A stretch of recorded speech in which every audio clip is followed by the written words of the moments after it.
5-hole. 5-hole. A slow burn hockey romance. Blythe Harrington. Copyright 2026 Blythe Harrington. All rights reserved.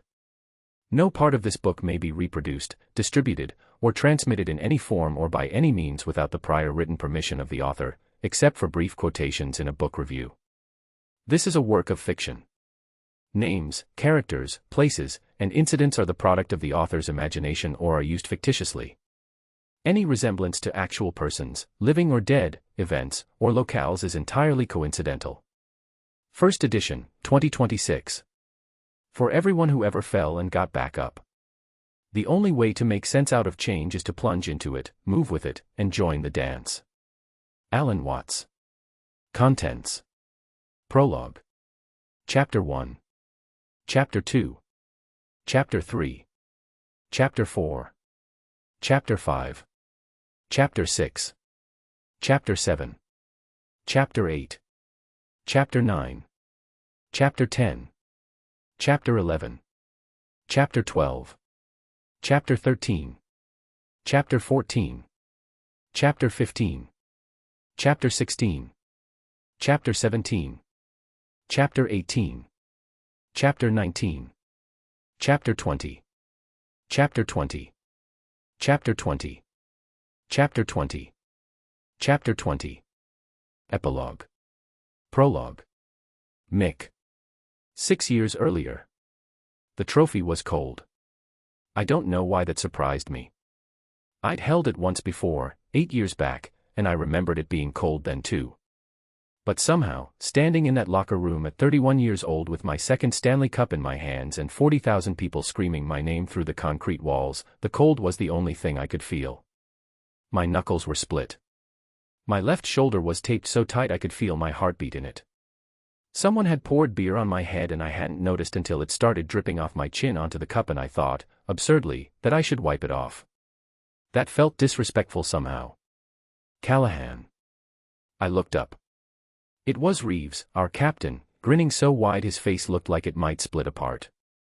He grabbed the back of my neck and shook me once, hard, the way men do when they don't know how else to say what they mean. We did it, brother. Yeah, I said. He waited for more. I didn't have more. He moved on, pulled into another embrace, another wave of noise, and I stood there with the cup and tried to locate the feeling everyone else seemed to already have. The joy. The relief. The thing that was supposed to make all of it worth it, the travel, the hits, the 3 surgeries, the missed birthdays, the Christmas mornings Jake spent at Dana's parents' house in Ohio because I was in Calgary, then in Tampa, then in the air somewhere above a country I couldn't name by then. I looked for that feeling for a long time. It wasn't there.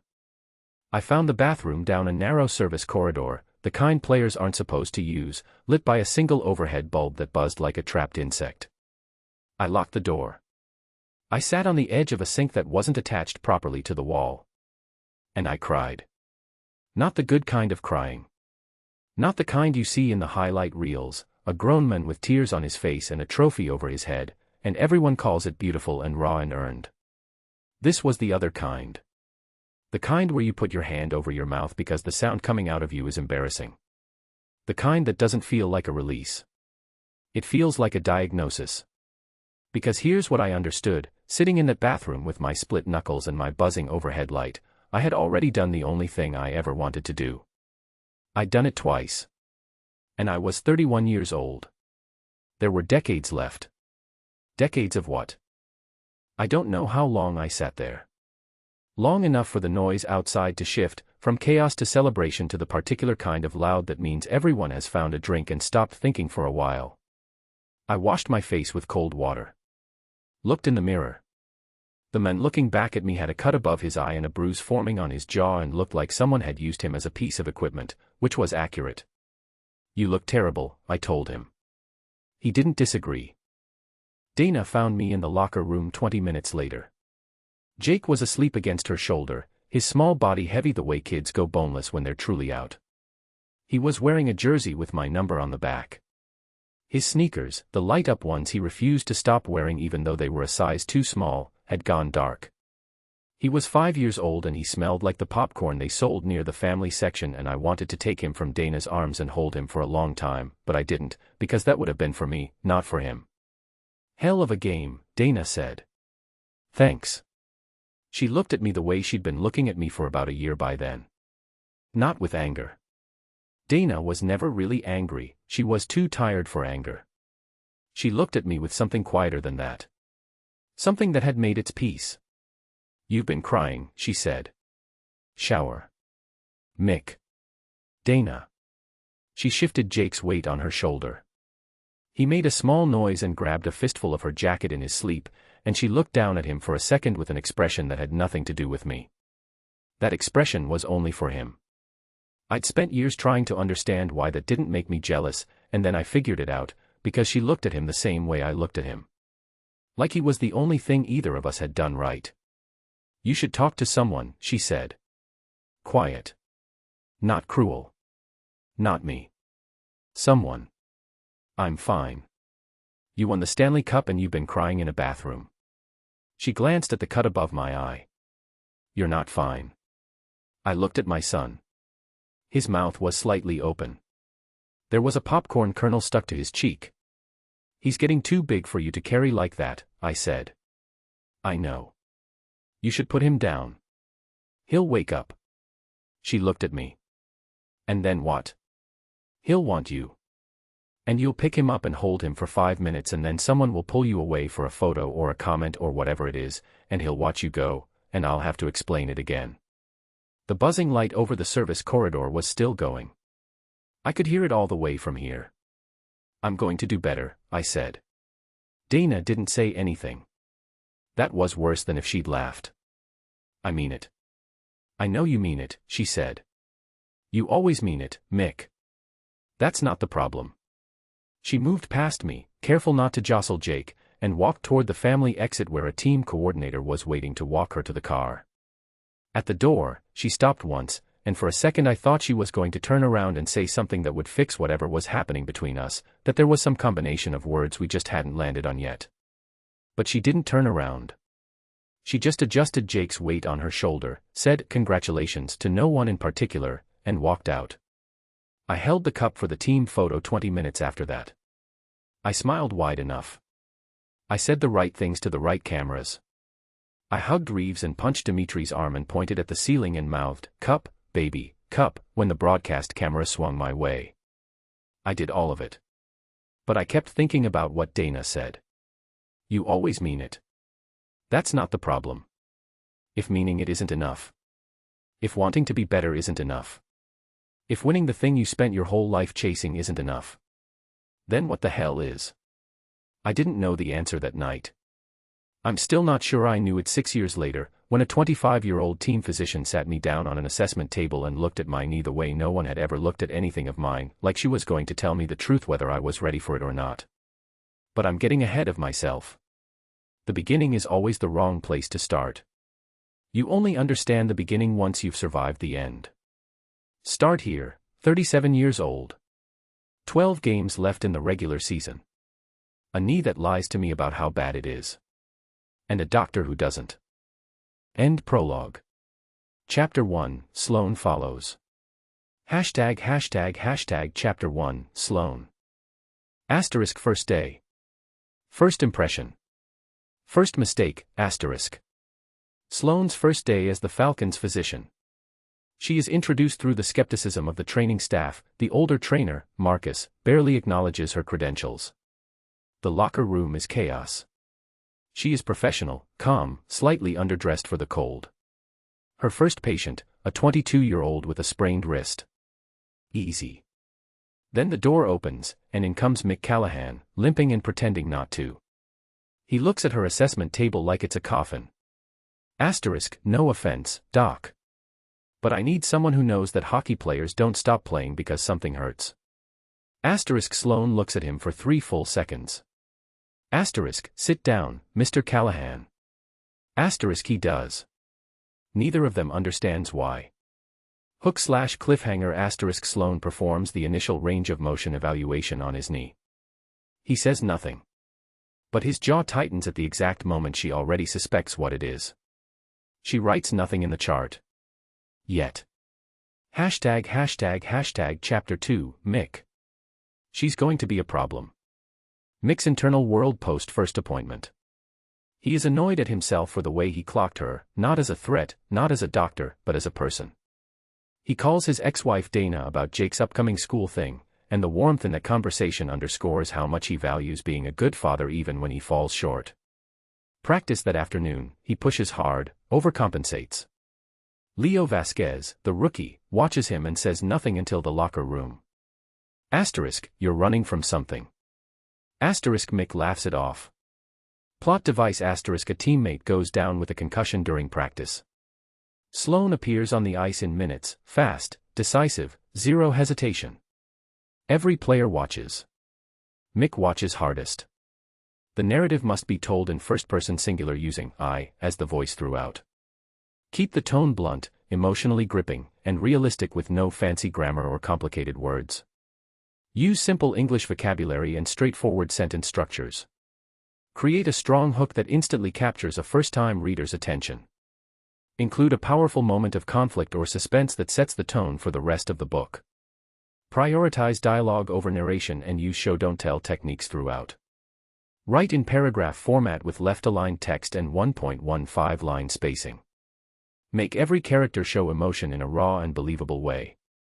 Ensure each scene connects logically to the story world and character dynamics that will unfold in later chapters.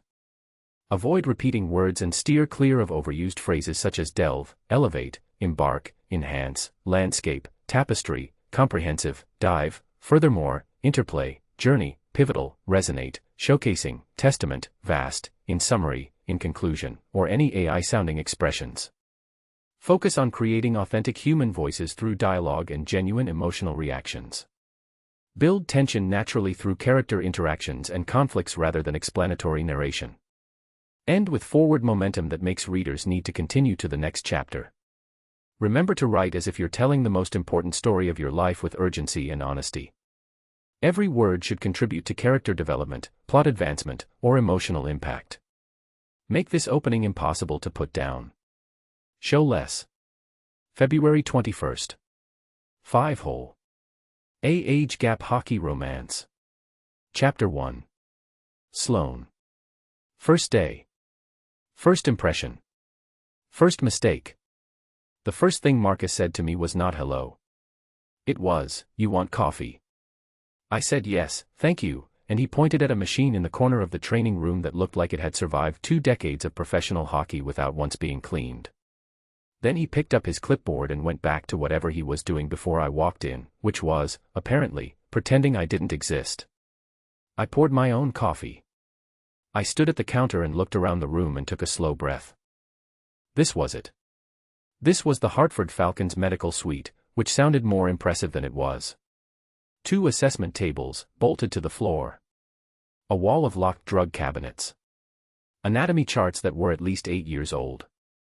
A window that looked out onto the practice ice, fogged at the corners from the cold. The whole room smelled like rubbing alcohol and old tape and something underneath both of those things that I couldn't name, the particular smell of a place where men came to be put back together fast enough to go break themselves again. I'd spent 4 years in sports medicine training for exactly this. I knew what I was walking into. What I hadn't accounted for was Marcus. Marcus Webb had been the Falcons' head athletic trainer for 19 years. He was 53 years old, built like a refrigerator someone had taught to walk upright, and he had exactly one expression, which was the face of a man who had seen too much to be impressed by anything. He wore the same Falcons polo every trainer wore, but on Marcus it looked like a uniform in the old sense of the word, like armor. He had not been told to expect me until last week. I knew this because my hiring had been, according to the team's communications director, a process that moved quickly. Which was a professional way of saying that my predecessor, Dr. Brody, had been quietly moved to a consulting role that none of the staff fully understood yet, and I had been given his desk, his ID badge, and 2 days to settle in before the regular season resumed. Marcus knew all of this. He just wasn't going to acknowledge it.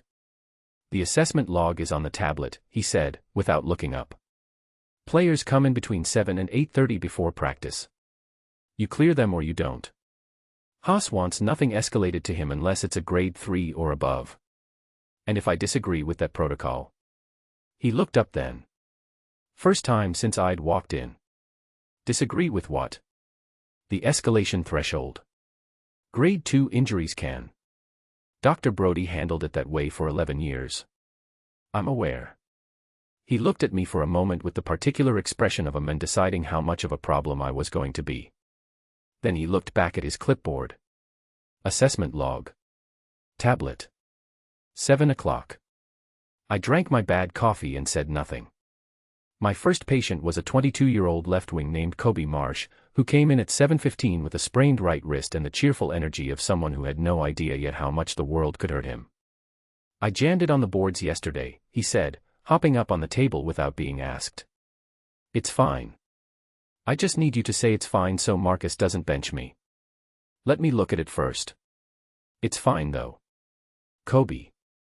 Document. I ran the assessment. It was a mild sprain, grade 1, no ligament compromise. He'd be sore for 3 days and then forget it happened. I taped it properly and told him to ice it tonight, no exceptions. So I can play. Yes. He grinned like I'd given him a gift. See, I knew I liked you. Don't push off on it hard during drills. Sure. Kobe. Yeah, I heard you. He jumped off the table. Hey, heads up, Mick's coming in next. Just so you know. I was writing in the assessment log. Mick Callahan. Yeah. He paused at the door, and his voice shifted slightly. Not much. Just enough. He's Mick. Just, good luck, I guess. He left before I could ask what that meant. I didn't wait long. The door opened 6 minutes later, and I understood immediately what Kobe hadn't been able to put into words. Mick Callahan was 6'2" and built the way veteran defensemen are built, not the sculpted, magazine cover kind of big, but the real kind. The kind that comes from 17 years of absorbing punishment and giving it back. He had a jaw that looked like it had been hit more than once and healed slightly wrong, and gray at his temples that he clearly hadn't thought about, and the kind of eyes that had stopped expecting things to be easy a long time ago. He was also limping. Not dramatically. If you weren't looking for it, you'd miss it, the way his weight shifted just a fraction wrong on his left side, the half-second hesitation in his stride before he overcorrected. He'd been compensating for long enough that the compensation itself looked almost natural. I was looking for it. So I saw it. He stopped just inside the door and looked at me, then at the assessment table, then back at me. His expression didn't change. But something in his posture did, a small tightening, like a man who'd just walked into a room he'd been hoping to avoid.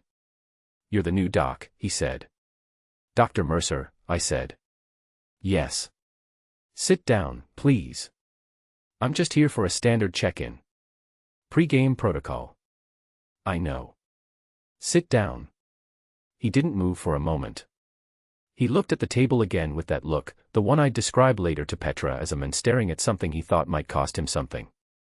Then he said, no offense, Doc. But I need someone who knows that hockey players don't stop playing because something hurts. I looked at him for 3 full seconds. Sit down, Mr. Callahan. He sat down. Neither of us said anything for a moment. I pulled my stool over and sat in front of him. Up close, the lines on his face told a more specific story than they did from across the room, not age, exactly.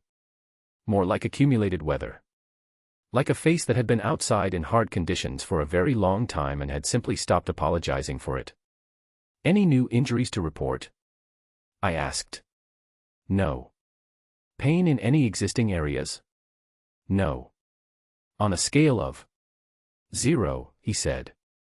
Doc, I've been doing this since before you were in high school. 0. I picked up my pen. Left knee. The silence lasted exactly 1 beat longer than it should have. What about it? I'm going to do a range of motion assessment. That's not standard pre-game protocol. It is now. I looked up at him. I'd like you to extend your left leg, please. He did it slowly. Controlled. The kind of slow that was not about caution, it was about managing what I would see. I put both hands on his knee, one above, one below, and began working through the standard sequence. Flexion first. He gave me about 70% of normal range before his jaw tightened. Not his mouth. Just his jaw, one small clench, gone almost before it arrived. I noted the exact degree. Extension next. He did better there, which told me something. Internal rotation, then external. On the external rotation, his hand came down flat on the table beside him. Not a fist. Just a hand. Pressing down with a steadiness that was working very hard to look casual. His jaw tightened again. I stopped. I kept my hands where they were and looked up at him. Tell me where you feel that, I said. I don't feel anything. Mr. Callahan. It's Mick. Mick. Tell me where you feel that. He looked at me. His jaw was still tight. His eyes, and I want to be specific about this because I have thought about this moment many times since, his eyes were doing something complicated. Not lying, exactly. More like standing in front of the truth with their arms out. Medial side, he said. Quiet. Like the word cost him something. I nodded. I released his knee carefully. Thank you, I said. That's it. For now. He looked at me like I'd said something in a language he didn't speak. For now. I'll need to see you tomorrow. Bring your previous imaging records if you have them. If you don't, I'll request them from Dr. Brody's files. I've been cleared to play every game this season. I know. Brody never flagged anything. I looked at him. I kept my face very still. I know that too, I said. He stood. He was careful about it, not obviously careful, but careful. He pulled his jacket off the hook by the door. At the door, he stopped. You're going to be a problem, aren't you, he said. It wasn't quite a question. Probably, I said. He left. I sat for a moment after the door closed. Then I opened the assessment log on the tablet. I navigated to Mick Callahan's file. I read through 11 months of entries from Dr. Brody, standard check-ins, cleared to play, cleared to play, cleared to play, a notation about some mild soft tissue inflammation in October, cleared to play. I looked at the blank entry for today's date. I thought about the angle of his jaw when I hit 70% flexion. I thought about his hand on the table. I thought about the word medial and the very specific, very quiet way he'd said it, like someone admitting to something they'd been keeping private for a long time. I thought about my father, who was 47 years old when a team physician looked at his file and wrote cleared to play. Then I closed the tablet. I didn't write anything in the chart. Not yet. But I knew exactly what I'd felt under my hands. And I knew exactly what it meant. The question was what I was going to do about it. End Chapter 1. Chapter 2. Mick. She's going to be a problem. I knew it the second she said for now. Not you're fine. Not looks good, see you next week. Not any of the things Brody would have said while writing whatever management needed him to write, which had been the arrangement since somewhere around year 3 of my time with the Falcons, and I'd let it happen because it worked, and it worked because I needed it to work, and I'd stopped thinking too hard about whether that made me a coward. For now. 2 words that meant she'd already made up her mind about something and was deciding how fast to say it out loud. I sat in my car in the facility parking lot for 9 minutes after I left. I know it was 9 minutes because I counted. I do that sometimes, count things when I need to stop thinking. Seconds, tiles, the number of steps from the locker room to the ice.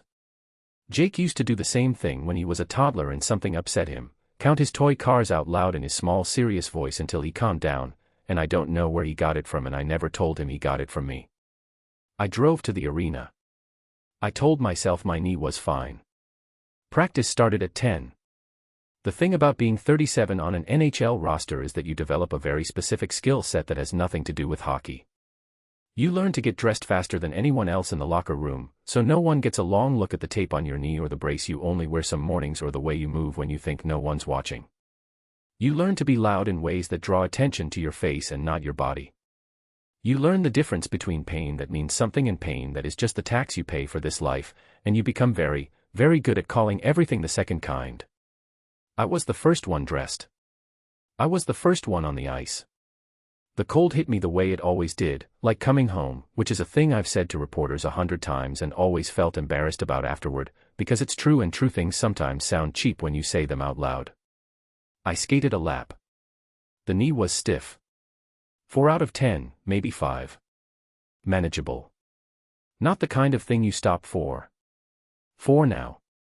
I'll need to see you tomorrow. I pushed harder into the next lap. Leo caught up to me halfway through warm-ups.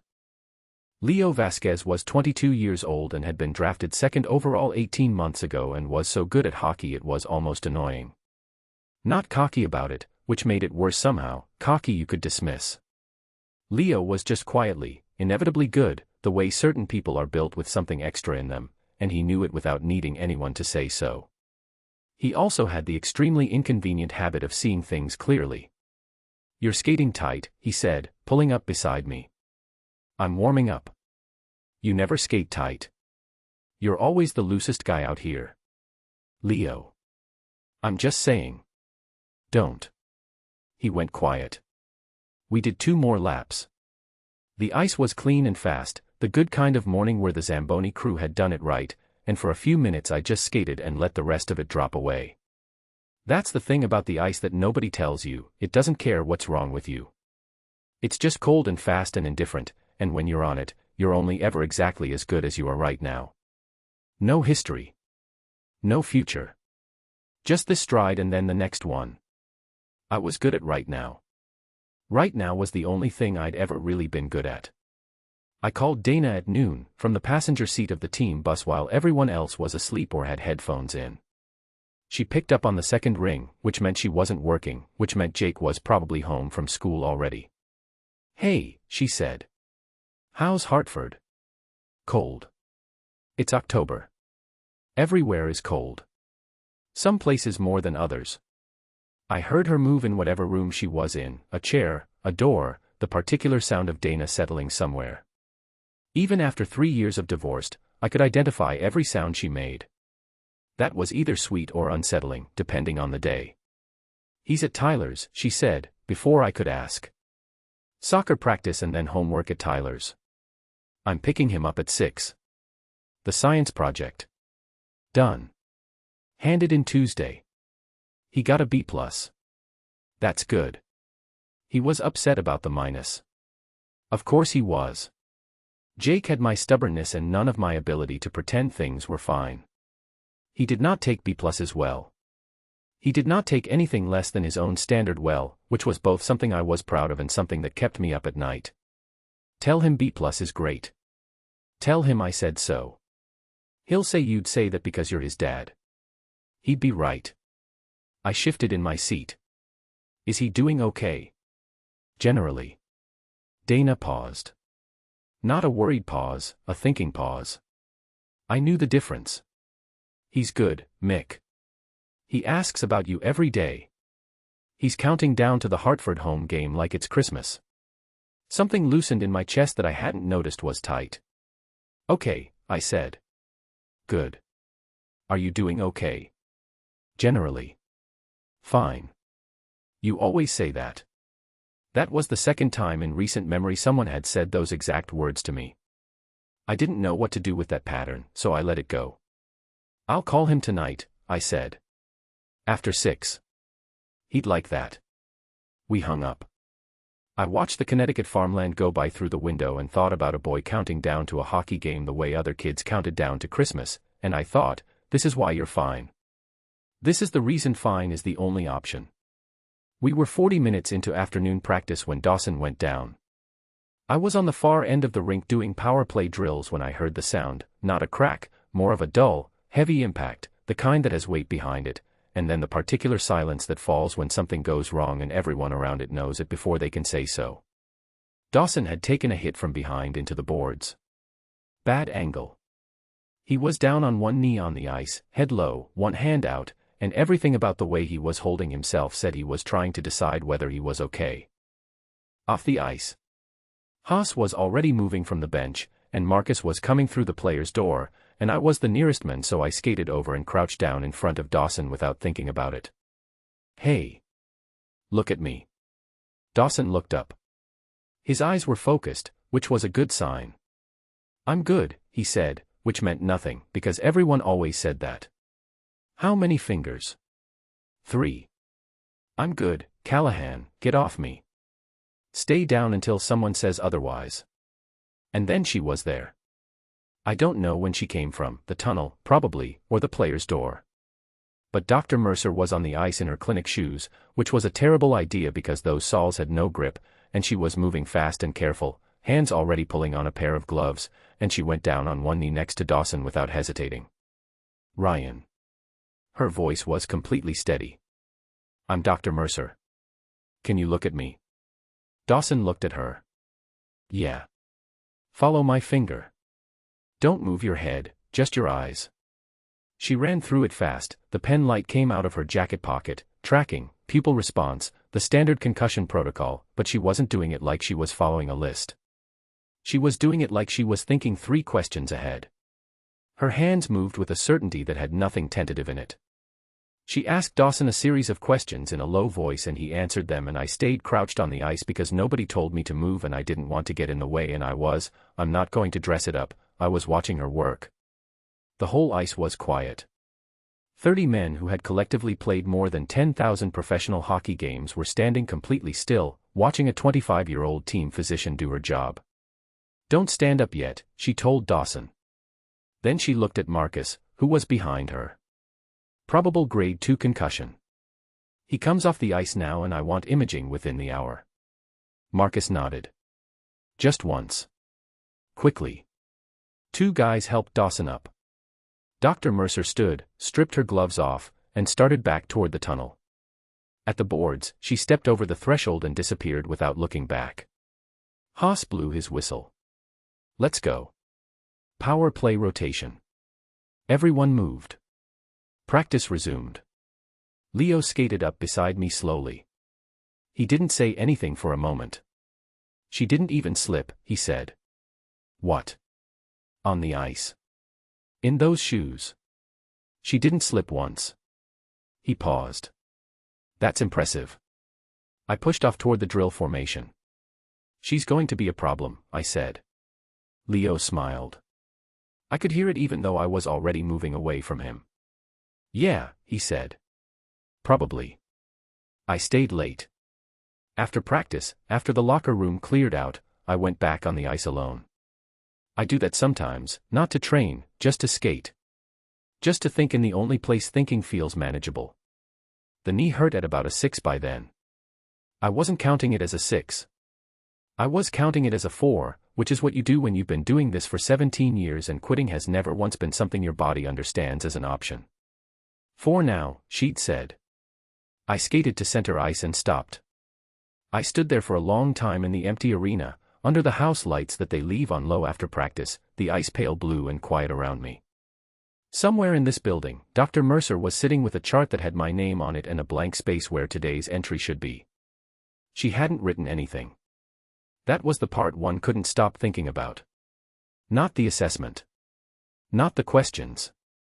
Not even the way she'd looked at me when she found what she was looking for, calm and steady and not the least bit sorry about it. She hadn't written anything. Which meant she was deciding. And I had the very specific, very uncomfortable feeling that whatever Dr. Sloan Mercer decided, she was going to tell me the truth about it. I hadn't had someone do that in a long time. I wasn't sure I was ready for it. I skated another lap anyway. End Chapter 2. Chapter 3, Sloan continues. Chapter 3. Sloan. What the chart doesn't say. I had 17 tabs open on my laptop and I was looking at none of them. My apartment was quiet the way new apartments are quiet, not peaceful, just unfamiliar. I'd been in Hartford 6 weeks and I still hadn't hung anything on the walls. There were boxes in the second bedroom that I told myself I'd unpack on a day that kept not arriving. The only room that looked lived in was the kitchen, because I cooked when I was stressed, and I had been stressed since approximately the moment I accepted this job. Mick Callahan's file was open on my screen. I pulled his full history from the system, not just Brody's entries, but everything going back 4 years, the imaging reports, the treatment notes, the physical therapy discharge summaries from a knee scope he'd had in 2021. I'd been reading it for an hour. I've been reading it the way you read something when the words on the page don't match what you saw with your own eyes, and you keep going back to check if you missed something.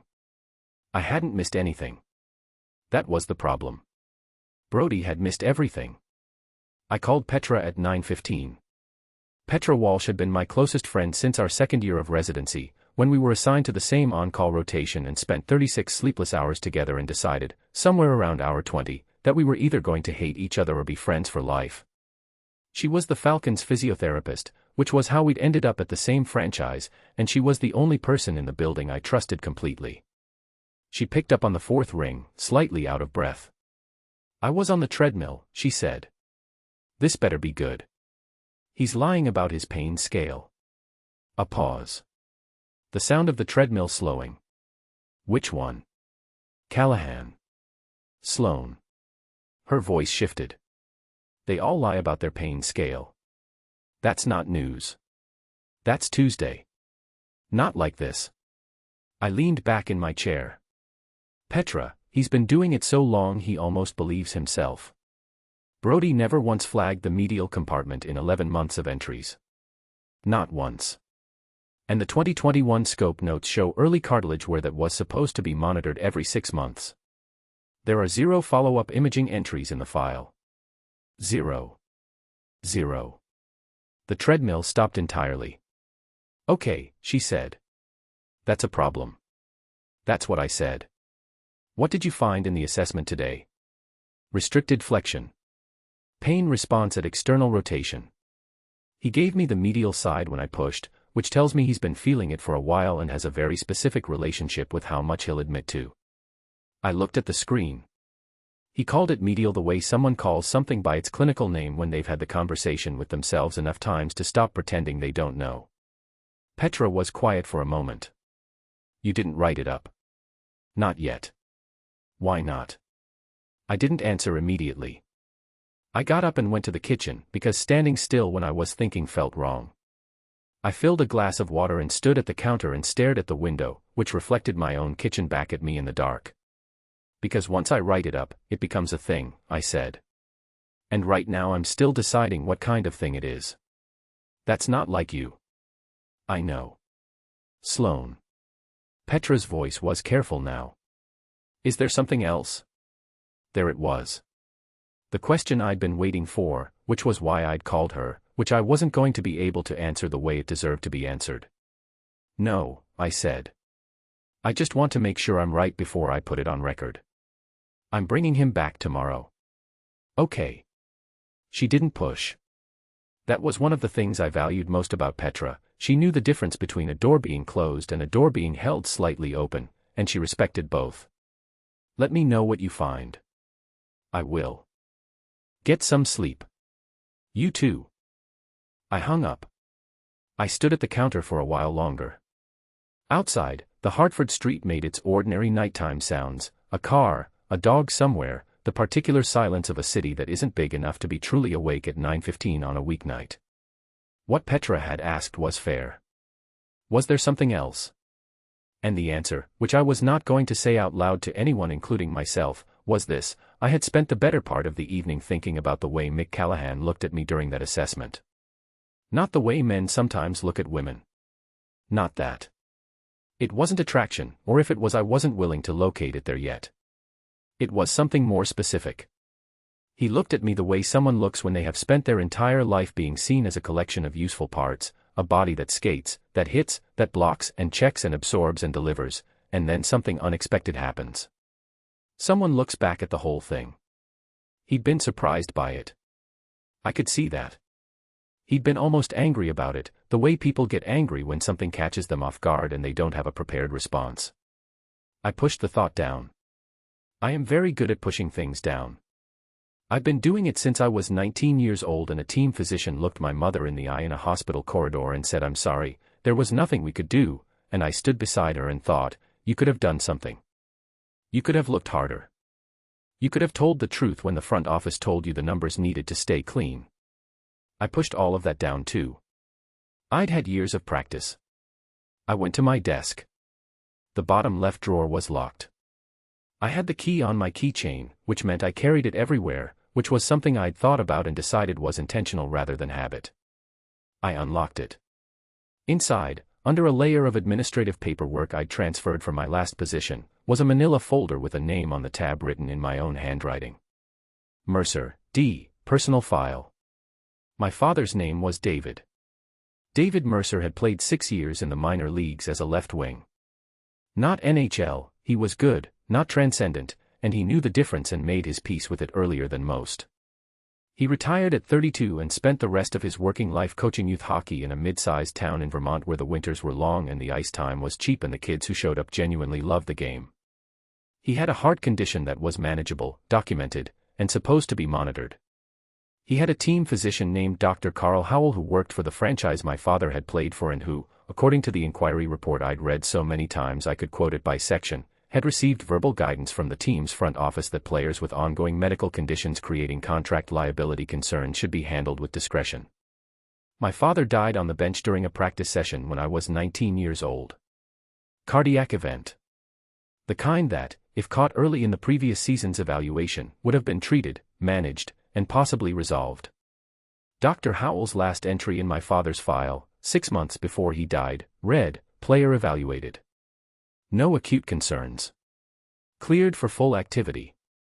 I looked at that folder for a long moment. Then I closed the drawer and locked it. I went back to my laptop. I opened Mick Callahan's file. I still didn't write anything in the chart. But I sat there until past midnight, reading every page, making notes on a legal pad in my own handwriting, building the picture that Brody had spent 11 months pretending not to see. Whatever the front office wanted. Whatever context meant to the people who ran this franchise. I was going to know exactly what was wrong with Mick Callahan's knee before anyone asked me to characterize it any particular way. That much, at least, I owed my father. End Chapter 3. Chapter 4. Mick. The wrong kind of good. I played the best game of my season in Buffalo on a knee I was pretending was fine. That's the thing nobody tells you about playing hurt, sometimes it makes you better. Not because the pain goes away. It doesn't. But because when something in your body is working against you, your brain compensates in ways it doesn't bother with when everything feels okay. You read the play faster. You position smarter. You stop relying on the physical and start relying on the 17 years of pattern recognition that nobody can take from you no matter what your MRI says. Buffalo in October is exactly what you'd expect: cold crowd, hostile building, ice that had been maintained by people who wanted the home team to win. We went down 2-0 after the first period and Haas pulled the lines in the locker room and didn't yell. When Haas doesn't yell it means he's actually angry, which everyone knows, and the room was very quiet for about 40 seconds. Then Reeves said, "We're better than this. Let's go." Simple as that. I scored the tying goal at 11:14 of the third period off a point shot that deflected off a defenseman's skate and found the 5-hole. The bench went loud. Leo grabbed my helmet from behind and shook it. I skated back to the line and felt the knee and clocked it at about a 7 and filed that away and thought about nothing except the next shift. We won in overtime on a Leo breakaway that was so clean it looked like something out of a video game. He made it look easy in that way he had, and I was already off the ice by then, watching from the bench, and I felt the particular pride you feel for someone you watch grow into something, the kind of pride that has no ownership in it. After the goal, after the handshakes, after the locker room noise that is its own kind of music, I went to the training area in the visiting facility. Standard post-game. Ice the knee, take the tape off, make sure everything that is supposed to be attached is still attached. She was already there. Dr. Mercer was standing at the counter with a tablet, scrolling through something. She was wearing the team's medical staff jacket over what looked like a dark green sweater, and she had the particular look of someone who had been awake for a long time and was running on professionalism rather than energy. I hadn't known she was traveling with us. Brody hadn't traveled with the team except for playoff road trips. She looked up when I came in. She didn't say great game. She didn't say anything about the goal or the overtime win or any of it. She said, "Sit down." I sat down. She put the tablet on the counter and came over. She was already pulling on gloves. "Third period," she said. 7 minutes in. The hit along the left boards from their number 44. It was a clean hit. I didn't say it wasn't. She positioned herself in front of my left knee, the same way she had the day before, the same steady hands. I'm asking about what happened when you got up. I got up fine. You favored the right side for 2 strides before you corrected. She looked at me. I was watching. Of course she was. It was nothing, I said. She waited. Her hands weren't moving yet. She was just looking at me with that expression I was already starting to recognize, not impatient, not frustrated. Just waiting, with the quiet certainty of someone who has been wrong about very few things and knows it. Did you hear it? She said. Or did you feel it? When the hit happened. Nobody had ever asked me that specific question before. In 17 years, with every trainer and physician I'd been through, nobody had broken it down to that. Because those were different things. Hearing it meant structural. Feeling it meant soft tissue. She was parsing the difference from across a training table, and the fact that she knew to parse it made something in my chest do a thing I wasn't prepared for. I looked at her for a moment. Both, I said. She nodded. Slowly. Once. Like I'd confirmed something she'd been waiting to confirm, not like I'd surprised her. No sharp intake of breath. No widening of the eyes. No pity. She just nodded and then her hands moved, careful and exact, and she ran the assessment in near silence. When she finished, she stripped the gloves and stepped back. How bad? I said. I don't know yet. That's what the imaging is going to tell me. She crossed her arms. Not cold, more like she was steadying herself. I need you back in Hartford Monday morning. First thing.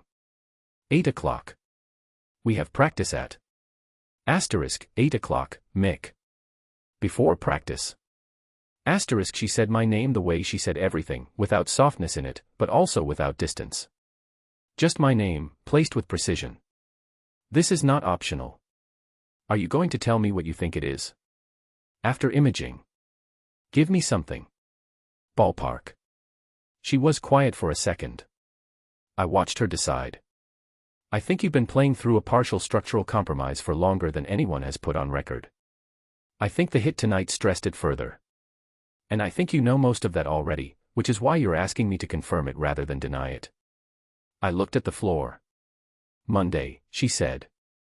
8 o'clock. Don't push in practice tomorrow. If Haas asks, tell him I recommended active rest post-game. That's true and it's enough. And if he pushes, he can call me. She picked up her tablet. Get some ice on it tonight. 30 minutes, twice before you sleep. Yes, Doc. Mick. I looked up. You played a very good game, she said. I watched all of it. I didn't know what to do with that. So I said, thanks, and she nodded once more and turned toward the door. Her phone rang. She pulled it from her jacket pocket, glanced at the screen, and something shifted in her face. Small. Fast. She answered it, Dr. Mercer. A pause. Yes. I can talk. She moved toward the corridor, away from me, and pulled the door almost closed behind her. I sat there wrapping an ice pack against my knee. Through the gap in the door I could hear almost nothing, just the tone of her voice, which had gone very controlled, the way voices go when the person using them is being careful. A few words, here and there. Monday, yes. The imaging. I understand the context. That last one landed differently from the others. I understand the context. I didn't know what that meant. But the way she said it, flat and precise, the way you say something when you want the person on the other end to understand that you have registered exactly what they are actually asking even though neither of you is going to say it plainly, made the back of my neck prickle. The call ended. She came back through the door. Her face had been reset. Composed. If I hadn't seen the 3-second change, I wouldn't have known anything happened. But I had seen it. Monday, she said again. 8 o'clock. Then she left. I sat with my ice pack and thought about the word context for a long time. End chapter 4. Chapter 5. Sloan. The call. His name was Derek Stahl and he had a voice like a man who had spent 20 years learning how to ask for things without appearing to ask for anything. I knew who he was. General manager of the Hartford Falcons, 12 years in the role, known in league circles as someone who built teams with a cold, accurate eye for what was useful and what was finished. He had a reputation for being fair, which in professional sports means something specific and not entirely the same as the word means everywhere else. I had not expected him to call at 10:45 on a road game night. "Dr. Mercer," he said. "Sorry for the late hour. You have a moment?" "Of course." "Hell of a win tonight." It was. Callahan's goal was something. The man still has it. A pause. Warm. Unhurried. "You traveled with the team tonight, that's above and beyond. I appreciate that kind of commitment." I was standing in the corridor outside the training room. The hallway was empty, the building mostly cleared out. I kept my voice even. "It's part of the role," I said. "It is. And I want you to know we're genuinely glad to have someone with your credentials on the medical staff. Your training record is exceptional. Boston, then the Burroughs Institute, that's not a background we've had in this facility before. Thank you." He let a small silence sit. The kind of silence that isn't empty, the kind that has something in it, waiting to be named. "I understand you're scheduling imaging for Mick," he said. Not I heard. Not Marcus mentioned. Understand. Present tense, as if the information had arrived to him already organized. "Monday morning," I said. "Following the post-game assessment." Good. Good, that's absolutely the right call, and I want to be clear that we fully support a thorough medical workup. Mick's health is the priority. Full stop. I'm glad to hear that. "What I'd like to talk about," he said, "is how we handle the findings. Contextually." There it was. Contextually. Such a careful word. Such a clean, deniable, contextual word. "I'm listening," I said. "We're 12 games from the stretch run. You've seen what Mick does for this team, not just the ice time, the leadership, the way the younger guys respond to him. He's what holds the defensive core together.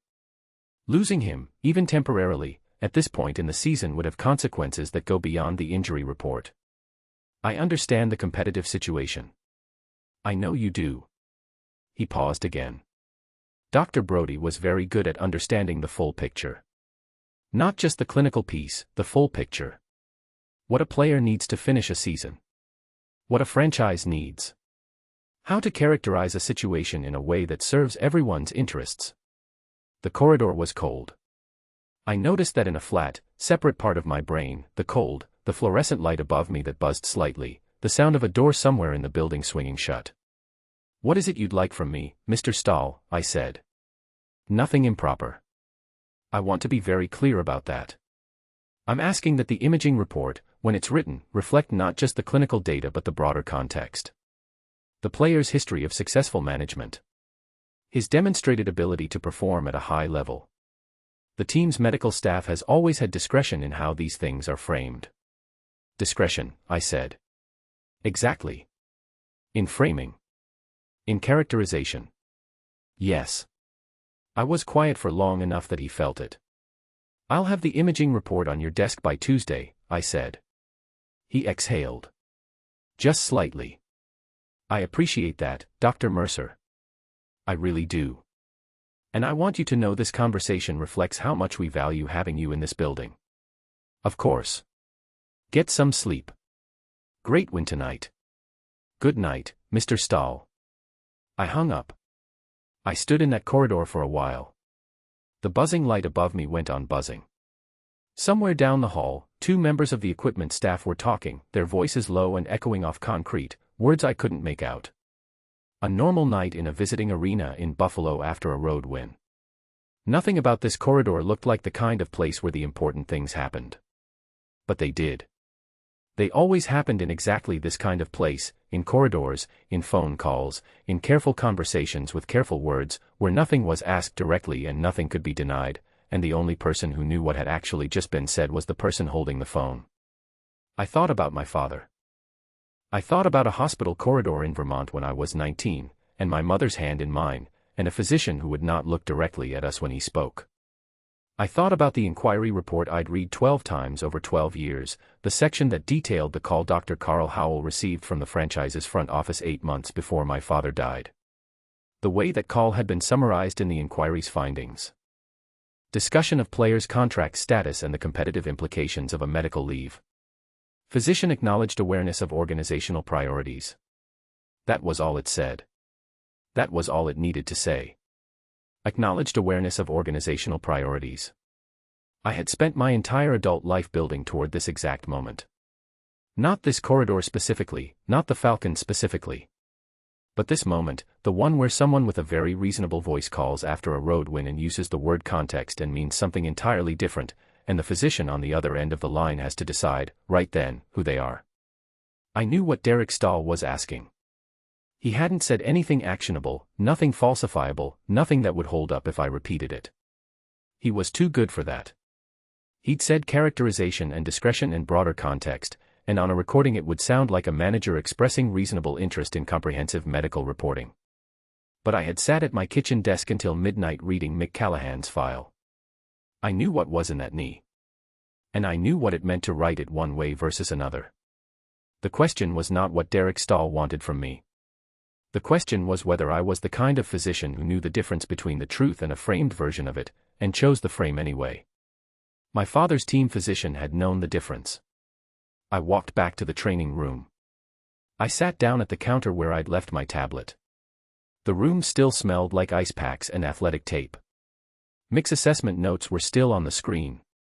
I pulled up a blank document. At the top, I typed, Personal Record, Callahan, M., Pre-imaging observational notes.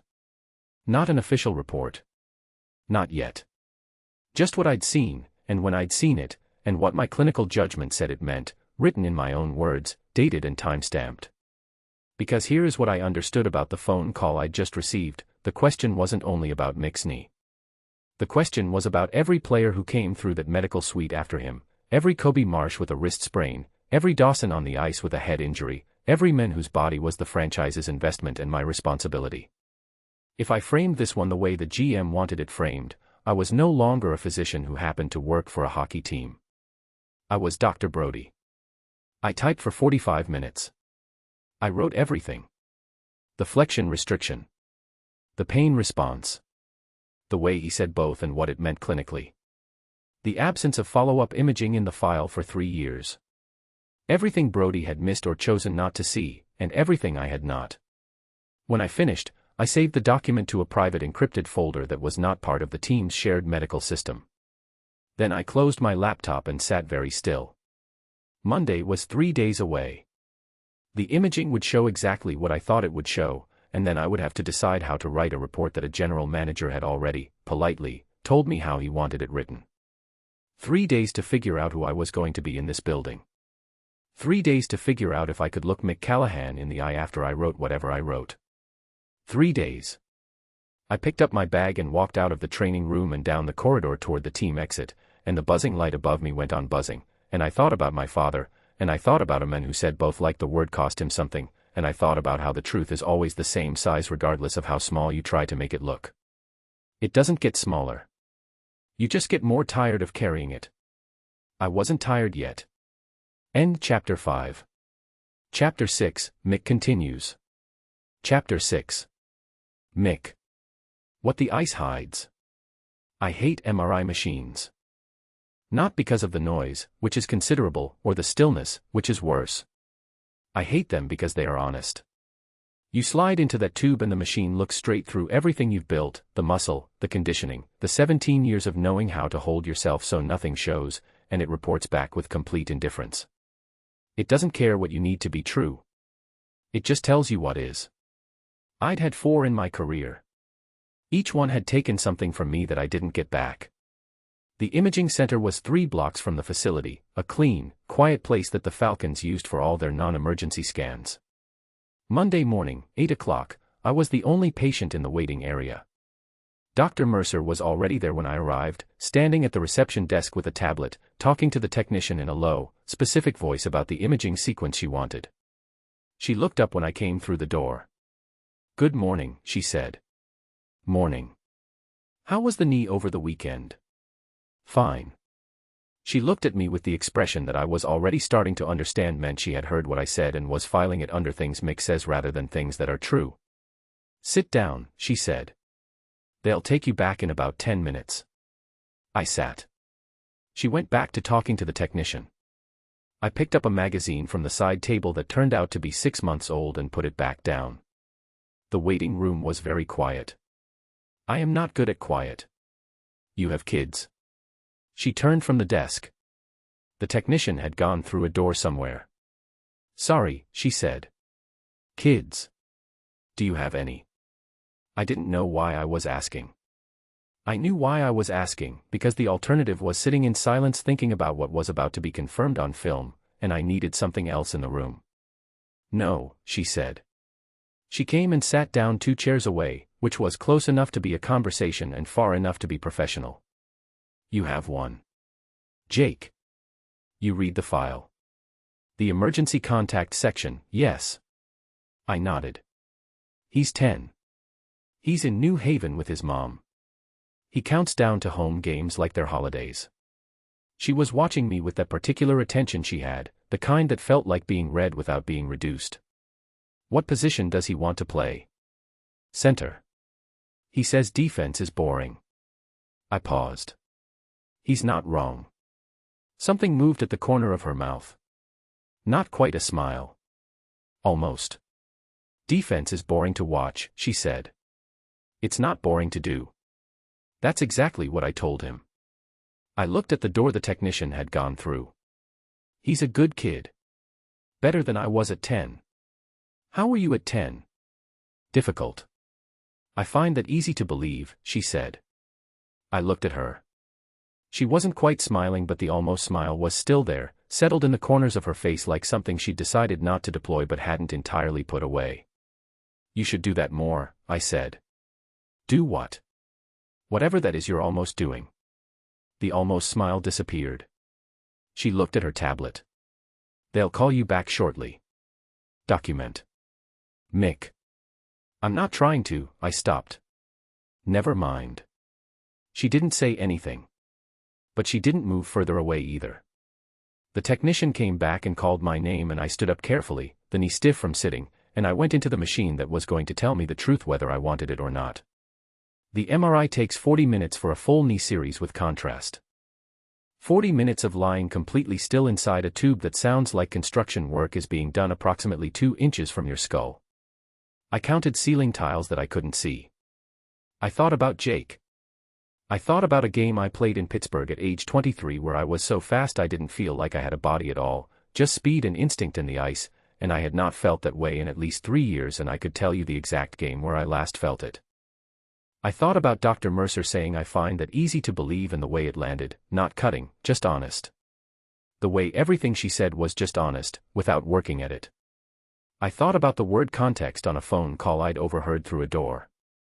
40 minutes. She was waiting in the reading room when I came out.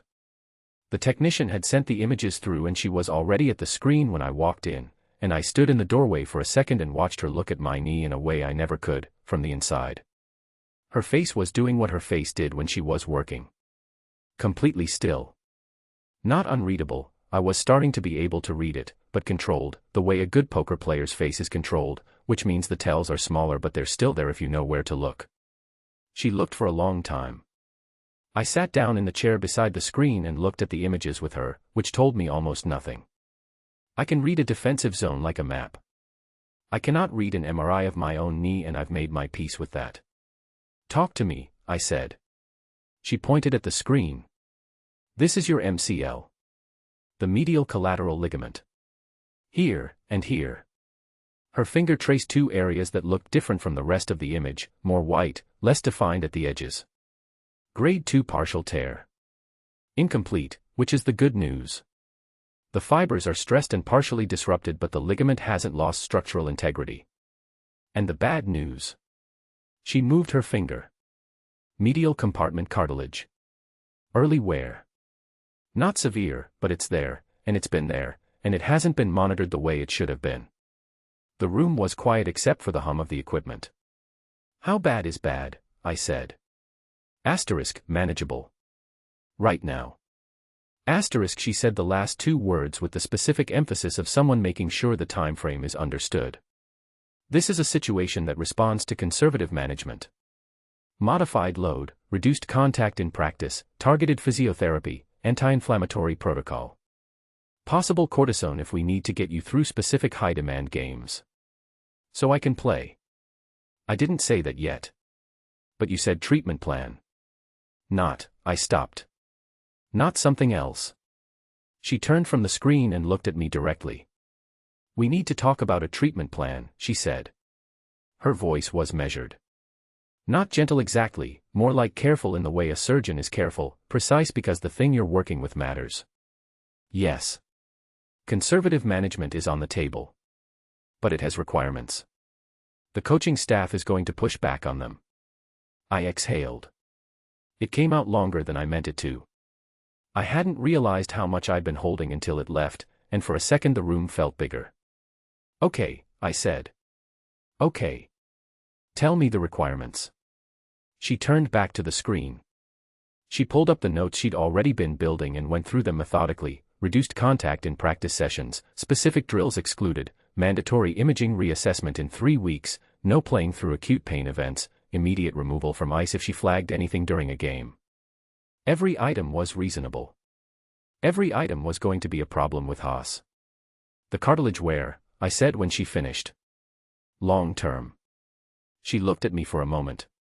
1 to 2 seasons, conservatively, if managed well. Possibly longer. There are no guarantees either way. 1 to 2 seasons. I sat with that. I turned it over. 1 to 2 seasons was not nothing. 1 to 2 seasons was still something. It was not the number I'd been afraid of, which was 0. 1 to 2, I said. If managed well. If you stop playing through the pain. I've been playing through pain since I was 19 years old. I know. She looked at the images on the screen, then back at me. That's what got you to 37 in this league. It's also what we're managing right now. I nodded. Go home, she said. Ice it, elevate. I'm going to talk to Coach Haas this afternoon. I'll be in touch by end of day. And if Haas doesn't like the protocol. She picked up her tablet. She looked at me with an expression that I was beginning to catalog as her version of certainty, not arrogance, just the particular face of someone who has thought about something longer than you have and arrived somewhere they're not moving from. Then Coach Haas and I will have a longer conversation, she said. End chapter 6. Chapter 7. Sloan. The first compromise. Coach Haas had a corner office that smelled like old coffee and dry erase markers, and he kept it at a temperature that suggested he believed cold air built character. I sat across from his desk at 3:15 on Monday afternoon with my tablet in my lap and the treatment protocol printed on 2 clean pages and the very specific awareness that I was walking into something that was being called a meeting but was not. He read both pages without expression. He read slowly, which I had not expected. Most coaches skim, then argue. Haas read every word. When he finished, he set the papers on his desk with the edges aligned and folded his hands on top of them and smiled. The smile did not reach his eyes. Dr. Mercer, he said. I appreciate the diligence. Thank you. Thorough. Very thorough. You can see exactly why we were glad to bring you on board. He leaned back. Let's talk about what Mick actually needs from a career management perspective. There it was. The phrase landed the way it was designed to land, reasonable, forward-looking, framed around the player's interests. Career management.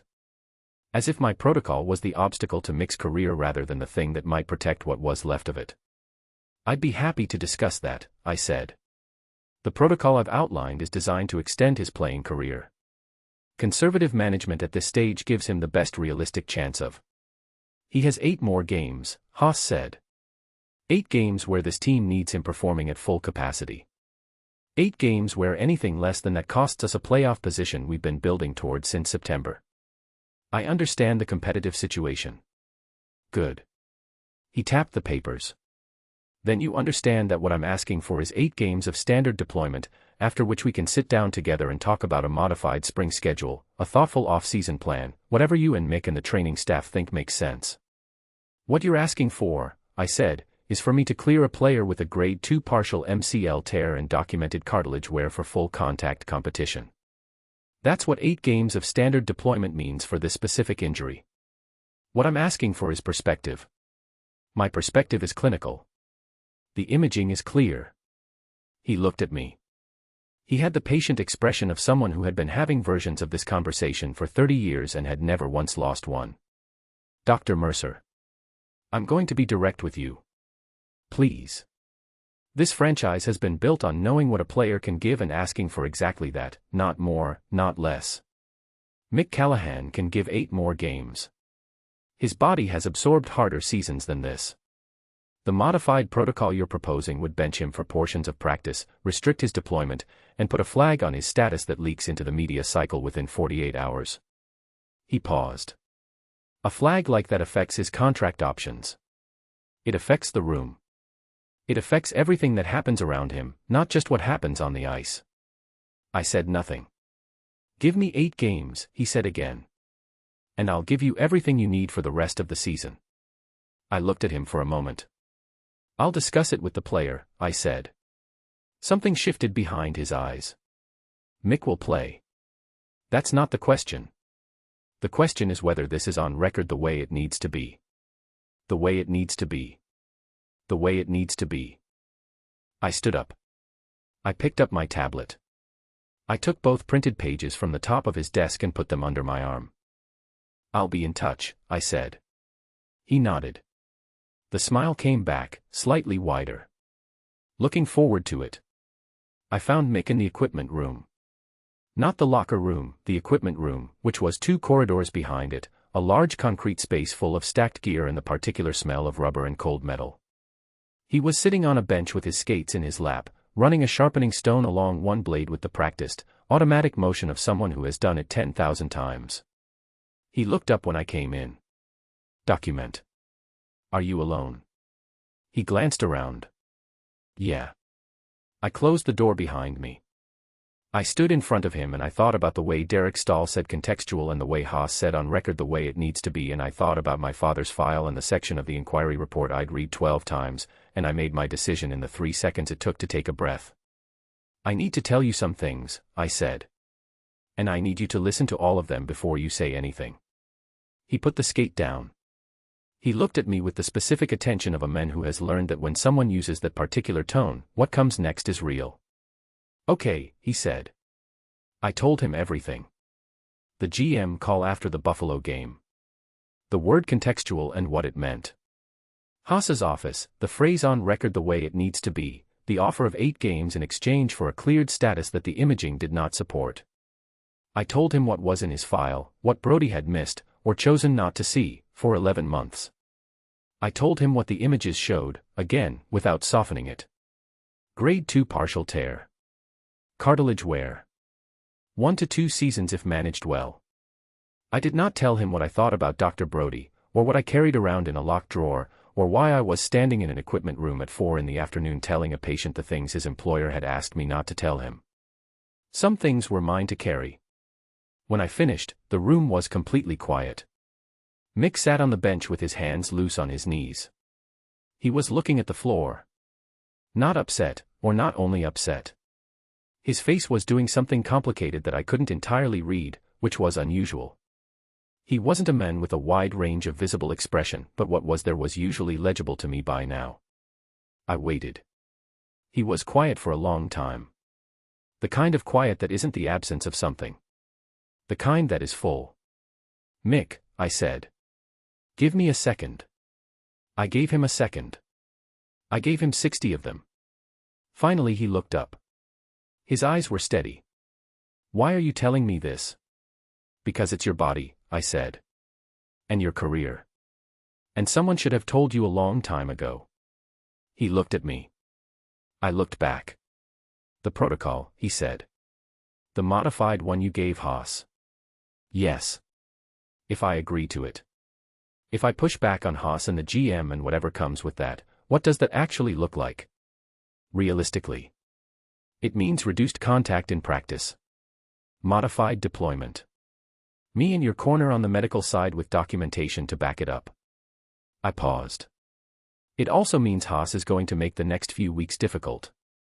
For both of us.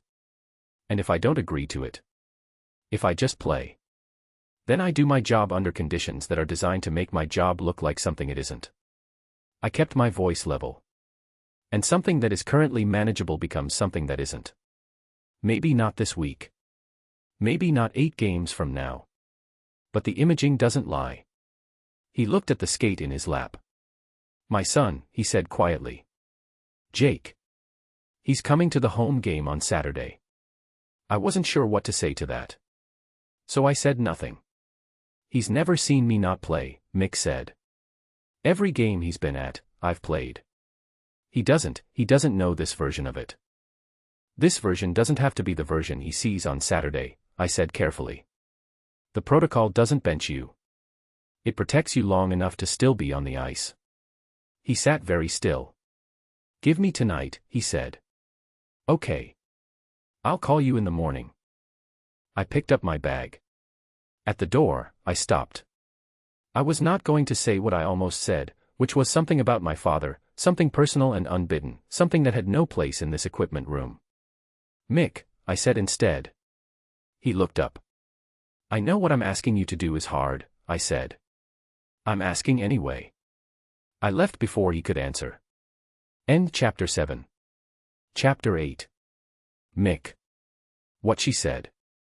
I sat in that equipment room for 20 minutes after she left. Then I drove home, made dinner I didn't eat, and sat at my kitchen table in the dark for a while, which is something I do when I need to think, and the thinking is the kind that doesn't come easy. Here is what I kept coming back to: she didn't have to tell me any of it. That's the thing. That is the actual thing. She could have managed it above my head, between herself and Haas, between herself and the GM, in the language of documentation and protocol adjustments and clearance thresholds, and I would have known something was happening the way players always know when something is being handled around them, through tone and practice adjustments and the things nobody says directly. I would have played. I would have played and not known exactly what I was playing through, or who had decided I should play through it, or what it was going to cost me down the line. I would have handed my body to the process the way I'd been handing it to the process for 17 years and trusted that the process was looking out for me. Which is exactly what I'd done with Brody.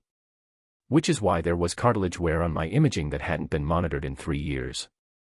Dr. Mercer sat in an equipment room and told me all of it: the phone call, the pressure, the exact clinical findings, what the coaching staff wanted and what the imaging actually showed, and she looked at me the whole time like she needed me to understand, specifically, that my body was mine and I had a right to know what was happening inside it. Nobody had looked at me that way since I was 22 years old and still new enough to the league that people bothered explaining things. I hadn't realized I missed it until it happened again. I called Dana at 8. She picked up on the second ring. I could hear the television in the background, something animated, which meant Jake was still up. Hey, she said. Jake, turn that down, Dad's calling. Go ahead, Mick. Hey. Is he? He's right here, hold on. And then Jake's voice, loud and immediate the way 10-year-olds answer phones, like volume is enthusiasm: Dad. Did you see the overtime goal? Leah was so fast, I watched it like 6 times, the defenseman didn't even. I saw it live, buddy. I was on the bench. I know, but I watched the replay. It was even better in slow motion. We talked about the game for a while. Jake had opinions about the defensive zone coverage in the second period that were not entirely wrong, which I told him, and he said I know with the complete confidence of someone who has not yet learned to doubt himself. I thought, hold on to that. I thought, don't let it go. Saturday, he said. 4 more days. 4 more days. I'm going to make a sign. Tyler says signs are dumb, but Tyler is wrong. Tyler is wrong, I agreed. Make sure you score. I'll see what I can do. Dad. Jake. Just, try to actually score though. Good night, buddy. He laughed, the short bright sound of it, and handed the phone back to Dana. You sound different, she said. Dana. Still the most perceptive person I've ever met, bar none. I've accepted this. I'm fine. You always say that. And I'm always fine. And you always mean something else by fine. A pause. What's going on? Medical stuff. Nothing serious. Managing somewhere on the knee. Mick. It's handled, Dana. New team physician is on it. Another pause. This one was a different shape, not concerned, exactly. More like she was deciding whether to say something she'd been holding. Can I tell you something? Go ahead. I got a call last week, she said. From Harmon Tech. The Vancouver office. Harmon Tech. Dana worked in biotech regulatory affairs. She'd been with the same Boston-based firm for 6 years. Vancouver, I said. Senior director position. Mick, it's significant. The money, the scope of the role. It would change things for us. For Jake and me. I was quiet. How long have you been sitting on this? I said. A week.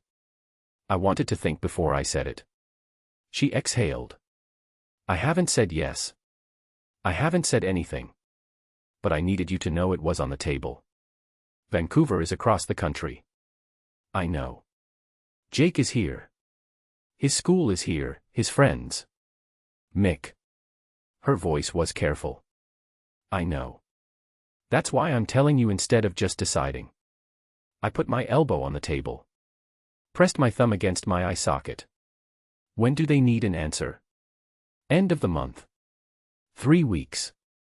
3 weeks before the most important custody conversation Dana and I had ever had, happening at the exact same time as a knee injury, a team physician who'd just blown up the arrangement I'd had with management for 3 years, and a playoff push that the entire franchise was treating like life or death. Okay, I said. Okay. Okay, I heard you. I need to think. We both do. She paused. Jake doesn't know. I haven't said anything to him. Good. Don't yet. I wasn't planning to. Her voice was gentle, the way it got when she was being careful with me, which I didn't always deserve but which I had always appreciated. He loves you, Mick. Whatever we figure out, that part doesn't change. I know. Get some sleep. Yeah. We hung up. I sat there for a long time. The kitchen was dark. Outside, Hartford did its ordinary nighttime thing, traffic, someone's dog, the wind off the river that comes through in October and reminds you that winter is already waiting. I thought about the MRI images on the screen. The 2 white areas, the disrupted edges. 1 to 2 seasons if managed well. I thought about Derek Stahl and the word contextual. I thought about Haas with his hands folded and his aligned papers and on record the way it needs to be. I thought about 11 months of Brody's entries. Cleared to play, cleared to play, cleared to play. I thought about Dr. Mercer in an equipment room at 4 in the afternoon, standing in front of me with her tablet and a decision she'd already made, saying it's your body like that was something I should have been told a long time ago. Which I should have. I trusted her. That was the thought I'd been circling around for 2 hours. Simple, direct, and more frightening than anything on that MRI. Because I don't trust people easily and I don't trust them fast, and I had known this woman for 5 days, and I trusted her more completely than I trusted men I'd played beside for 6 years. I didn't know what to do with that. I knew it frightened me more than the diagnosis. The diagnosis was familiar, bodies breaking down, things wearing out, the cost of the life I'd chosen. I understood all of that. I had language for it. I didn't have language for a person who tells you the truth because she thinks you deserve it. Not yet. Vancouver. Jake on a phone call counting down 4 days like they were Christmas. A knee with cartilage wear that nobody had bothered to monitor. And a physician who sat across from me in a room that smelled like rubber and cold metal and looked at me like I was worth being honest with. I picked up my phone. I opened her contact, Drive S. Mercer, added to my phone 2 days ago, and I looked at it for a while without pressing anything. Then I put my phone down. I was going to call her in the morning like I said. But I already knew what I was going to say. End Chapter 8. Chapter 9, Sloane continues. Chapter 9. Sloane. Gravity. The restaurant was called Harlow's, which was the kind of name that suggested someone had tried very hard to make Hartford feel like somewhere else. Dark wood, low lighting, a menu that cost more than it needed to. The kind of place that said team dinner in the specific language of franchises that wanted their staff to feel valued without actually asking them what they valued. I wore a dark blue dress that I'd brought to Hartford more out of optimism than expectation. Petra had texted me 40 minutes before, "We're the blue one. Trust me." I had not asked her why. I told myself it was because I trusted her judgment on practical matters. I did not examine the other reasons. The table seated 14. I was placed across from Mick Callahan by the particular cruelty of alphabetical seating, which put Mercer directly opposite Callahan with 7 feet of white linen between us and 14 colleagues arranged around us like an audience that didn't know it was one. He was already seated when I arrived. He looked up when I came to the table. He pulled out the chair directly to his left for the assistant equipment manager who was standing nearby, which was not for me, which was correct, and then his eyes moved back to where I was settling into my seat and he gave me a nod that meant nothing and everything, the specific nod of two people who have an understanding in a room full of people who don't. "Dr. Mercer," he said. "Mick," I said. Petra sat down beside me and immediately picked up the bread basket. Dinner moved the way team dinners move, in waves of noise and overlapping conversations and the particular energy of 30 people who spend most of their time in a high-pressure environment pretending to relax. Reeves was telling a story at the far end of the table that involved an airport and a raccoon and had already made 3 people spit their drinks. Marcus, beside Haas, was eating stoically and saying nothing, which was his standard mode in all environments. I talked to Petra. I talked to the team's communications director, whose name was Julia and who had extremely strong opinions about playoff scheduling. I ate my food and drank my water and was, by any reasonable external measure, a composed professional at a work function. Across the table, Mick was talking to Leo. I was not watching him.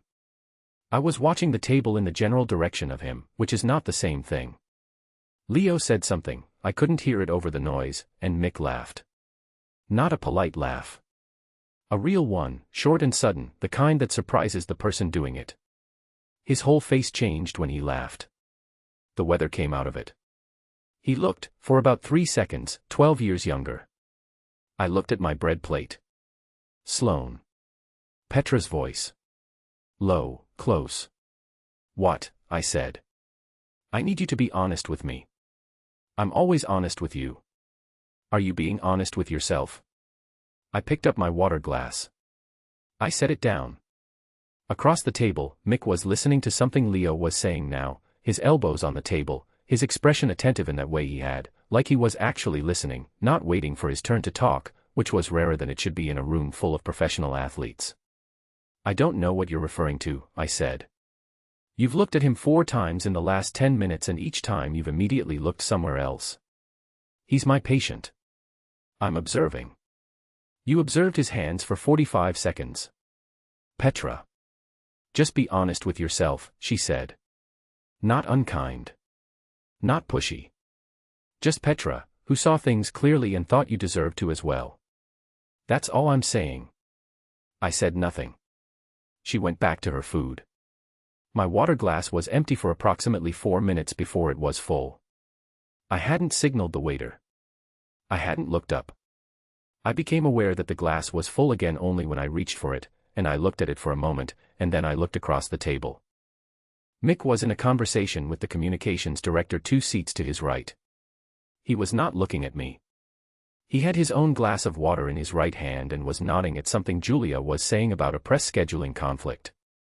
He had not, by any visible indication, done anything at all.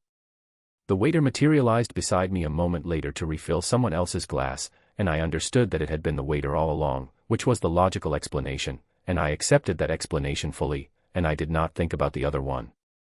Across the table, without turning his head, Mick's eyes moved to mine for approximately 1 second. Then back to Julia. I put my water glass down. "You okay?" Petra murmured. "Fine," I said. And I was. I was completely fine. I was a physician at a team dinner, entirely in control of myself, and the fact that a specific person across the table had been doing a series of very small, very deniable things that added up to something I could feel in my sternum was absolutely not a clinical finding I was prepared to document. We left at 9:30. The parking structure was 2 blocks from the restaurant, The kind of Hartford parking structure that had been built in the 90s and never quite updated, low ceilings, bad lighting, the echo of footsteps. 14 people had walked over together and now dispersed in different directions toward different levels, calling goodnights, car keys beeping, conversations trailing off mid-sentence. I was on level 2. I was walking toward the stairwell when I heard footsteps behind me, and I knew before I turned around that they were his because I had apparently catalogued the specific weight and rhythm of the way Mick Callahan moved, which was a thing I was going to have to think about later. Level 2, he said. Yeah. Same. We walked to the stairwell. We went up one flight. We came out on level 2 and walked in the same direction, which happened to be the same direction because our cars were parked near each other, which was the kind of coincidence that is actually a coincidence, and I was choosing to treat it as nothing else. The level was quiet. 3 other people from the dinner were already gone. Our footsteps echoed off concrete. Good dinner, he said. It was. You talked to Julia for a while. She has opinions. About everything, he agreed. She once argued with Reeves for 20 minutes about font choices on a media release. Who won? Nobody.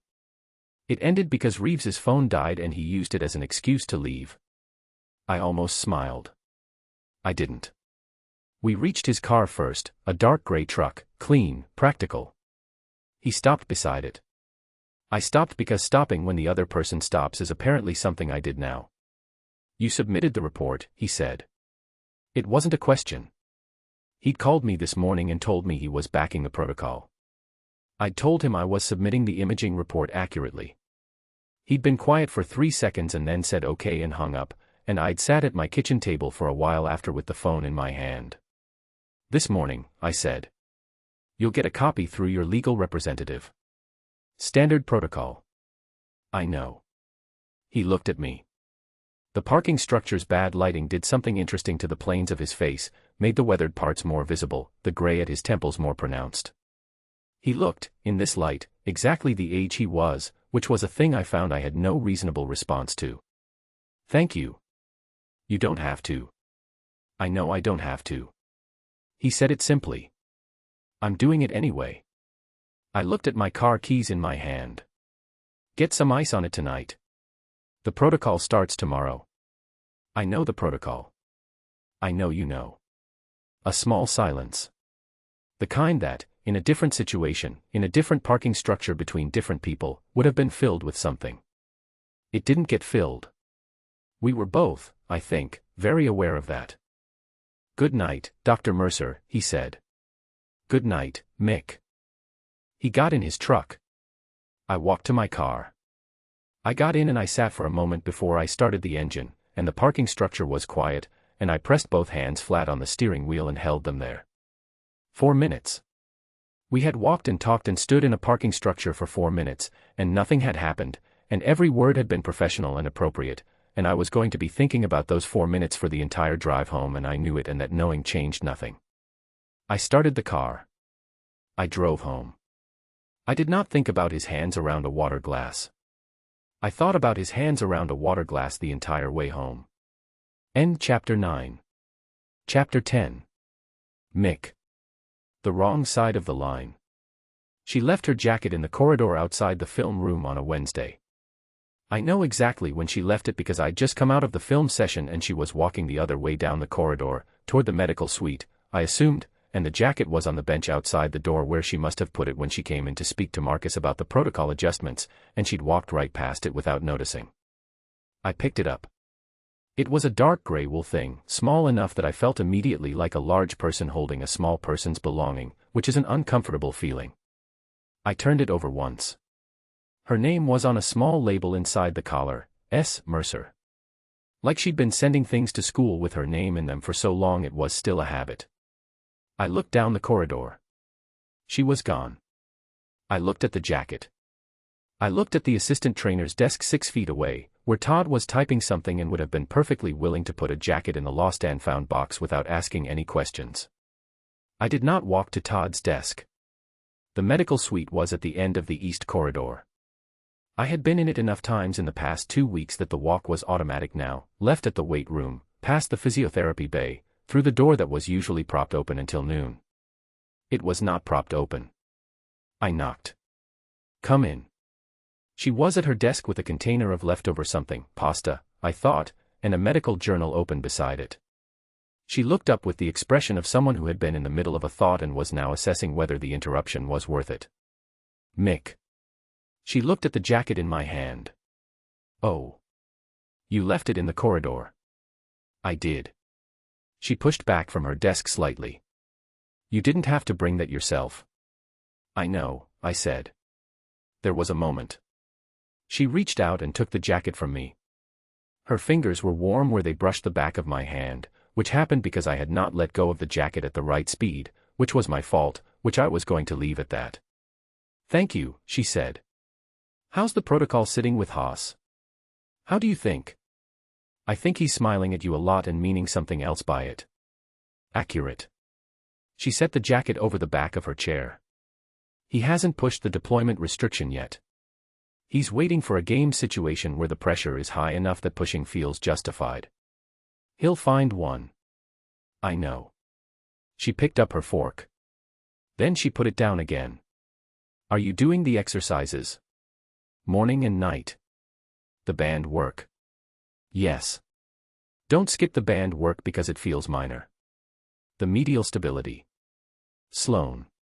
She stopped. Something happened in the room when I used her first name, which I'd done without thinking, and we both registered it without saying so. Sorry, I said. Don't apologize.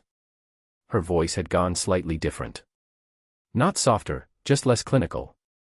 I know you know the protocol. I'm doing the exercises, I said. Okay. All of them. I believe you. I stood there for a second longer than made sense. She was looking at her journal with the focus of someone redirecting their attention, and I was standing in a medical suite holding a jacket I'd already handed over, with no remaining practical reason to be in this room. Eat your lunch, I said. I intend to. She looked up once more. Thank you. For the jacket. Sure. I left. I made it approximately 12 feet down the corridor before I stopped. I put my back against the wall, right there in the east corridor in the middle of a Tuesday, and I stood there. I pressed the back of my head against the concrete and looked at the ceiling and breathed with the particular deliberateness of someone who is telling their body to behave and having limited success. This was a problem. I could frame it other ways. I had been doing that all week, framing it as professional respect, which was real. Framing it as gratitude for the honest conversation in the equipment room, which was also real. Framing it as the natural trust that builds between a patient and a physician who is actually doing the job. All of that was real. It was also not the complete accounting.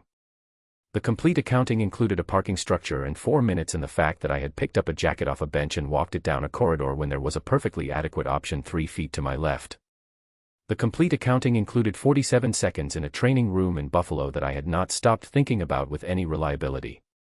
I stood against the wall for 60 seconds. I counted them. Then I walked back toward the ice. Leo was alone in the far corner of the rink after practice. Everyone else had gone in.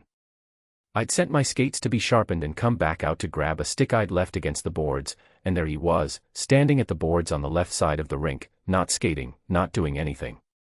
Just standing there looking at the boards in front of him. I knew that look. I'd had that look once. Not with the boards, for me it had been the crease after a specific goal I'd let in during a playoff game at 24.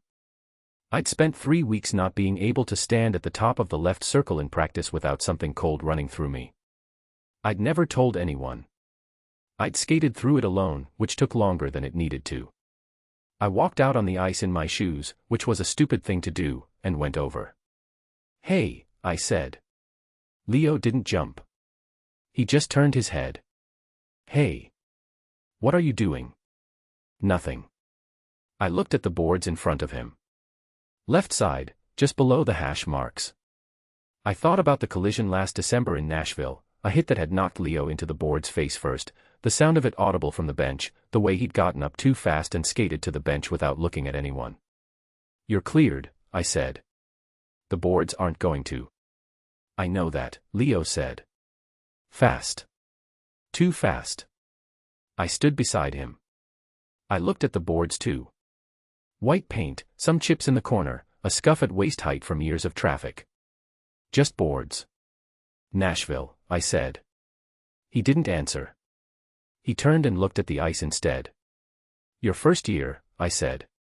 It's not. People think you get over things because time passes. You don't always. Sometimes it's just in there. I'm fine.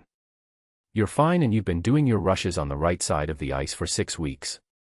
He looked at me. I've been playing defense for 17 years, Leo. I notice where people don't go. He was quiet for a long time. Long enough that I wondered if I'd pushed the wrong way. Some people don't want to be seen, they want the pretending to be respected. But then he said, it's just, I know it's dumb. The boards aren't, it's not like they're going to do something different. I know that. It's not dumb. It feels dumb. Most things that are real feel dumb when you say them out loud. I looked at the boards once more. You don't have to fix it today. You just have to stay on the ice with it. Right side, left side, doesn't matter. Just stay on the ice. He looked at me with the particular expression of someone young enough to be surprised that a person older than them has been somewhere similar.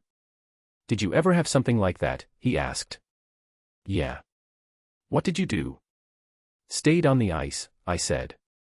Took longer than it needed to. But I stayed on the ice. He nodded. Slow. Okay. You want to run the left boards drill? He looked at the boards again. Back at me. Now. Ice is empty. Nobody watching. Another pause. Then he went and got his stick. We ran it for 30 minutes. He was shaky the first 5 and better the next 10, and by the end he was Leo again, fast, sharp, unconscious. I didn't say anything about it. Neither did he. We just skated until the facility manager turned the house lights down to indicate he wanted us off the ice, and then we went in. In the locker room, pulling off my shoes, I thought about what I'd told him. Stayed on the ice. Took longer than it needed to. But I stayed on the ice. I thought about Dr. Mercer in a parking structure saying goodnight. I thought about a jacket and a medical corridor and 60 seconds against a wall. I thought about the things you stay on the ice with. I didn't have an answer for that one yet. But I was starting to think about it honestly, which was a beginning. End chapter 10. Chapter 11. Sloan. What goes on record? I submitted the report at 8:47 on a Thursday morning. I had been over it 11 times. Not because I was uncertain about the findings, the imaging was clear and my clinical observations were documented with the precision I'd spent 6 years building, but because once it was in the system, it was in the system. Official. Time-stamped. Attributed to Dr. Sloan Mercer, team physician, Hartford Falcons. I sat at my desk for a moment after I hit send. Then I opened a second window and submitted a copy to the league's standard player medical records portal, which automatically notified the player's legal representative on file. Standard protocol. Unremarkable on its face. I had done it deliberately. If Derek Stahl or Coach Haas or anyone else in this building wanted to reroute what I'd written, they could try. But Mick's representative now had a time-stamped copy that predated any revision. Whatever came next, there was a version of the truth already out of the building. I ate my breakfast. I saw 4 patients. I updated 3 treatment plans. I did my job with the same attention I brought to every Thursday morning, and if I checked my email more often than usual, I kept that to myself. The call came at 2:15. Not Derek Stahl this time. The team's director of operations, a man named Phil Kearney, who handled the administrative layer between the front office and the support staff. His voice was careful in the specific way of someone delivering a message they didn't write. Dr. Mercer. Thanks for picking up. Of course. I wanted to give you a heads up on something, informally. In the spirit of transparency. I appreciate that. The imaging report, which, look, we understand your findings, we respect the clinical process. But. A pause. There's been a request from the GM's office for a supplementary assessment. Dr. Brody has agreed to review the imaging as a consulting resource, given his history with the player. I said nothing. It's not a replacement of your report, Phil said, slightly faster. It's a supplementary perspective. Standard in cases where In cases where the primary physician's findings are inconvenient, I said. The silence was brief. That's not how we'd characterize it. How would you characterize it? As a thorough process. Multiple perspectives. Best outcome for the player. I looked at the wall across from my desk. There was a Hartford Falcons organizational chart on it, put there by whoever used this office before me. Brodie, presumably. His name was still on it, 3 levels below the GM. Is my position being reviewed? I asked. No. Not at this time. Not at this time. Such a precise little phrase. Thank you for the heads up, Phil. Of course. We're glad to have you here, Dr. Mercer. Really? I know, I said. Good night. I hung up.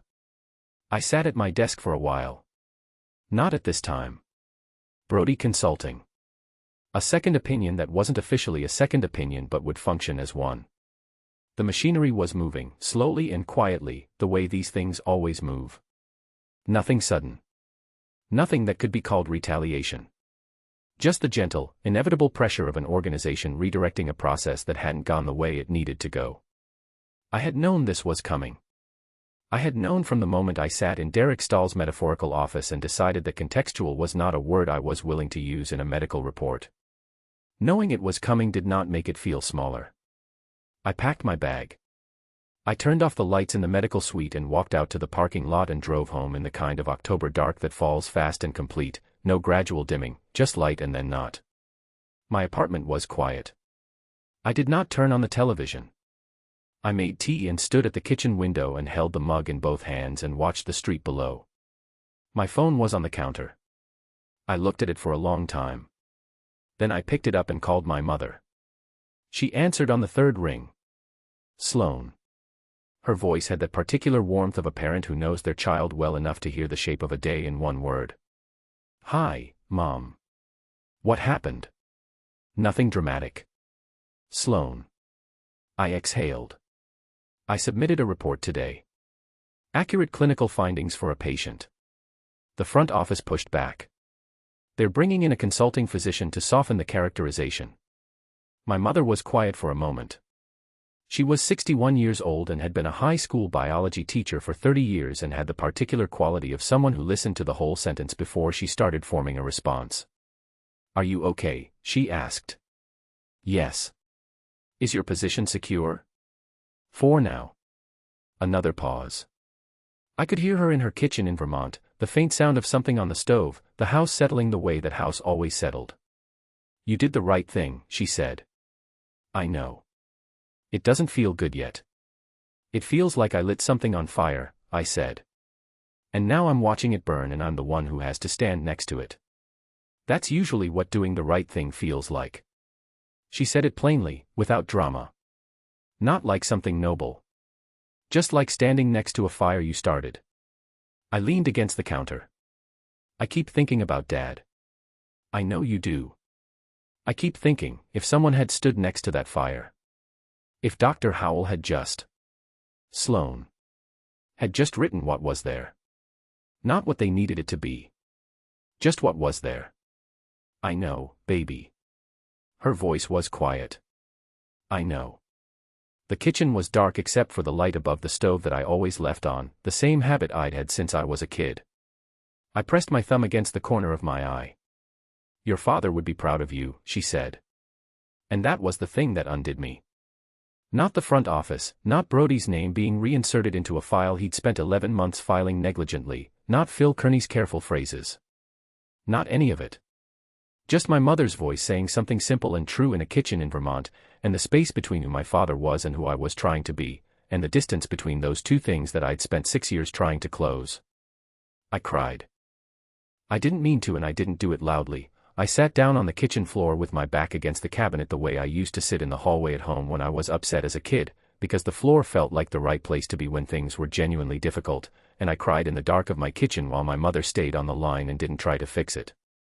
She just stayed there. He would be so proud, she said again, softer. He would be telling everyone. He'd be driving people absolutely crazy talking about it. I laughed through the crying, which came out wrong, and my mother laughed a little too. He would, I said. He would call your Aunt Christine. He always called Christine when he needed someone to be impressed. Christine would have been impressed. Christine is easy to impress. I wiped my face with the back of my hand. The kitchen was still dark. The street outside was still ordinary and Hartford and indifferent. Mom, I said. What do I do if they come after the report? She was quiet for a moment. What do you think you do? Stand next to the fire. Yes, she said. That's what you do. I sat on the kitchen floor for a while after we hung up. Then I got up. I went to my desk. I unlocked the bottom left drawer. I took out the manila folder with my father's name on it. I opened it and I read the inquiry report section I had read 12 times before, and this time I read it differently, not as a wound, not as the story of a thing that was done to my family, but as a map. A map of exactly how this worked. The phone calls. The careful language. The supplementary assessments. The way a second physician's name enters a file and the first physician's findings get characterized as one perspective among several. The way a player's body becomes a negotiation between the people who own the team and the people who are paid to protect it, and the physician in the middle is asked, quietly, to pick a side. My father's physician had picked the wrong one. I was not going to. I took out a legal pad and I started writing. Not the official report, that was already submitted and time-stamped and out of my hands tonight. I was writing everything else. The stall call. Haas's office, the phrase on record the way it needs to be. Phil Kearney at 2:15. The pattern I could see forming from the shape of those 3 conversations, placed end to end. I wrote for 2 hours. When I finished, I had 8 pages of notes, dated and detailed, and I sat back and looked at them and thought, this is bigger than McSney. This is bigger than one patient and one season and one franchise's playoff ambitions. This was exactly the pattern. And I had 8 pages of it documented. I locked the folder back in the drawer. I put the legal pad in my bag. I turned off the kitchen light, finally, and went to bed. I did not sleep easily. But I slept with the particular quality of someone who has made a decision they intend to keep, and that is its own kind of rest. Tomorrow was going to be harder than today. I was going to be there for it anyway. End chapter 11. Chapter 12, Mick continues. Chapter 12. Mick. The conversation that changes everything. I heard about the second opinion call from Leo. Not from management. Not from Haas, who I hadn't spoken to privately since the protocol meeting. From Leo Vasquez, 22 years old, who had overheard Phil Kearney on a phone call in the hallway outside the equipment room and had the good sense to find me before anyone else did. Brody's coming in Thursday, Leo said. We were in the weight room, just the 2 of us, early enough that the facility was still quiet. I don't know what that means, but I figured you should know. It means they didn't like what the report said. Are they allowed to just? They're not doing anything technically wrong, I said. That's how it works. Leo looked at me for a moment. What are you going to do? I wrapped my hands. I looked at the bar. I'm working on it. That was Thursday morning. By Thursday evening I was in the facility after 8 o'clock, which was late enough that the corridors had gone mostly quiet and the cleaning crew was moving through the locker room 2 halls over with the sound of carts and low music. I knocked on the medical suite door. She answered it herself, which meant Marcus was gone, which was what I'd been counting on.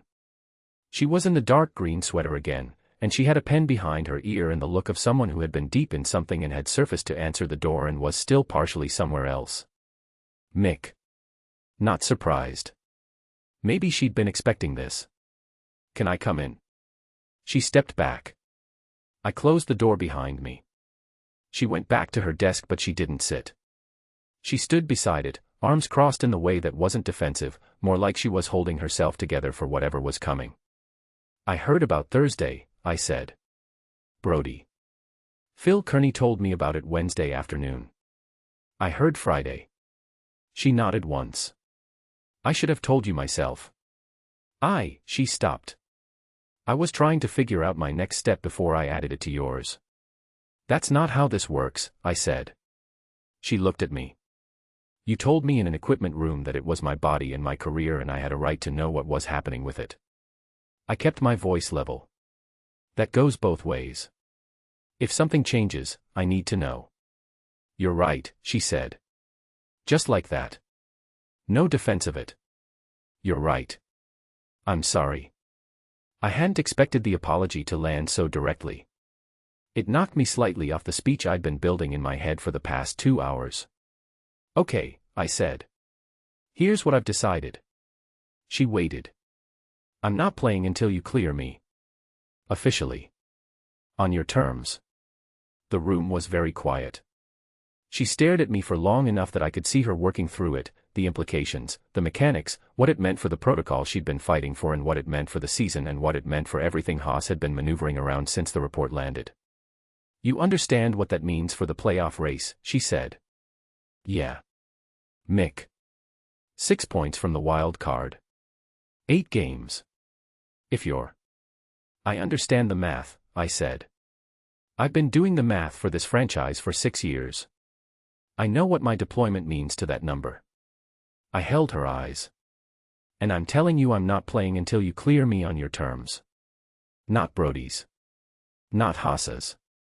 Yours. She looked at me for a long time. I thought she was going to argue.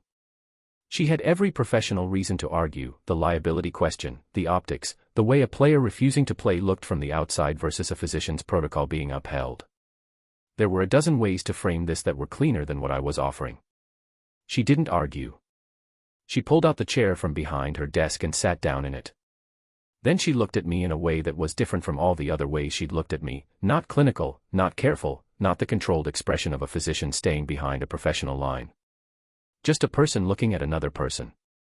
Okay, she said. I sat down in the chair across from her desk. The one patients used. I'd sat in it 4 times now. My knee's not what I'm worried about, I said. She waited. This was the part one hadn't planned as clearly. The equipment room had been her territory, she'd walked in with information and a decision and I'd been the one receiving it. This was different. This was me walking into her office at 8 in the evening with something I needed to say out loud, which was not something I did easily or often. I looked at the floor. Then I looked at her. I need you to tell me how much time I have left, I said. Not what the team wants to hear. Not what sounds good. The real number. The honest one. I already told you. You told me 1 to 2 seasons conservatively. I paused. I need to understand what that means. Not the medical definition. What it actually means. For my son, for the custody situation, for everything I'm trying to figure out that has nothing to do with this building. She was very still. 1 to 2 seasons is real, she said. If you manage it right. If you stop playing through the acute pain events. If you do the physio consistently and we reassess every 6 weeks and you don't push in circumstances where pushing will cost you more than you gain. She leaned forward slightly, elbows on the desk. That's not a consolation number, Mick. That's what's actually there. And if I don't manage it right. Then less. How much less? I can't give you a number for that. Too many variables. She looked at me directly. What I can tell you is that the MCL is manageable. The cartilage wear is the piece that won't wait indefinitely. Every game you play through an acute flare without reporting it, you're making a withdrawal from an account that has a specific balance. I don't know the exact balance. I know it's not unlimited. I sat with that. Outside in the corridor, the cleaning cart moved past the door, wheels on tile, someone's quiet music fading. 1 to 2 seasons, I said. If managed well. Jake is 10. I know. If I have 1 good season left, 1 season where I'm playing and he's here, where he can come to games and see it while it's still real, I stopped. That's different from 2. That's a different set of decisions. She was quiet. Not the clinical quiet of someone waiting to respond. The real quiet of someone who was actually with you in the room. I hear that, she said. Softly. I understand that. The custody situation is changing. His mother's been offered a job in Vancouver. If she takes it, I shook my head. I might end up as the primary parent here, Which is what I want. But it changes what the next 2 years look like. Then we protect the next 2 years, she said. That's exactly what the protocol is for. Not to end your career early. To give it enough structure to last. I nodded. Slow. I looked at her desk, the legal pads, the tablet, the small framed thing I couldn't read from this angle. The locked drawer at the bottom left that she always locked and never explained. That's what I thought, I said. 1 to 2. Yes. I stood up. I needed it from you. Not from a file. Not from a second opinion who's going to tell me what the front office needs him to say. I met her eyes. From you. She held my gaze. Thank you, I said. For not lying. She said nothing. But something in her face, a small, real thing, the kind of thing that doesn't move the features much but changes the quality of the whole, shifted. I picked up my jacket. I went to the door. Good night, Sloane, I said. I did not look back. I didn't need to. I could hear the room behind me, the quality of her silence, the weight of it, the particular stillness of someone who is sitting very carefully with a thing they are not yet ready to name. I walked down the east corridor with the door closed behind me. I counted my footsteps to the exit. 14. Something that had been locked inside my chest for a very long time felt like it had moved. Not opened. Not gone. Just shifted into a different position, the way something does when it's been in the wrong place and your body finally admits it. I pushed through the exit door into the October night. I drove home. I did not think about the way she'd said I hear that like it meant something specific. I thought about it the whole way home. End chapter 12. Chapter 13. Sloane. What ethics actually costs. After he left, I sat at my desk for a long time. The facility was quiet. The cleaning cart had moved on. Through the frosted window above my desk, the parking lot lights made orange shapes on the ceiling. I picked up my personal journal, not a medical file, not a legal pad, just a small brown notebook I'd been keeping since residency, the kind of record that is for no one and nothing except the accumulation of days that would otherwise disappear. I opened to a blank page. I wrote one sentence. He looked at me like I gave him something. I need to figure out what that was before I do something irreversible. I closed the notebook. I locked the bottom left drawer. I turned off the lamp. On the drive home, I thought about the word irreversible and whether I had used it because it was accurate or because it was a warning I was issuing to myself. Both, probably. Both. Brody arrived Thursday at 10. His name was Dr. Gerald Brody and he was 61 years old, and he was the kind of man who entered a room like he'd been expected and was glad to confirm it. Silver hair, good handshake, a smile that said I have done this many times and found it uncomplicated. He wore a tie, which nobody in a sports medicine context wore, and I understood immediately that the tie was a communication. It said, "I am the senior person here." Marcus met him at the facility entrance, which I had not been told would happen. By the time I walked into the medical suite at 9:50, they were already in conversation, the easy, established warmth of two men who had worked together for a decade and shared a shorthand I was not part of. Brody turned when I came in. Dr. Mercer. The handshake was firm and entirely appropriate. Gerald Brody. It's good to finally meet you. I've heard excellent things about your background. Thank you, I said. Likewise. Neither of those things was true in the direction it needed to be, but we both smiled. He reviewed my report first. He did it at my desk, in my chair, while I stood near the window with my tablet and Marcus organized equipment that didn't need organizing. Brody read carefully. He made small sounds that meant nothing, the and IC of someone performing thoughtfulness. Then he examined Mick. I was present for the examination. That had been my condition, stated to Phil Kearney the day before in an email I had kept deliberately on record. I will be present for any supplementary assessment of my current patients. Standard continuity of care protocol. Phil had said of course, naturally, absolutely. Mick came in at 10:30. He looked at Brody, then at me, with the flat, contained expression of a man who had been told what was happening and had decided how he felt about it without advertising the feeling. Dr. Brody, he said. Mick, good to see you. Sit down, let's take a look. I watched. Brody was thorough. I will say that. He wasn't rushing, wasn't performing brevity. He ran a complete range of motion assessment, asked the right questions in the right order. His hands knew what they were doing. He had done this for 30 years and it showed. The difference was in what he chose to notice. When he hit the external rotation, the same point where Mick's jaw had tightened for me the very first day, the same point that had told me everything before I'd written a single word, Brody paused for half a second and then continued. His face registered nothing. He moved on to the next sequence. I wrote on my tablet, external rotation response, observed, not noted. Mick caught my eye over Brody's shoulder. I kept my face still. How's the pain management been? Brody asked. Fine, Mick said. Then, without looking at me, 4 out of 10 on hard practice days. 2 to 3 otherwise. Brody made a note. That's very manageable. You're in good shape overall, Mick, very good shape for your age and mileage. He straightened up. I'll have my report to the front office by Monday. The report goes to the GM and to the player's representative, I said. Brody turned and looked at me pleasantly. Of course. Mick stood up. He looked at me once more, briefly, and then he left. Brody's report arrived Monday at noon. I read it twice. Then I printed it. Then I put it next to my own report on my desk and went through them side by side, line by line, the way you read 2 accounts of the same event by people who were standing in different positions and wanted different things. The clinical findings were not fabricated. He couldn't fabricate them, I had the imaging, I had my own assessment on record.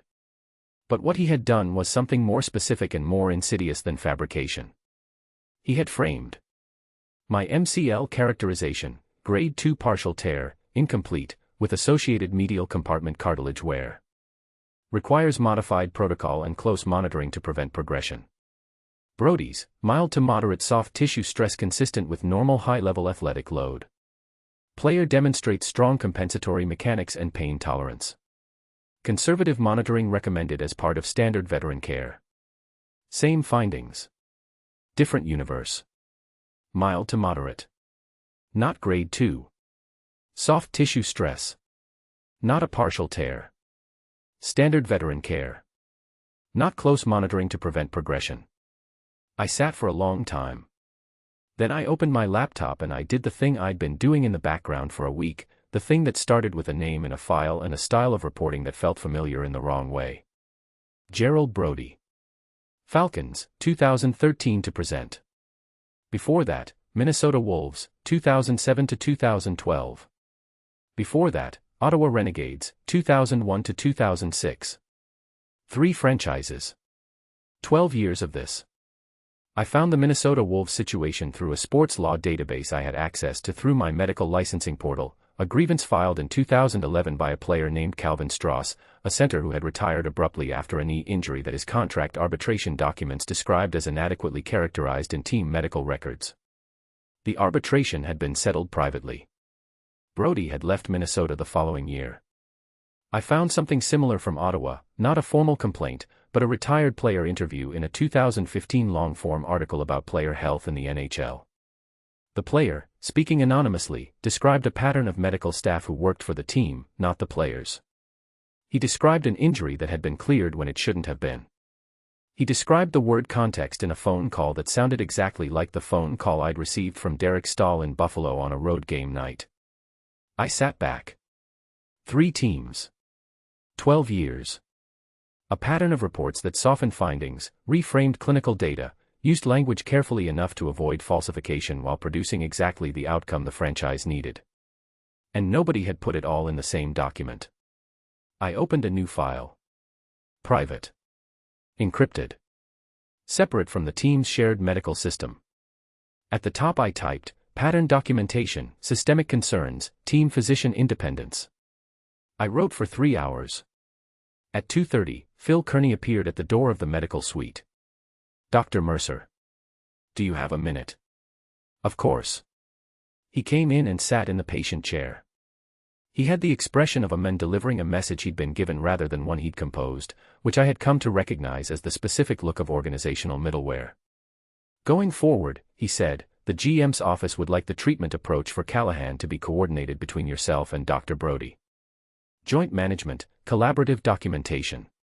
It's just, given the supplementary assessment and the need for continuity. You want me to sign off on a joint treatment plan, I said. To coordinate. Phil, I kept my voice even. You want my name on a document that endorses a characterization of this injury that I do not clinically support. That's what coordinating with Dr. Brody's report means in practice. He was quiet for a moment.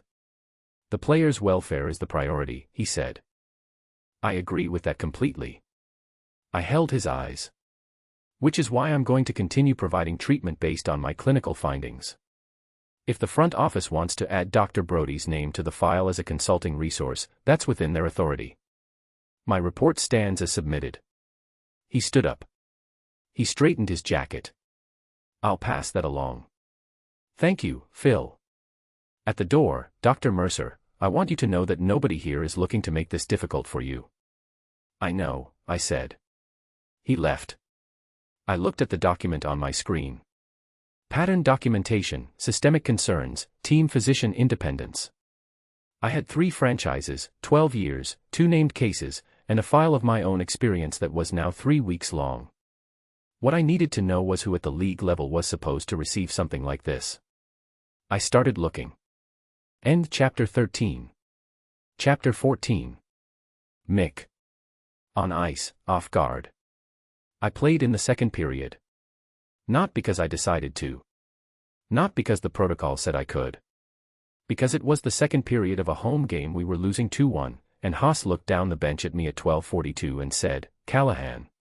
You're up, and every player on that bench looked at me, and Jake was in Section C behind the visitors' bench, and I was 37 years old with my name on the back of a jersey a lot of people had worn before me and would wear after. I went. The first period had been the protocol. Bench. I sat in my gear and watched my team play without me and felt every second of it the way you feel a bad tooth, not constant agony, just a specific, insistent awareness that something is wrong. The crowd noticed by the end of the first. Social media, according to Leo, had noticed by the 7-minute mark. My phone was in the locker room, but I knew without looking that it was doing the thing phones do when your name is in a lot of sentences at once. The second period Haas technically stayed within the parameters Sloan had submitted. The modified protocol allowed game deployment in reduced minutes, and he hadn't been told it was off the table entirely. He'd just been told that deployment decisions needed to be weighed against flare risk. He weighed them. He decided the flare risk was worth it. I went over the boards and the ice came up to meet me, and for a minute and a half everything was exactly what it had always been, my body knowing what to do before I told it to, the read of the play opening up the way it does when you've been doing this long enough that the decisions aren't decisions anymore. I made 2 clean clearances. I won a battle in the corner on sheer stubbornness. I set up a point shot that Leo deflected wide of the post and should have been a goal. 3 minutes and 14 seconds in, I pivoted hard on a rush coverage, the kind of pivot that happens fast and automatic, no time to think about it, and felt the knee. Not a pop. Not a give. A twinge, specific and bright, right on the medial side, the exact spot I'd told her about in an MRI corridor when I said both and watched her face not change. I skated through it. I finished the shift. I finished the period. We tied the game in the third on a Leo rush and held on for the extra point. The arena was loud in the good way. The bench was loose. Reeves hit my helmet. I smiled and said the right things and went to the locker room and changed and thought about what I was going to tell her. The medical suite light was on. I had known it would be on. She traveled with the team now and she stayed for home games through the post-game window, because that was her job, and she took her job exactly the way she took everything, without shortcuts. I knocked once and went in. She was at the counter with a tablet. She looked up. She didn't say good game. She didn't say anything about the tied score or the overtime point or the way the second period had gone. She looked at the way I was standing and she set the tablet down. Sit down, she said. I sat. She came over and pulled on her gloves without asking any questions. She moved directly to the knee with the certainty of someone who already knew which question they were answering. 3rd minute of the second period, she said. The coverage rotation on the right side rush. You were watching. I was watching. She began the assessment. Careful, methodical, the same sequence she always ran. Swelling. Small, I said. Swelling. It's small, Sloane. It's swelling, Mick. I looked at the ceiling. I know. She kept working. She didn't say anything else for a while. I watched her face while she worked, the particular quality of her attention when she was focused, which was total. She didn't do anything part-way. She never had, from the first day she'd sat in front of me on a stool and found what Brody had spent 11 months not finding. Her hands moved over the joint with a precision that had nothing uncertain in it. Her face was controlled and still. She was wearing the team staff jacket over a dark gray shirt and her hair was down tonight, not pulled back the way it usually was at work, and I registered that the way you register something you've been trying not to notice, all at once, when you stop trying. I watched her face. She felt it. I saw it, the small, specific thing that happened when she became aware of my attention without looking up. A stillness that was different from clinical stillness. Her hands kept moving, they never stopped, she was too well trained for that. But something in the room changed in a way that had nothing to do with my knee. Neither of us spoke. I counted the seconds without meaning to. 1, 2, 7, 15. She moved to a different assessment angle. Her hands were steady. Mine were flat on the table, both of them, pressing lightly against the surface. I was aware of the distance between us, which was clinical and appropriate and approximately 18 inches, and I was aware of every one of those inches. 23. 30. She pressed carefully along the medial line. I didn't twinge. The swelling was real but contained, she was right about it being swelling and I was right about it being small and we were both right at the same time, which seemed to describe our whole relationship so far with uncomfortable accuracy. 38. 42. She stopped. Her hands were still on my knee.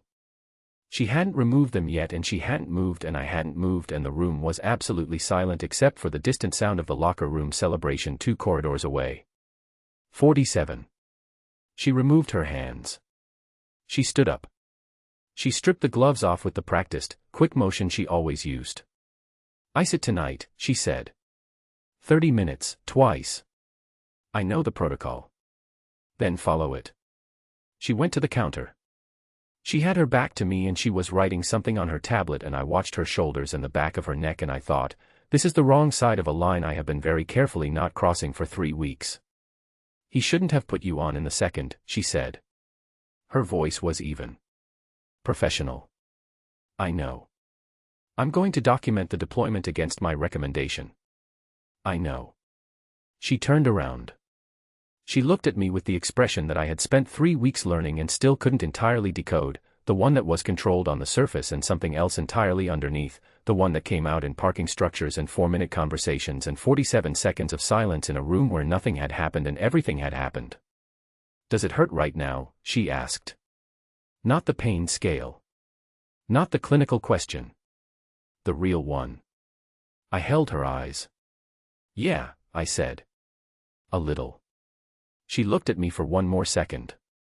Then she looked at her tablet. Go home, she said. Ice it. I stood up. I got my jacket. At the door I stopped with my hand on the frame, and I was going to say something. I had something, some specific combination of true words that would be either the right thing or the most complicated thing, and I hadn't decided which, and then I decided not to. Good night, I said. Good night. Her voice, when she said it, was different than it had been at the start of the evening. I noticed that. I walked to my car in the October dark and I sat for a moment before starting the engine, and I thought about 47 seconds and the specific distance of 18 inches and the fact that a woman who had never once done anything that was not completely professional had just had her hands on my knee for the longest 7-minute assessment in recorded history. I started the car. I thought, she felt it. I thought, I know she felt it. I thought, what are either of us going to do about that? I drove home. I iced my knee for 30 minutes exactly, because she told me to and I had decided, sometime in the past 3 weeks, that when she told me something it was worth doing. I did not sleep easily. In the morning, I was going to have to figure out how to be a man with a compromised knee and 12 years left on his age gap and a son in Section C and a custody situation in motion, who was also a man who had just spent 47 seconds in a medical suite discovering that 18 inches is a very specific and insufficient distance. In the morning. Tonight, I just iced my knee and let the thing I wasn't naming yet sit quietly in the room with me. It was, all things considered, a very patient thing. End chapter 14. Chapter 15, Sloane continues. Chapter 15. Sloane. The thing you don't say. Petra found me on a Friday morning between patients. I was in the physiotherapy bay updating a treatment log when she came through the connecting door, closed it behind her, and leaned against it with her arms crossed and the expression of someone who had been working up to a conversation for a few days and had decided today was the day. I kept typing. Sloane. Give me 2 minutes. I've been giving you 2 minutes for a week. I finished the entry. I put the tablet down. I turned and looked at her. Petra Walsh was 31 years old and had the specific quality of someone who had chosen a profession that required her to understand bodies, how they moved, what they were hiding, what the gap between what someone said and what their body did actually meant. She was very good at her job. She was also very good at applying those same skills to conversations she wasn't technically supposed to be having. She looked at me for a moment. How deep in are you? She said. I considered, for approximately 2 seconds, denying that I understood the question. I don't know, I said. She nodded slowly. Not surprised. How long? I'm not sure that's the right. Sloane. I looked at the window. The frosted glass above the physiotherapy table, the pale Hartford morning behind it.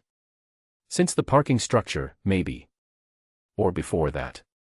I don't know. The post-game assessment ran 19 minutes, Petra said. Standard knee assessment for that injury profile runs 8 to 10. I was being thorough. You're always thorough. Not always for 19 minutes. I said nothing. I've seen the notes, she said. Not the medical record, the legal pad you leave on your desk when you go to the bathroom. The one that has his initials in the margin 3 times. I closed my eyes briefly.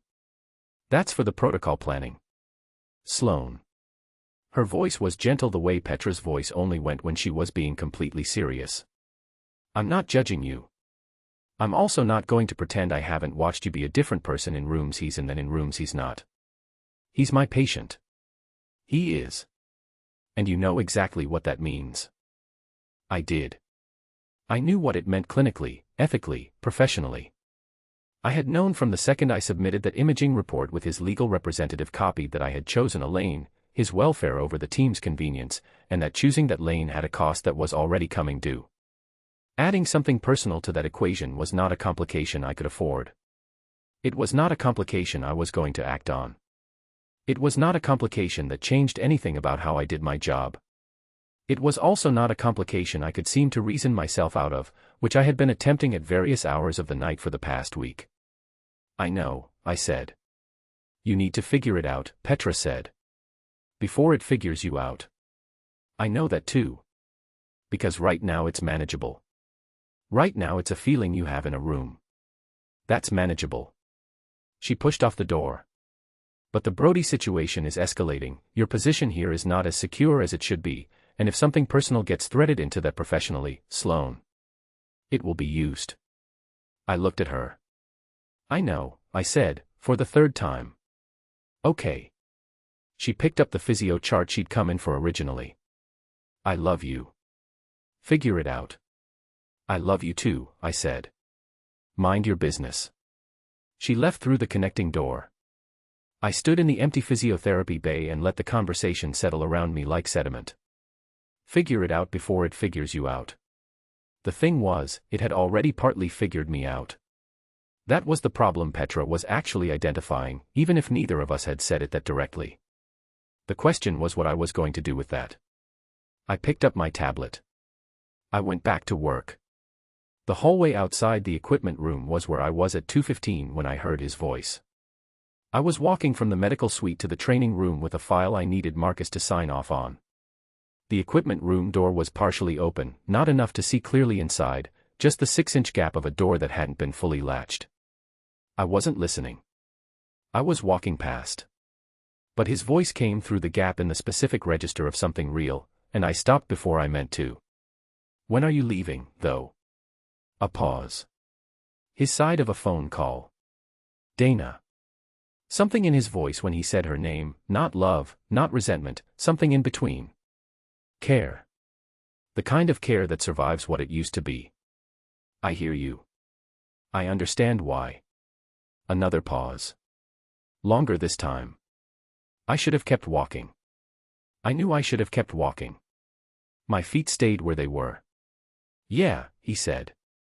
Asterisk, yeah, I know. Asterisk and then, quieter, how is he about it? Silence. Okay. His voice dropped into something I hadn't heard before, lower, rawer, a frequency that had nothing controlled in it. Okay. Vancouver. Okay. I walked away. I walked quickly and quietly, and I did not look back at the door, and I did not think about the word Vancouver and the way his voice had changed when he said it, the way a man's voice changes when he is holding something heavy and trying to find the posture for it. I delivered the file to Marcus. I signed 3 things. I made the appropriate professional conversation. In the medical suite, alone at my desk, I pressed my hands flat on the surface and held them there. He was going to lose his son to another city. Or not lose him, that was the wrong word, but have the geography change in a way that cost him something I could hear even through a gap in a door. He had told me about Jake in a waiting room in October like he was handing something to me carefully. He counts down to home games like they're holidays. A 10-year-old with his father's stubbornness and his father's number on the back of his jersey. Vancouver. I was not supposed to know about Vancouver. I had not been invited into that conversation. I had walked past an open door and heard 6 words that were not mine to hear and had spent the rest of the afternoon carrying something I had no right to carry. I opened my laptop. I opened the pattern documentation file. I started writing. I wrote for 4 hours that evening. Not because the documentation was incomplete, I had plenty by now, enough to construct a pattern that went back through 3 franchises and 12 years. I kept writing because stopping meant sitting with the other thing, and I was not ready to sit with the other thing yet. But somewhere around hour 3, looking at the document that had grown to 41 pages of sourced, time-stamped, organized evidence of a systemic problem, I understood something that I hadn't let myself understand clearly until now. This wasn't just about professional ethics. I had told myself it was. I had told Petra it was. I had framed it to myself as the logical extension of who I'd decided to be, the physician who didn't do what Dr. Carl Howell did to my father, the person who stood next to the fire because the alternative was being someone I couldn't live with. All of that was real. But I also understood, looking at 41 pages of documentation at 11:15 on a Friday night, that Gerald Brody had not gone home on the evenings he softened his reports and wondered if he could live with himself. He had gone home and had dinner and slept and gotten up and done it again for 12 years across 3 franchises, and he had not lost sleep over it, and that was the whole problem. That was what made him dangerous. Not malice. Not dramatic villainy. Just the slow accumulation of small decisions where he always picked the path of least resistance, and over time the path of least resistance had a shape, and the shape was this.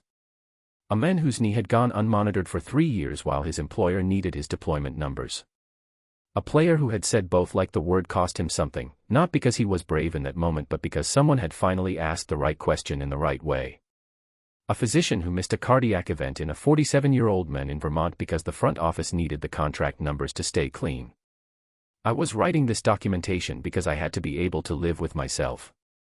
But I was also writing it because of Mick, and because of my father, and because those 2 things had gotten tangled together in a way I was only now seeing clearly, that the reason I had walked into a storage room at 4 in the afternoon and told him everything, the reason I had submitted the report without the framing the GM wanted, the reason I was 41 pages deep into the most professionally dangerous thing I had done in my career, was that I had looked at a man on an assessment table who said medial like an admission, and I had thought of my father, and I had decided without deciding that I was not going to be the reason another version of that story happened. I could not separate those 2 things. I was not sure I was supposed to. I saved the document. I closed the laptop. I sat in my kitchen for a while in the quiet. Then I picked up my phone and found the League Medical Oversight Board contact I'd located last week, and I looked at it for a long time, and I thought about a parking structure and 47 seconds and a voice through a gap in a door saying Vancouver in a register that had nothing controlled in it. I thought about Petra, figure it out before it figures you out. I thought, I have already been figured out. I have been figured out for a while. The question now is what I'm going to do about it. I put my phone down. I was going to do the right thing professionally. I had already committed to that. What I did about the rest of it was going to have to wait until the professional fire I'd started was either out or the whole building had burned down and I was standing in the aftermath knowing I had done the thing I needed to do. After that, I would figure out the rest. After that, I would let myself know what I already knew. End chapter 15. Chapter 16. Mick. All is lost. Dana called on a Tuesday. I was at home, early morning, the kind of quiet that only exists before 7 when Jake isn't there yet and the apartment still has the stripped-down feel of a place that hasn't quite decided what it is. I had coffee and I was reading last night's game tape on my laptop, and when her name came up on my phone I felt the particular weight of a call you've been waiting for without admitting you were waiting. "Hey," she said. "Hey." A small pause. "I'm taking it." I put the coffee down. "Okay." "Mick." "No, I stopped." "It's okay, Dana. I heard you the first time. It's the right call for you." "It is," she said quietly. "It really is. The scope of this role, the money, it changes things for us. For Jake and me long term." "I know." "Which means," she exhaled, "I've been thinking about this a lot. And I think Jake should stay." I went very still. "Here," she said. "With you. For the season at minimum, maybe longer depending on how the Vancouver transition goes. He's settled in his school, his friends are here, and her voice shifted slightly. He needs to be near you, Mick. He's at an age where he needs his father. I've been doing the primary parenting for 3 years and I would not say this if I didn't believe it." I looked out the kitchen window. The Hartford morning, gray and ordinary and completely insufficient for what was happening inside me. "You're sure?" I said. "I'm sure. Dana. I'm sure." Quietly. "I'm not leaving him. I'll fly back every 3 weeks. We'll do holidays. It's not a permanent change, it's a season. Maybe 2. But he needs to be with you." I pressed my hand flat on the counter. I felt the cold of it. "Okay," I said. "Okay. He can stay. He'll stay." She made a small sound. Not quite crying, Dana didn't cry easily, never had. Something smaller. "Thank you." "Don't thank me. He's my son." "I know." We worked out the basics. The school pickup situation, the schedule, the conversation we were going to have with Jake together on a video call this weekend.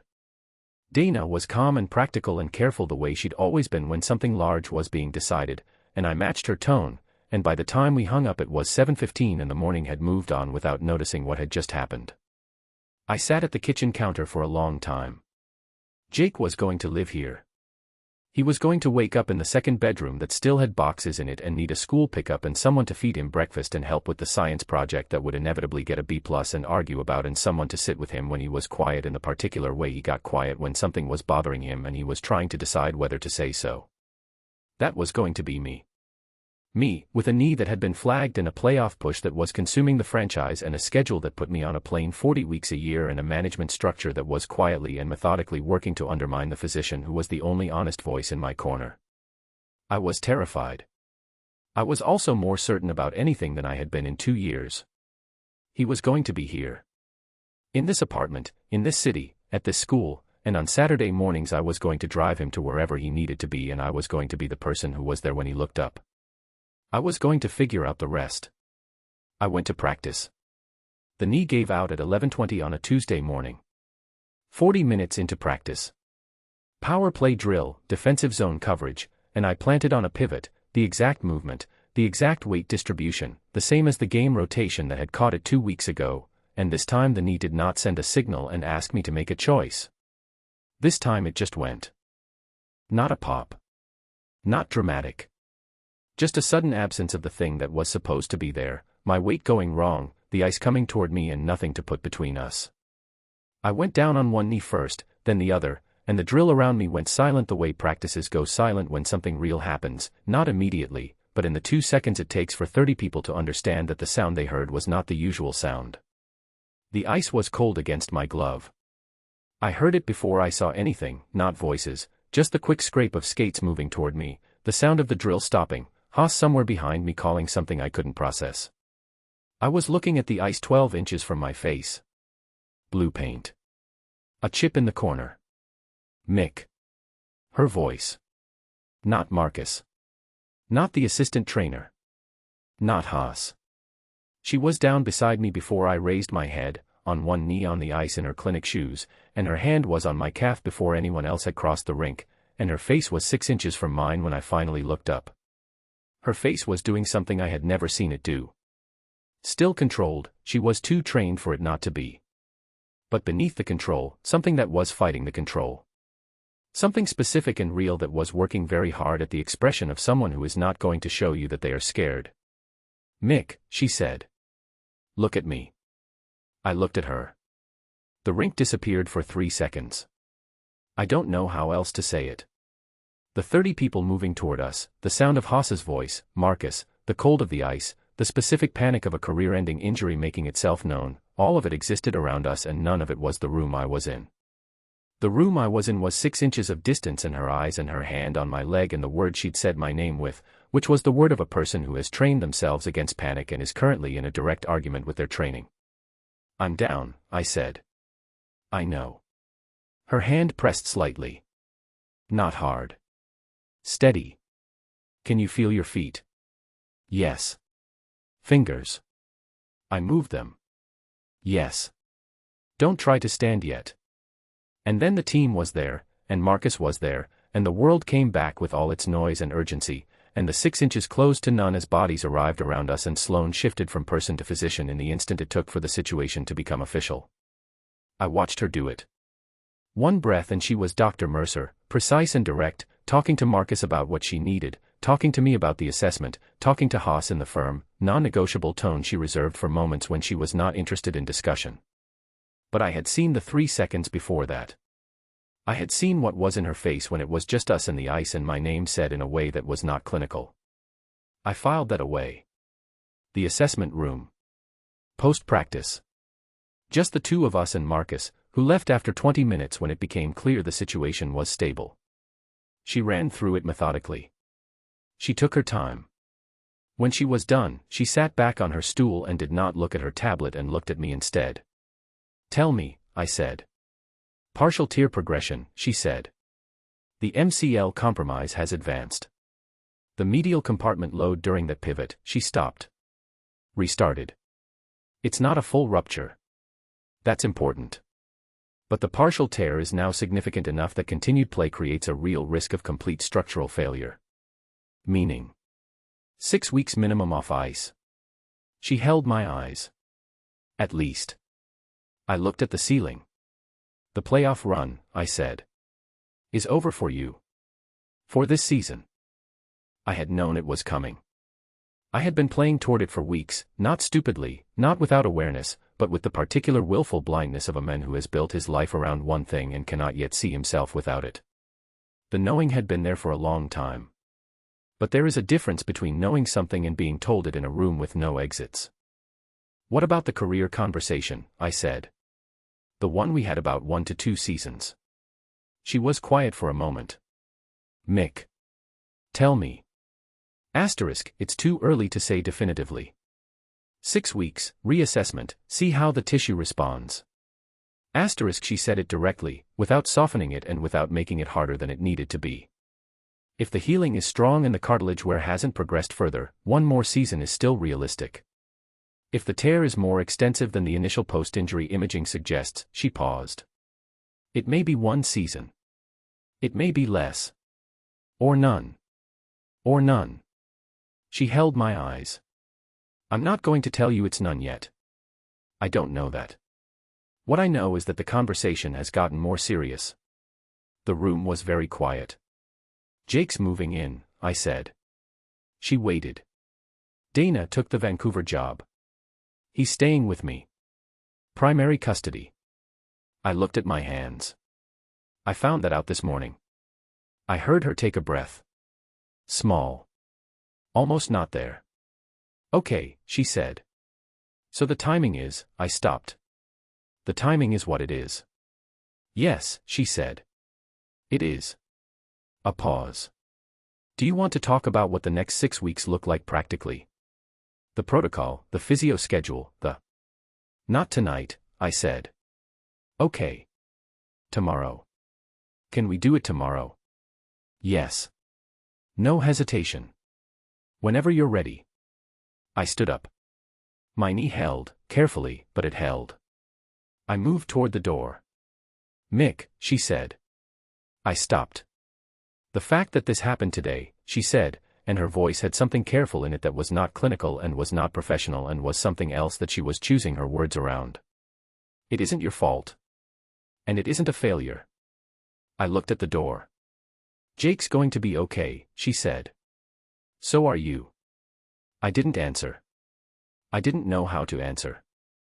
I walked out into the corridor and stood against the wall in the empty hallway outside the assessment room, and the building was quiet around me, and my knee hurt at a specific and honest date, and somewhere in the city my son was at school counting down to a weekend when he was going to be told that his mother was moving to Vancouver and his father was catching him. I was going to catch him. Whatever the next 6 weeks looked like. Whatever the next season looked like. Whatever the career number was, at the end of all the honest conversations. I was going to be on the ice to catch him. That was the only number that mattered tonight. End chapter 16. Chapter 17. Sloan. The weight of honesty. The injury went public before I got home.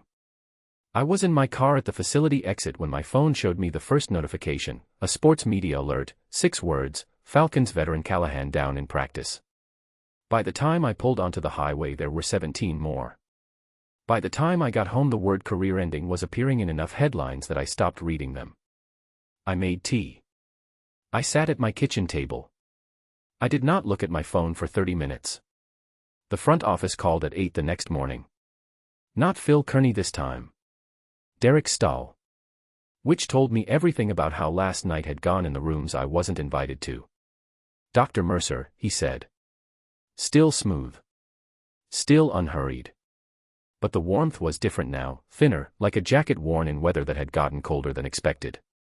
I wanted to talk before things got moving today. Of course. Last night was difficult for everyone. Mick is an important part of this organization and we're focused on his recovery. Full stop. I'm glad to hear that. What I want to address, he said, is the narrative that's going to start forming publicly. Medical staff decisions, protocol management, the question of whether this injury could have been caught earlier. It was caught earlier, I said. I flagged it in my first assessment. The report went to your desk with a treatment protocol that was subsequently. Dr. Mercer. That was subsequently superseded by a supplementary assessment that characterized the injury as mild to moderate soft tissue stress. A pause. Longer than his usual pauses. We made decisions in good faith based on the information available. I understand that's how you'll characterize it. Dr. Mercer. A beat. I want to be direct with you. The optics here, a new physician, a modified protocol that limited deployment, a significant injury that followed, there are people who are going to look at that timeline and draw conclusions that are unfair to you. We'd like to help you get ahead of that. Get ahead of that. New phrasing. Same architecture. How would you suggest I do that? I said. A statement. That the injury represents a progression that conservative management cannot always prevent. That the team medical staff worked collaboratively. I won't do that, I said. The silence was different this time. Less careful. More direct. Dr. Mercer. The conservative protocol was designed to prevent exactly this progression. The injury happened because the protocol was not consistently followed. I'm not going to issue a statement that implies otherwise. I kept my voice level. If the organization wants to issue a statement, that's within your authority. My name won't be on it. I want you to understand what I'm telling you, he said, and his voice had moved into something that was no longer warm at all. Your position here. Is secure, I said. According to Phil Kearney, 2 weeks ago. Not at this time, he said. Another pause. I'll be in touch, Stahl said. I look forward to it, I said. I hung up. I submitted the Brody documentation to the League Medical Oversight Board at 9:47 on a Wednesday morning. 41 pages. 3 franchises. 12 years. Named cases, source documents, time-stamped records of pressure applied to the primary team physician, a clinical comparison of my imaging characterization against Brody's supplementary report with annotated differences. I sent it from my personal email, not the team system. I sent a copy to my own legal representative, whom I had retained on Monday. I sent a copy to the league's player safety office, copy to the Players Association. Then I sat at my desk and looked at my hands for a while. I had just made the next phase of my employment at Hartford very complicated. I had probably made my employment at Hartford untenable past this season, depending on how the investigation moved. I had done it with my eyes fully open, on purpose, with documentation that had taken me 4 weeks and 41 pages to construct. I thought about my father's file. The section of the inquiry report I'd read 12 times. Physician acknowledged awareness of organizational priorities. I thought about Mick in an assessment room last night, looking at the ceiling when I told him 6 weeks minimum, and the way he'd said Jake's moving in like he was placing something heavy on a table between us. I thought about a parking structure. A water glass. 47 seconds. I picked up my bag. I went to the team medical facility. He was in the recovery room. The facility had a dedicated post-injury recovery space separate from the medical suite, a quieter room, better equipped for the immediate post-trauma period, with 2 padded recliners and monitoring equipment and a window that looked out onto the practice ice that was currently dark and empty. The door was open. Mick was in one of the recliners. His left leg was elevated, ice on the knee, the specific arrangement of a man who had been professionally iced enough times that he did it automatically and correctly. He was not looking at his phone. He was not looking at the empty ice through the window. He was looking at the chair in the corner. Jake was asleep in it. A 10-year-old boy, folded into the chair the way children fold when they're truly out, his shoes, the same light-up ones Mick had mentioned, too small, dark and still. He was wearing a Hartford Falcons hoodie and there was something on his lap that I realized was a crumpled piece of paper, a sign, half-made, the kind with a marker and a cardboard edge, the kind you bring to games. The sign said "Go Dad" in large, uneven letters. He'd been here to watch practice. I stood in the doorway for a moment. Mick looked up. His face was the specific face of a man who has held something together for several hours out of necessity and is deciding whether he can put it down. He saw it happen, he said. I came into the room. I let the door stay the way it was, open enough to feel like the world was still accessible, not so open that the world was in the room with us. Is he okay? I said quietly. He cried. Mick looked at his son. He doesn't cry in front of me usually. He's been trying not to do that since he was 8, I don't know where he got it from. He stopped.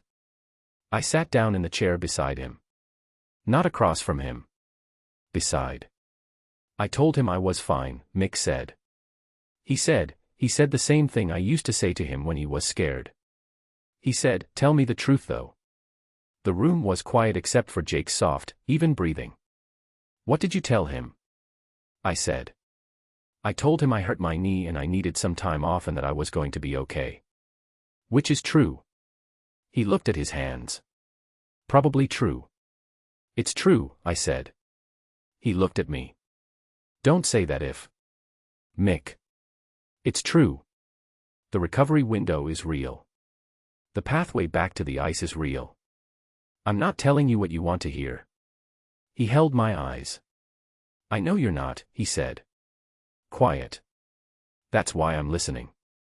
Jake made a small sound in his sleep, the sound of a child adjusting, some dream shifting, and both of us looked at him for a moment. The half-made sign moved on his lap but didn't fall. Go Dad. I put my hand over Mick's. Not clinical. Not a professional gesture.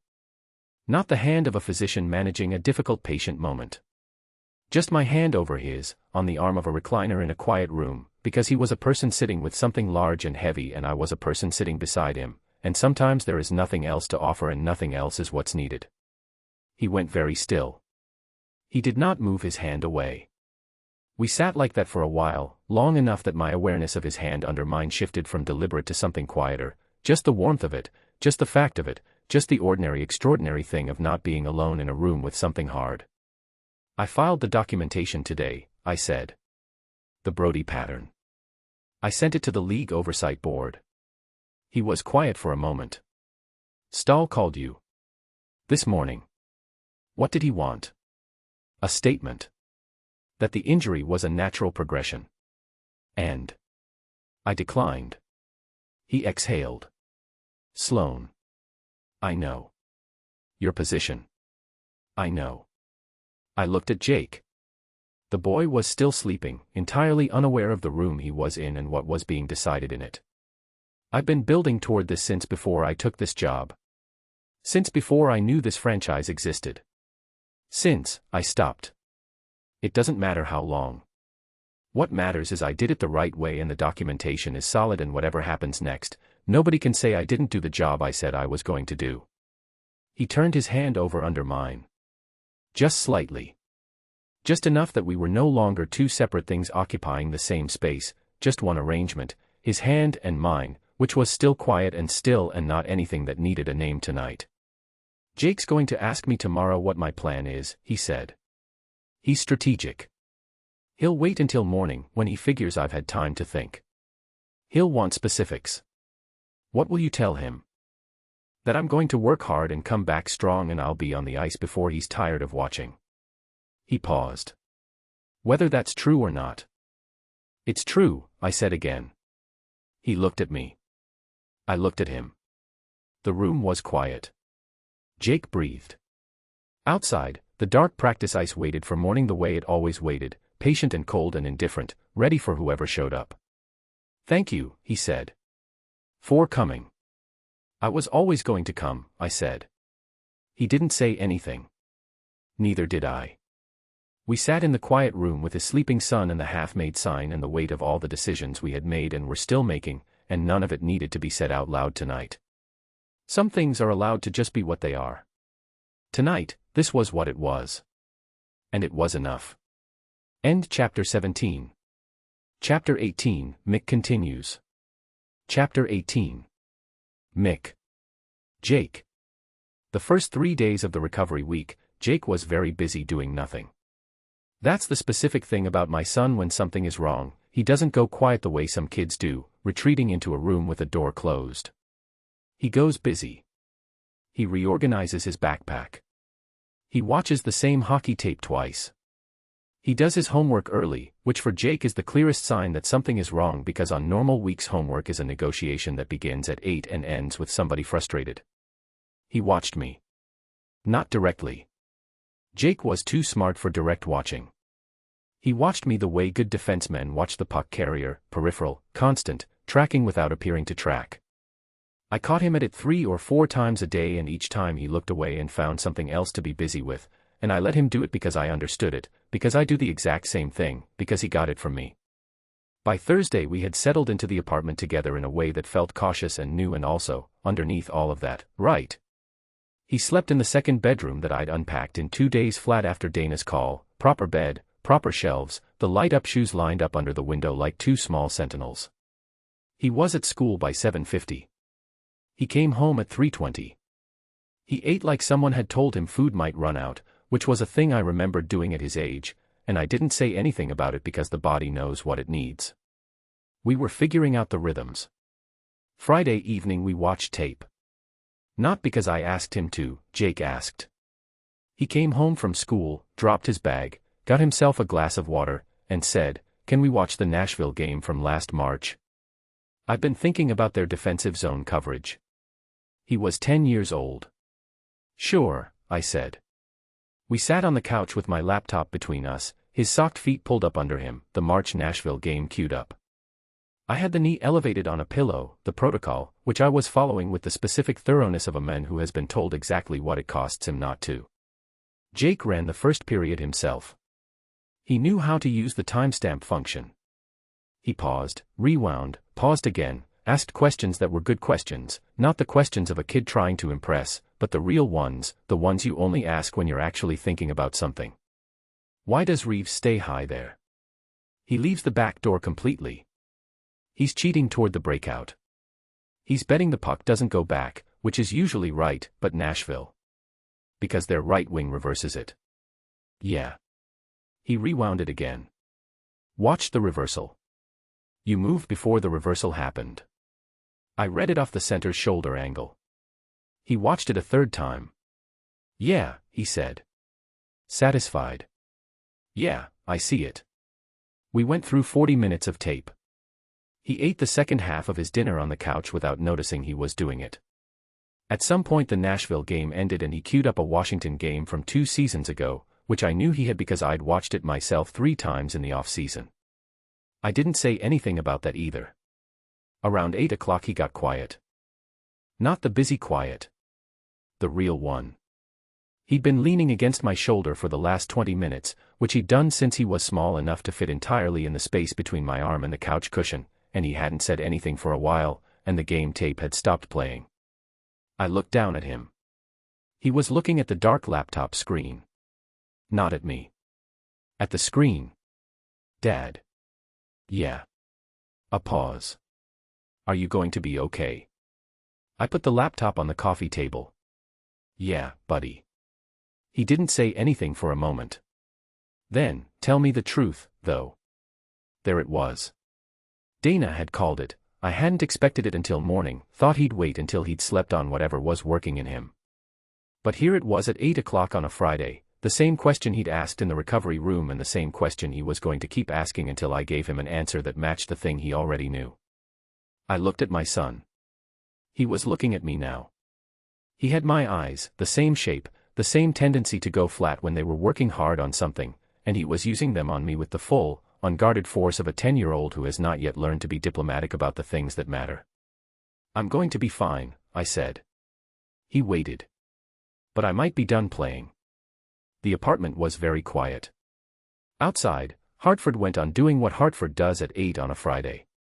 Inside, my son sat with what I'd just said and I watched him do it, watched him take the weight of it, turn it over, find the shape of it.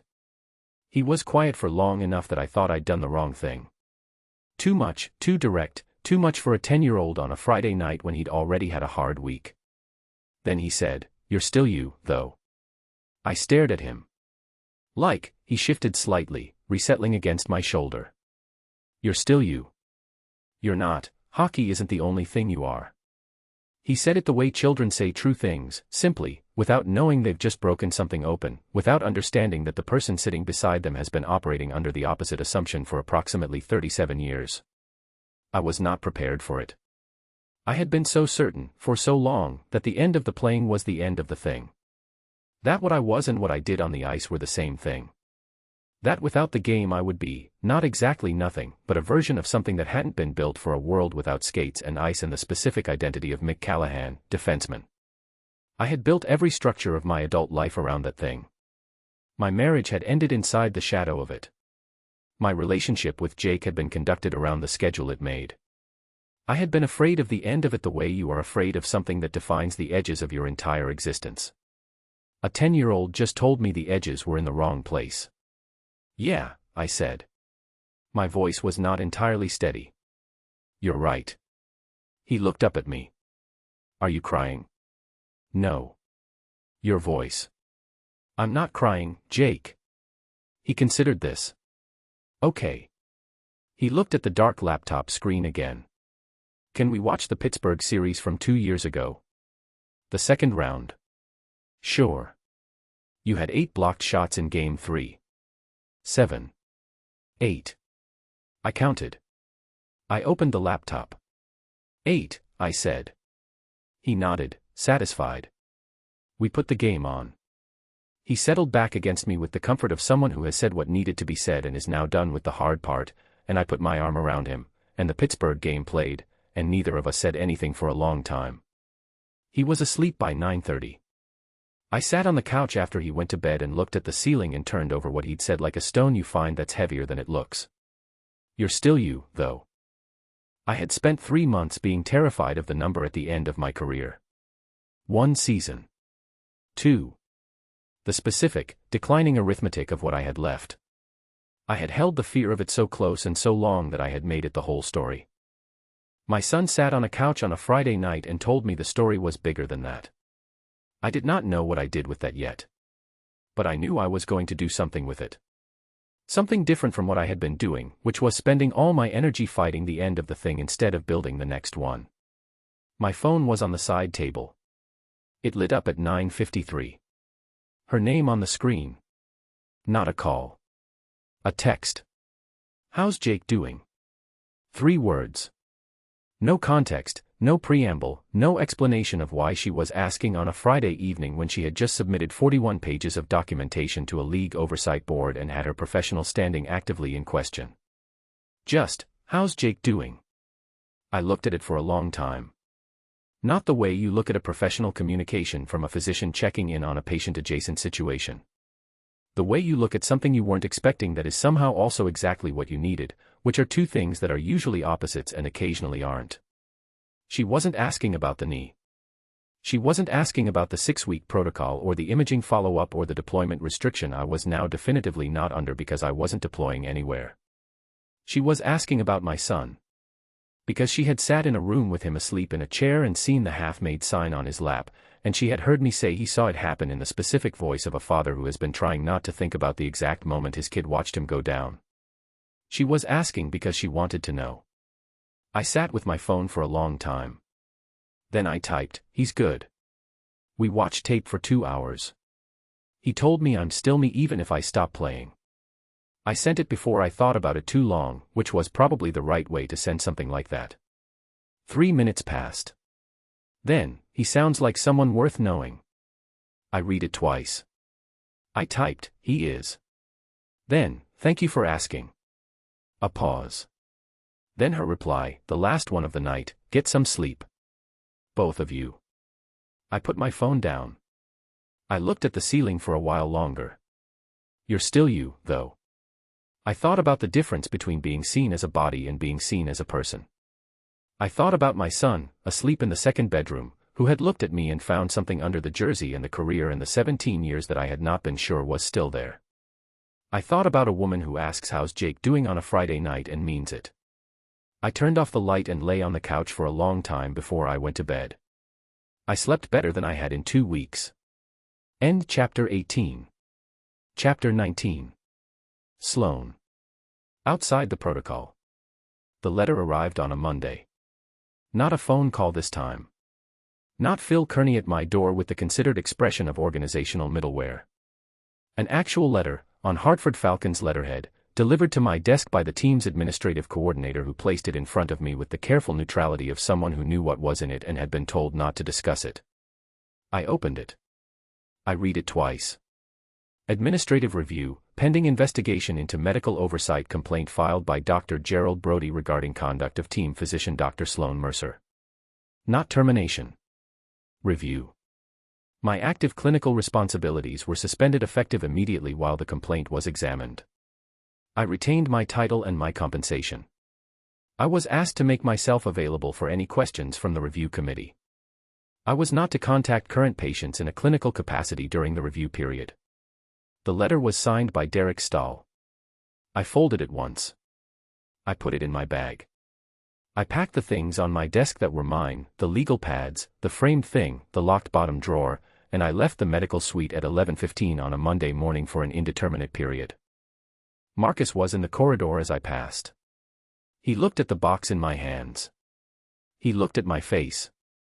He said nothing, which was Marcus, but something in the set of his jaw told me that whatever he thought about me, he was not comfortable with this, and I filed that away.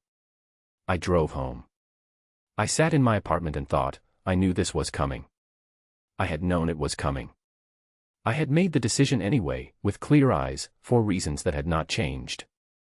I was not going to pretend it didn't land like a fist in the sternum, because it did. But I had made a choice, and choices have the cost of their own courage, and I was going to sit with that. I sat with it for about 45 minutes. Then I called Petra. She arrived at 7 with a bottle of wine that was better than the occasion required and the specific face of someone who had been waiting all day to come over and had made themselves useful elsewhere first. I heard at noon, she said, putting the wine on my kitchen counter. I was going to call, but I thought you might want some space first. I did. And now? Now I want wine and someone to sit on the floor with me. She got 2 glasses.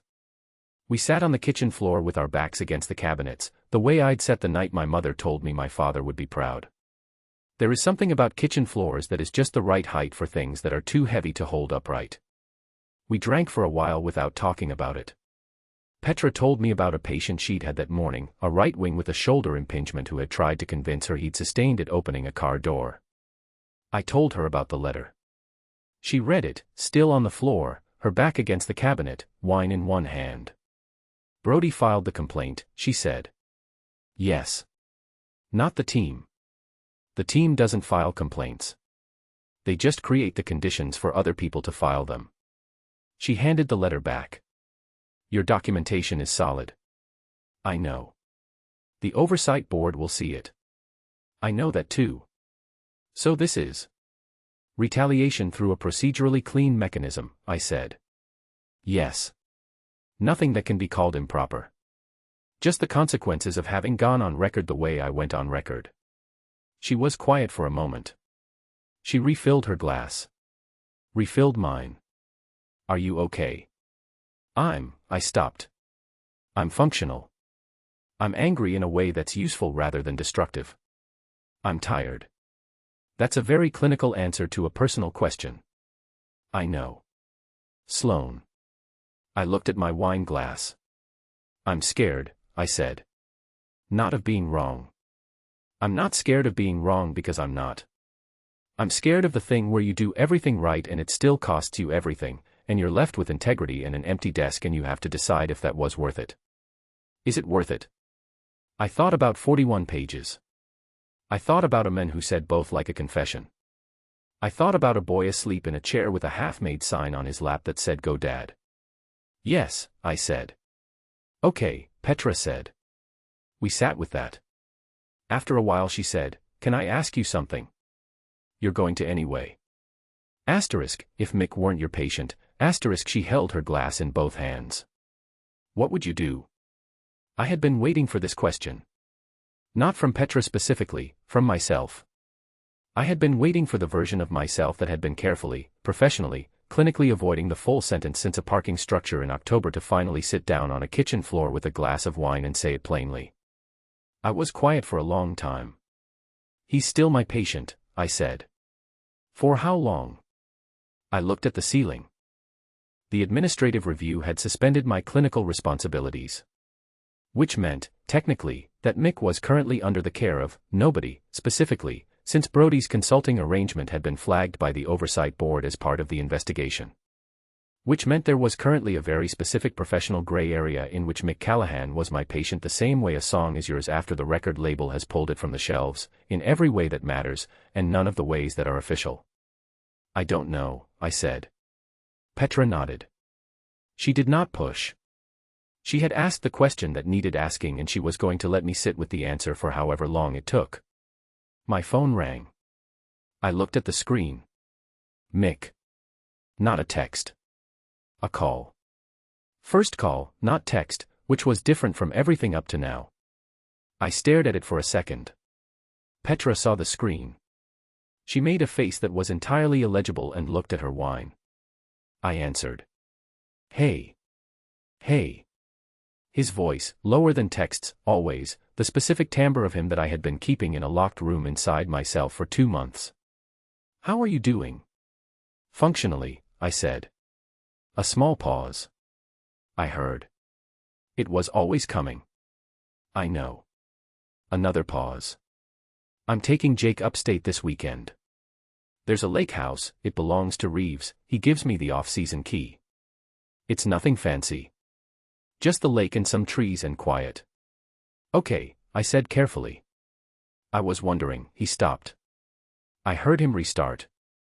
I want to ask you something and I need you to know you can say no and I'll understand completely and it doesn't have to be anything other than what it is. Petra was looking at the window with elaborate disinterest. Ask, I said. Do you want to come? He said it quickly, without decoration. Jake knows who you are. He's asked about you 3 times this week, which for him means he's thought about you 6 times but is pacing himself. And you've just had a hard week and the lake is quiet and, he stopped again. I realize having said all of that out loud that this is either a terrible idea or the only honest thing I've done in a while. I'm not sure which. The kitchen was very quiet. You can say no, he said. I'll understand. I looked at Petra. She was studying a spot on the ceiling with the concentration of someone who was absolutely not listening to every word. I thought about 47 seconds and a parking structure and a water glass and a hand over mine in a quiet room. I thought about you're still you, though from a 10-year-old boy who had not yet learned to be anything other than honest. I thought about, I don't know what the rules are. Which was what I would have to say if we were doing this honestly. I did not know what the rules were. My clinical responsibilities were suspended. I was in a review process. Whatever I was to Mick right now was not technically governed by anything except the two of us deciding what we were willing to be, which was either a terrible idea or the only honest thing. Both, possibly. Yes, I said. A beat. Yeah. Yes. I heard something in the silence that followed, something that I did not have a precise clinical term for, which might have been relief and might have been something larger. Okay, he said. Friday. I'll send you the address. Okay. Bring warm clothes. The lake's cold in November. Mick. Yeah. I know how to dress for cold. A pause. Then, right. And he was almost smiling. I could hear it. See you Friday. I hung up. Petra was looking at me with the expression she used when she had been right about something she'd been keeping to herself for a long time and was now deciding whether to say so. Not a word, I said. I wasn't going to say anything. Petra. I'm just sitting here. She picked up her wine glass. On the floor. In your kitchen. Saying absolutely nothing. Thank you. You're welcome. She took a sip. For what it's worth. Petra. I think it's the only honest thing either of you have done in a while. I looked at the ceiling. She was right, and I knew she was right, and I was going to spend the next 4 days figuring out what to do about the fact that I was going to a lake house in November with a man who had been my patient and was currently in a gray area and had a 10-year-old who asked about me 3 times this week. 4 days. I refilled my wine. End chapter 19. Chapter 20. Mick. The lake. Reeves's lake house was an hour north of Hartford and it was not fancy. That's what I liked about it. 3 bedrooms, a kitchen that had been renovated once and then left alone, a dock that stuck out into the lake at a slight angle because something had shifted in the pilings 2 winters ago and Reeves kept meaning to fix it. The trees around it were the color of November, past peak, stripped down, the bare kind of honest that upstate New England gets in the last weeks before everything goes fully gray.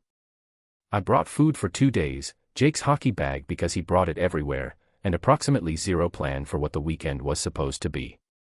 Sloane arrived at 12:30 on Saturday.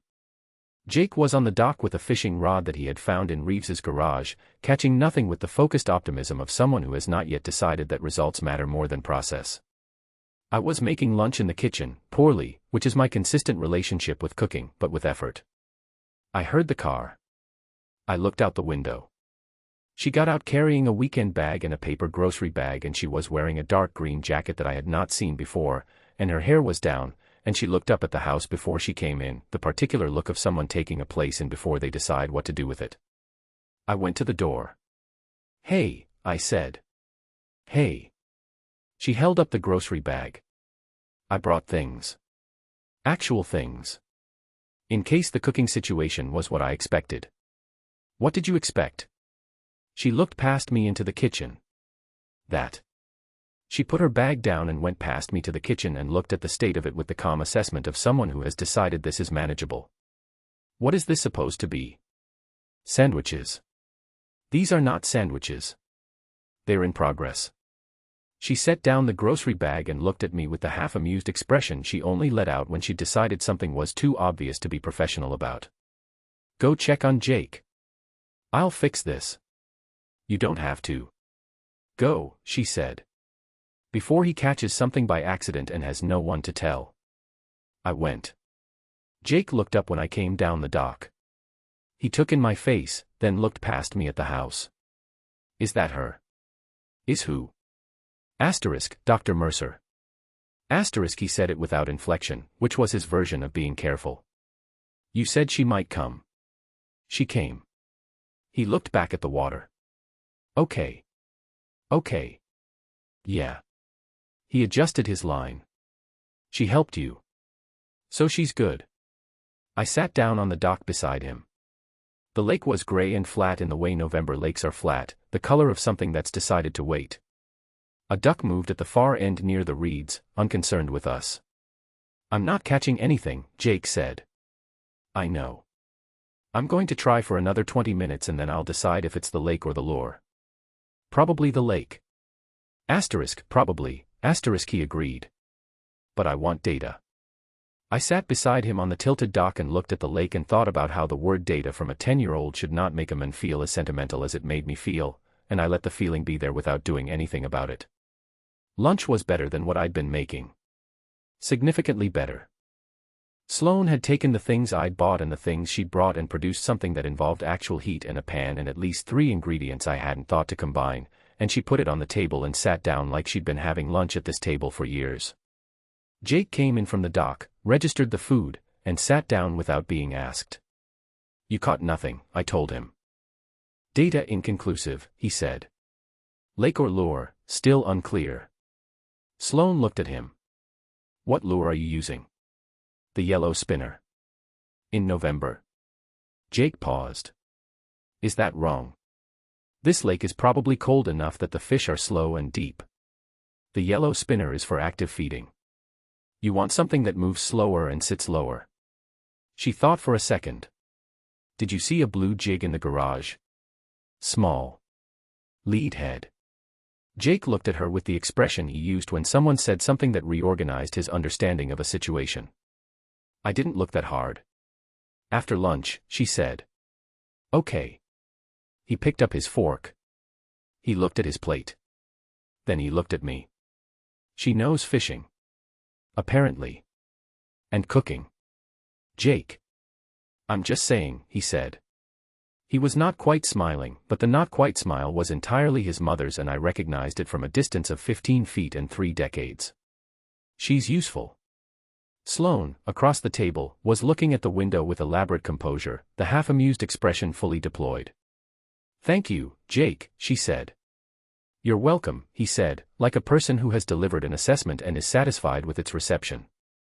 We ate lunch. Outside, the lake sat flat and gray and patient.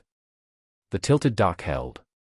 The afternoon moved in the slow, good way that November afternoons at a lake move when you've stopped needing them to be anything in particular. Jake found the blue jig. Sloane showed him the technique, dock edge, lower entry, slow retrieve. He caught 2 small bass by 3 o'clock, which he was disproportionately pleased about, and I watched them from the kitchen window while I attempted to do something useful with the dinner ingredients and managed not to set anything on fire. I watched her with my son. She wasn't performing anything. That was the specific thing, she was not doing the version of being good with kids that some adults do, which is louder and more demonstrative than the child requires, calibrated toward the parent watching rather than the child being talked to. She talked to Jake the way she talked to everyone, directly, with the assumption that he was capable of handling what she was saying, without adjusting the register. Jake, who had a very good radar for people who were performing versus people who were present, responded to this the way he responded to everything real, with his full, serious, unguarded attention. By 4 o'clock he was showing her something about his rod grip that she had asked about without being asked. By 5 he was calling her Sloane. Something large and quiet moved inside my chest, and I let it move, and I did not examine it too carefully yet. We cooked dinner together and it was bad. Jake was enthusiastic and unhelpful. I was competent in a way that required too much supervision to be useful. Sloane was the only one who knew what she was doing and spent most of the effort managing the other 2 people in the kitchen, which produced a specific kind of chaos that somehow ended with a meal on the table at 7:15 that was better than it had any right to be. Jake ate fast and said it was good and then asked if he could watch tape on my laptop in the bedroom and I said yes and he was gone in 30 seconds with the particular efficiency of a child who has correctly identified the adults as needing the room. I looked at the door he'd closed behind him. He's strategic, Sloane said. He's been strategic since he could talk. She started clearing plates. I helped. We did the dishes in the narrow lake house kitchen with the radio on low, the sounds of two people moving around each other in a small space without once getting in the way, which requires a specific kind of awareness of where the other person is at every moment.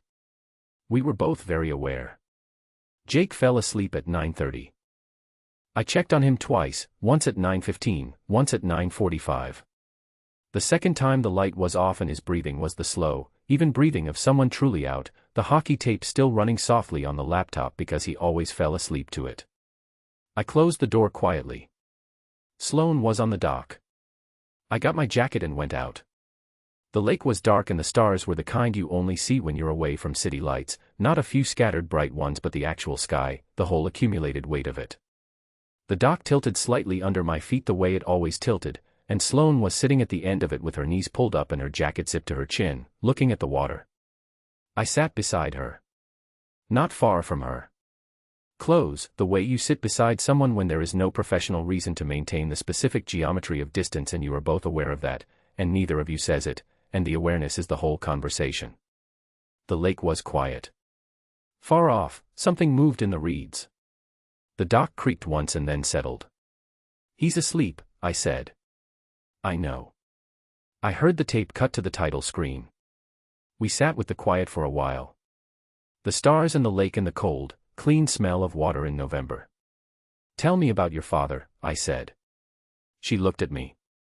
Not surprised, exactly. Like she'd been expecting the question for a while and was deciding what to do with the fact that it had arrived. She turned back to the water. And she told me. All of it, not the clinical summary I'd pieced together from her behavior and the locked drawer and the specific precision of her anger toward Brody. The real version. Her father as a person, a left-wing who was good but not great and was honest about that, who coached youth hockey with the same total attention he brought to everything, who called her every Sunday morning her first year of med school to ask what she was learning and actually listened. The heart condition that was manageable. The team physician who had been asked to keep the contract numbers clean. The hospital corridor in her mother's hand and the words there was nothing we could do from a man who could not look at them directly. Her at 19, standing in that corridor, deciding what kind of person she was going to be about it. I became a sports physician so that wouldn't happen to someone else's family, she said. Her voice was steady, not performed, the kind of steady that costs something to maintain. The lake was very still. Is that why you told me the truth when no one else would? I said. She was quiet for a moment. Partly. What's the other part? She didn't answer right away. I looked at her face in the dark, the particular quality of her profile against the lake and the sky, the stillness she carried that I'd spent months learning was not coldness but something else entirely, something more like the stillness of a person who is paying full attention to everything at once and has learned to do it quietly. She turned and looked at me. You, she said. The other part is you. The dock was still. The stars were still. The lake breathed slowly in the November dark.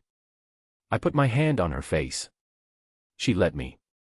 I kissed her, not fast, not with the urgency of something that had been held back too long and finally broke, but slowly, the way you do something when you want to be sure it's real. Quiet.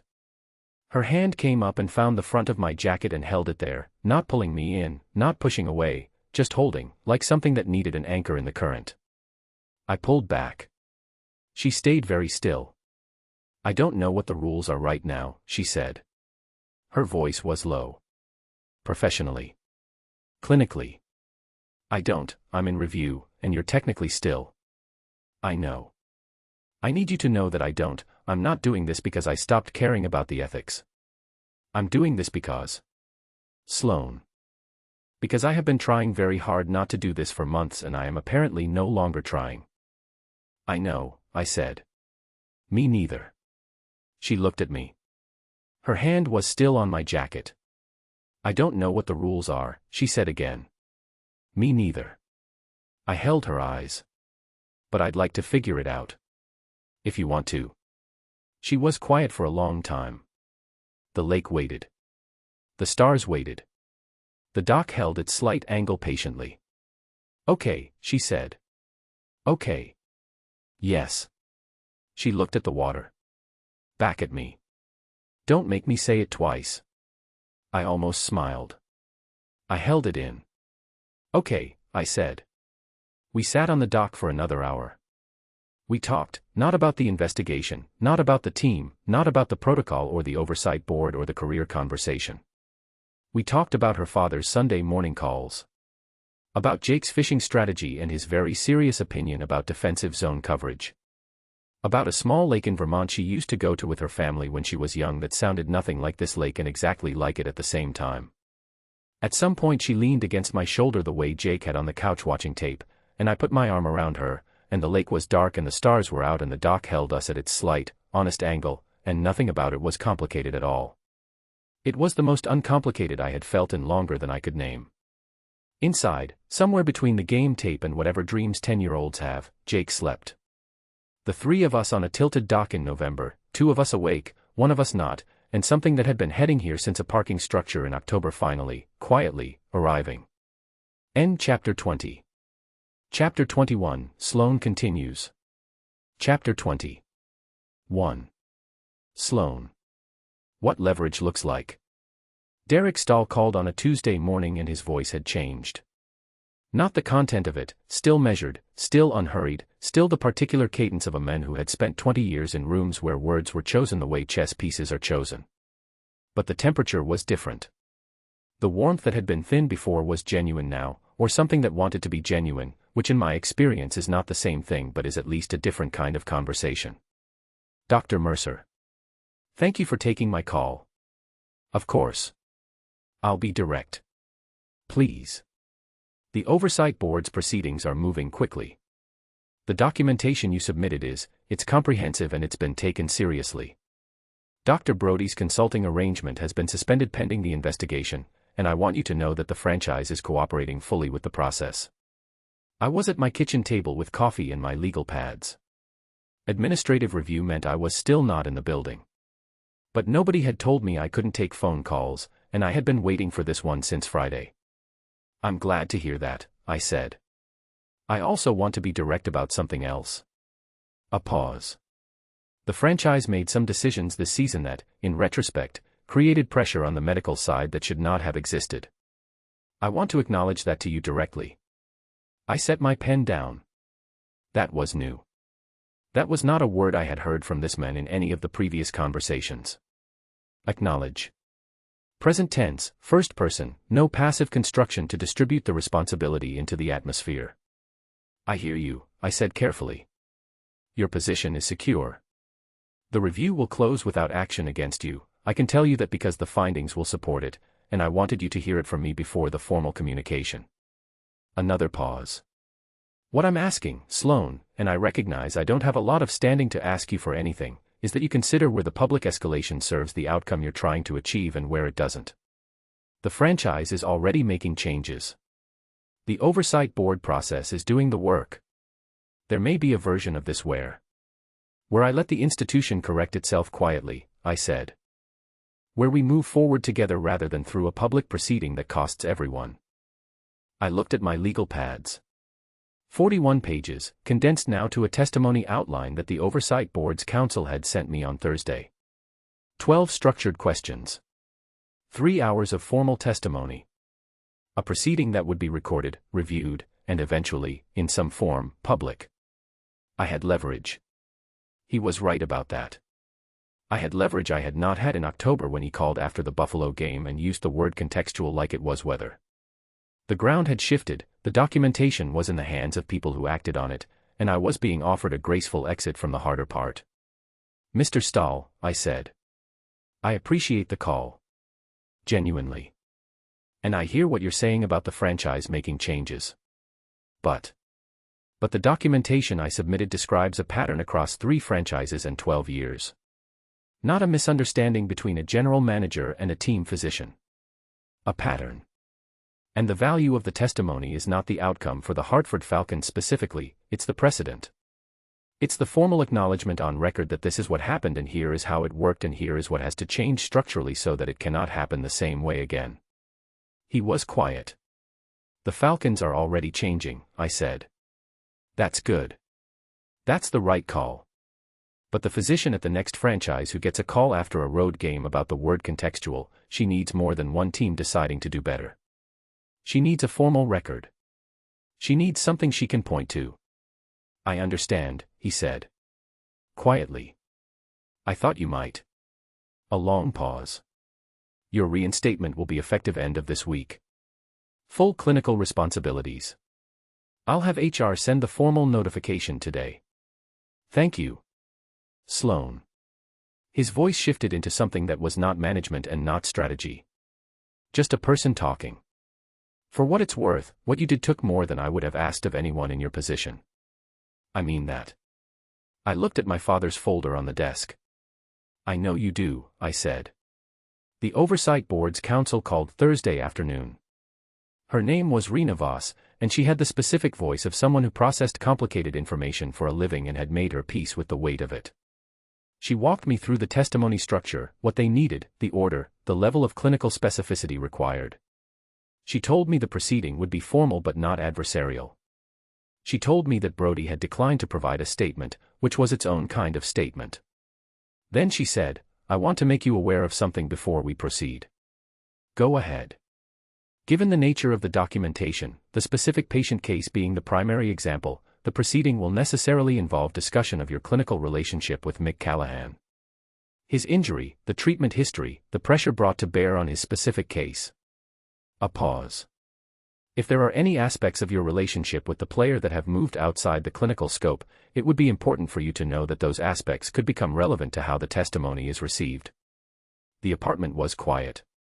She was telling me what she needed to tell me without being unkind about it. She was a professional doing her job, which was exactly what I respected. I understand, I said. We're not asking you to disclose anything that isn't relevant to the proceedings. I just want you to be clear-eyed about what public testimony means for the full scope of things. I appreciate that. We confirmed the date, 2 weeks out, and I thanked her and hung up. I sat for a long time. Then I picked up my phone and called Mick. He answered on the second ring.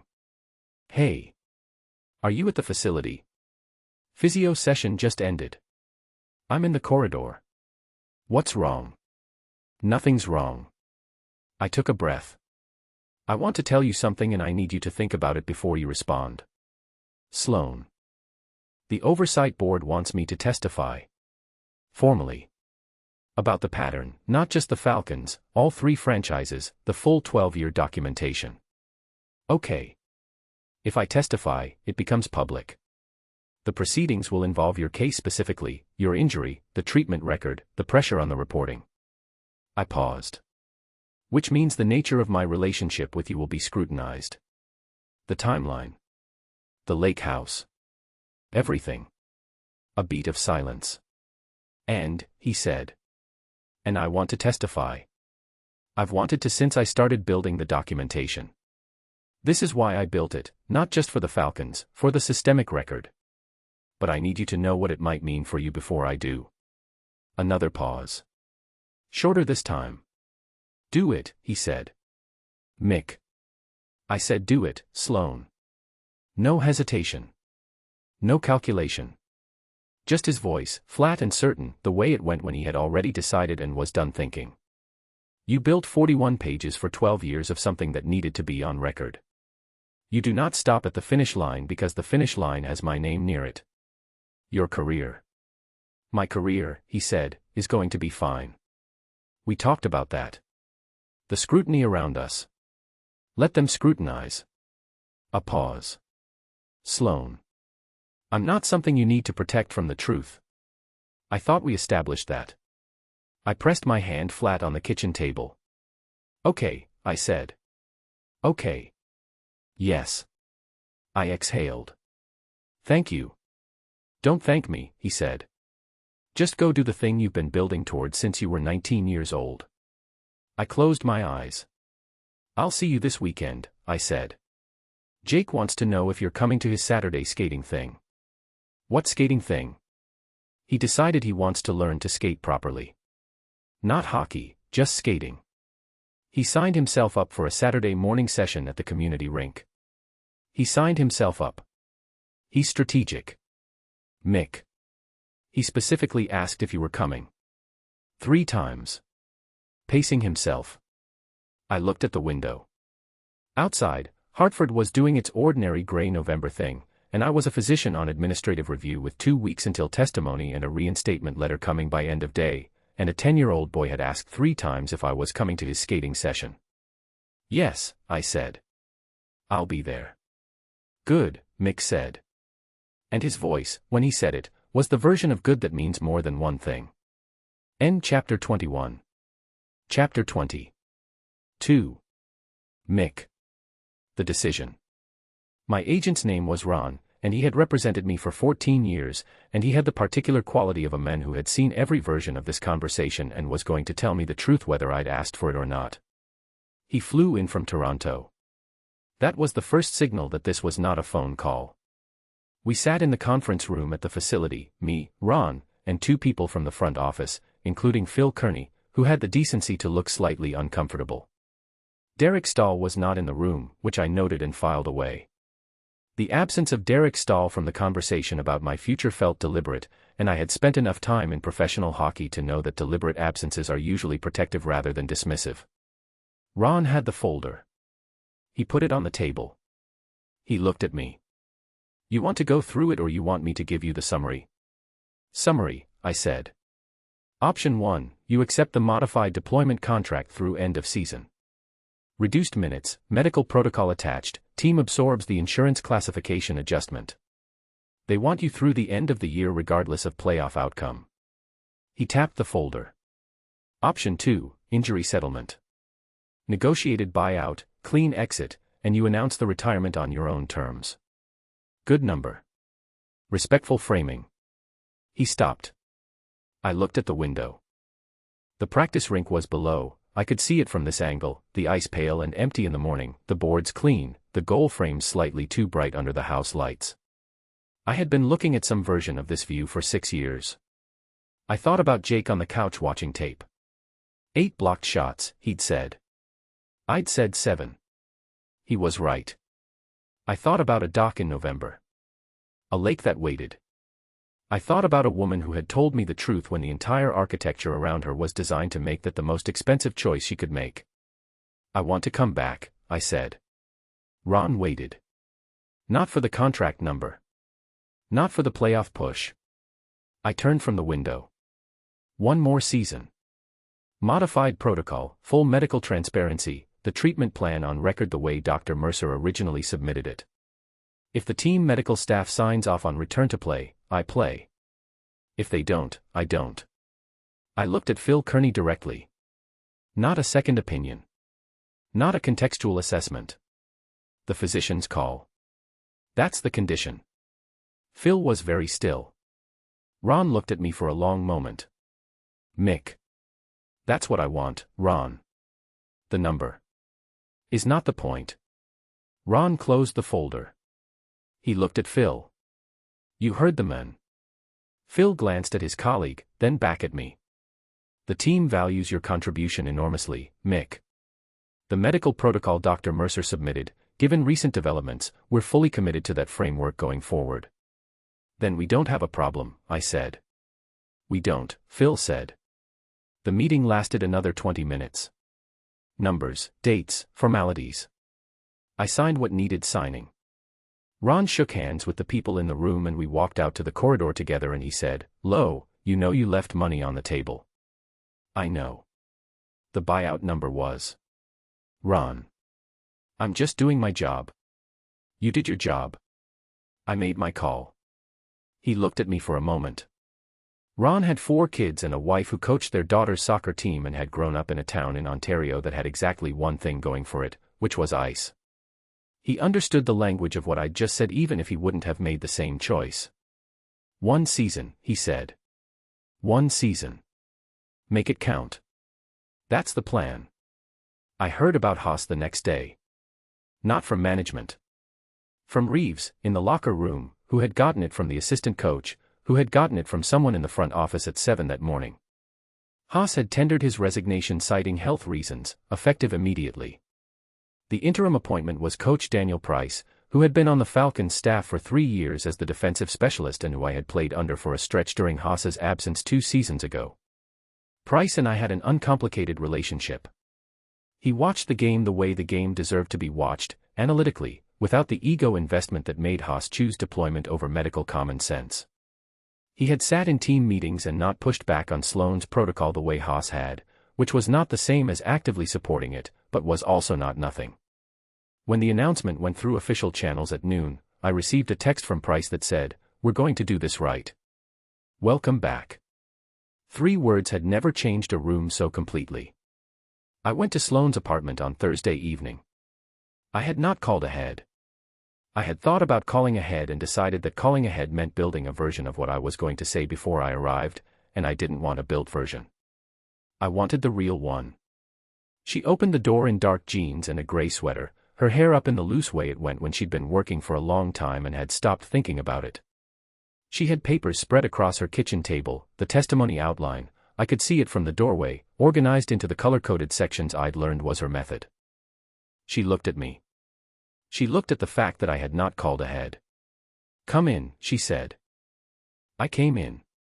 She stepped back from the door and I came in and she closed it behind me and looked at me with the prepared expression she used when she was ready for information and needed to sort it before she responded. "I want to say something," I said. "And I need you to let me finish." "Okay." "Don't, just let me get through it." "Mick." "Quiet. I'm not going anywhere." I looked at the floor for a second. Then at her. "You are the first person in years," I said, "who has looked at me and seen both things at the same time. The damage and the men.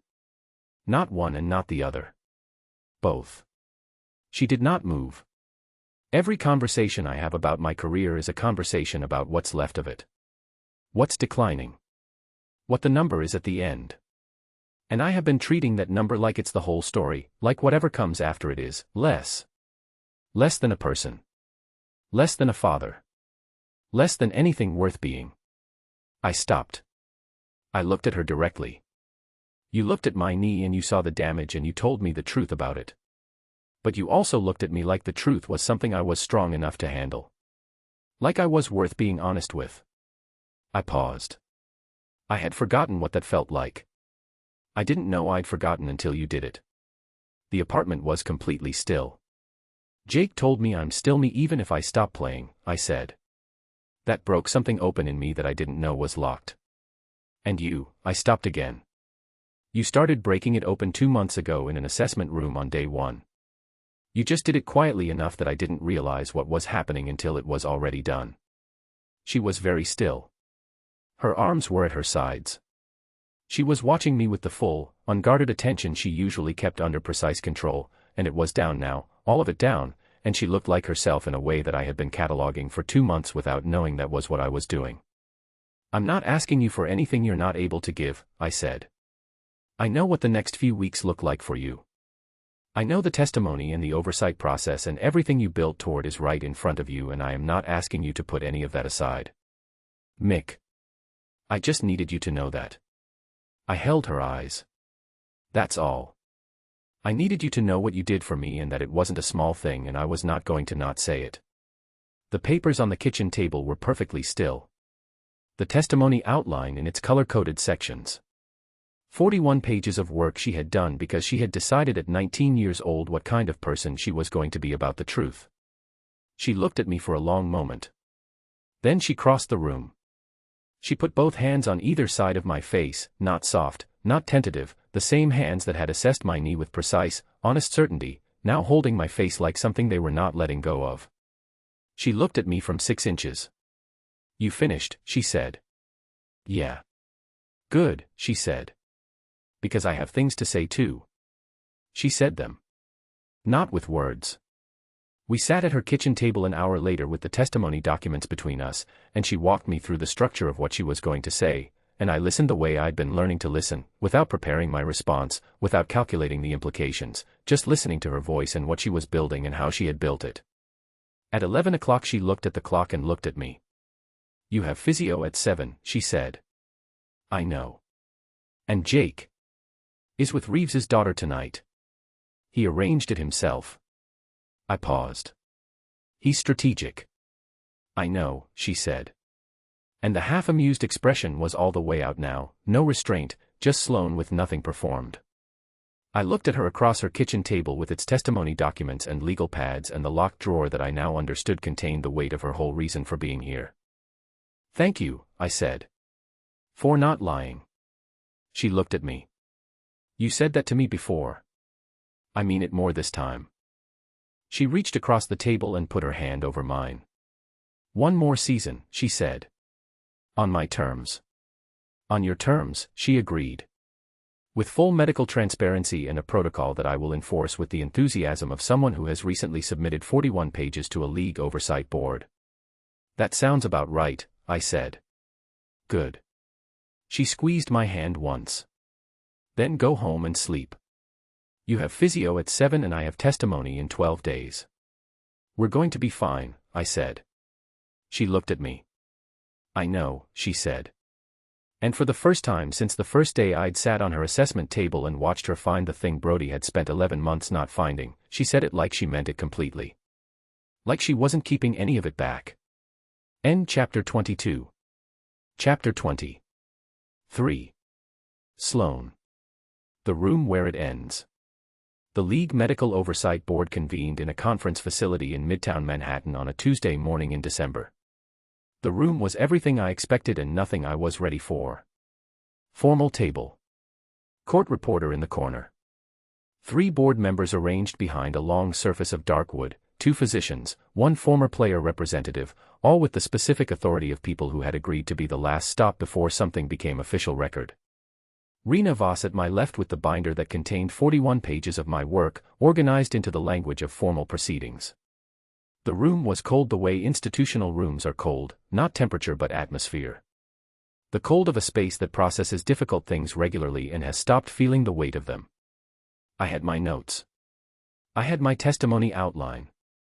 I had the specific stillness I'd been practicing since I was 19 years old and a hospital corridor had required it of me. I sat down. I folded my hands on the table. Dr. Mercer, said the board chair, Dr. Lin, a sports cardiologist whose name I knew from 3 published studies on player health protocols. Thank you for your time today. We have your documentation and we have reviewed it prior to this proceeding. We'd like you to walk us through the key findings in your own words. Of course, I said. And I began. I did not think of it as testimony while I was giving it. I thought of it as a clinical presentation. That was the only frame that worked, the frame where I was a physician presenting findings to a review board, which was precisely what I was, and everything else was surrounding material that I could process later when I was not in this room. I presented the Hartford Falcons case first. The timeline, my first assessment, the imaging findings, the specific clinical characterizations and what they meant. The GM's call after Buffalo. The phrase contextual. Hasa's office. On record the way it needs to be. Dr. Brody's supplementary assessment and the side-by-side comparison of how the same imaging findings had been characterized by 2 physicians with different pressures on them. Then Minnesota. Calvin Strauss, the arbitration documents, the pattern in Brody's departure timeline. Then Ottawa. The anonymous player interview, the language that matched, the 12-year shape of it. Dr. Lin asked questions. Precise ones. She was not hostile and she was not soft, she was rigorous, which was what this deserved, and I answered with the same rigor because that was what I had. In your assessment, Dr. Mercer, was the pressure applied to you explicit or implicit? Implicit, initially. Explicit framing through implication, the use of words like contextual and characterization rather than falsification. By the time Dr. Brody was brought in as a consulting resource, the mechanism had shifted to a procedurally clean form of override. Still not explicit falsification. Just the architecture of it. And your documentation is intended to demonstrate that architecture. Yes. Because the architecture is the problem. Not individual bad actors making individual bad choices. The system that makes individual bad choices not just possible but incentivized. Dr. Lin looked at the other board members. Something passed between them. Thank you, Dr. Mercer. That's precisely the distinction this proceeding was convened to address. I spoke for 2 hours and 11 minutes. By the end, Brody's consulting arrangement had been formally suspended pending a full investigation across all 3 franchises. The board outlined the structural recommendations that would come from the proceeding: mandatory physician independence clauses in team medical contracts, a reporting pathway for pressure complaints that bypassed franchise management, a league-wide review of the supplementary assessment practice. It was not everything. It was a beginning. Dr. Lin thanked me with the specific formality of someone thanking a person who has done something that will have effects she will not be able to fully track but knows are real. I thanked the board. I collected my binder. I walked out of the conference room and into the corridor. The corridor was empty. Beige walls, institutional carpet, a window at the far end that showed a gray December sky above Midtown Manhattan. The building was quiet the way buildings are quiet during proceedings, people moving carefully, voices low, the particular hush of a place where something official is being decided. I found a section of wall between 2 doors and I leaned against it. I closed my eyes. The room had been 2 hours and 11 minutes of the most controlled performance I had ever given. Not performance in the dishonest sense, every word I said in that room was true. But I had held myself to a precision that cost something to maintain, the way all precision does, and now I was in a corridor and the room was behind me and I could feel the cost. My father would be in Vermont right now if Dr. Carl Howell had sat in a room like that one and said what I just said. Not the specific room, not the specific words, but the thing underneath them. The architecture is the problem. My father would be 63 years old. He would be coaching youth hockey in a town in Vermont where the winters were long and the ice time was cheap. He would be calling me on Sunday mornings to ask what I was working on, and actually listening. I pressed the back of my head against the wall. I thought, it's done. This part is done. I thought, he would be proud. I thought, for the first time in a long time, that I might be proud of myself too. I opened my eyes. He was at the end of the corridor. Not in a suit, Mick did not own a suit, or if he did I had never seen it. Dark jacket, the kind he wore everywhere, hands in his pockets. He was standing at the far end of the corridor by the window with the gray sky behind him, and he was looking at me. He had not been asked to be here. I had not asked him to be here. This was not a proceeding that required his attendance or benefited from it professionally. There was no reason, logistically or procedurally, for Mick Callahan to be standing at the end of a corridor in Midtown Manhattan on a Tuesday morning. He was here because he came. The same way I had gone to the facility on the night his knee gave out. The same way I had come down to the ice in clinic shoes because he was down and I was first and there was no version of that moment where I was anywhere else. He said nothing. He was simply there. Present in the way that I now understood was specific to him, not loud, not dramatic, just fully, completely in the room with whatever was happening, looking at me like I was the thing in the room that mattered. I stood at my end of the corridor. He stood at his.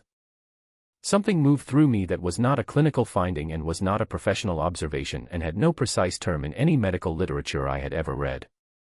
It was the specific feeling of being in the right place at the right time with the right person, which sounds simple when you say it and is the furthest thing from simple when it happens. I walked toward him. He moved at the same moment. Not rushing. Just moving, the way he moved on the ice, not toward the puck but toward where the puck was going to be, the read of the play already complete before anyone else had understood the play was happening. We met in the middle of the corridor. He looked at my face for a moment. How was the room, he said. Cold, I said. Formal. Exactly what it needed to be.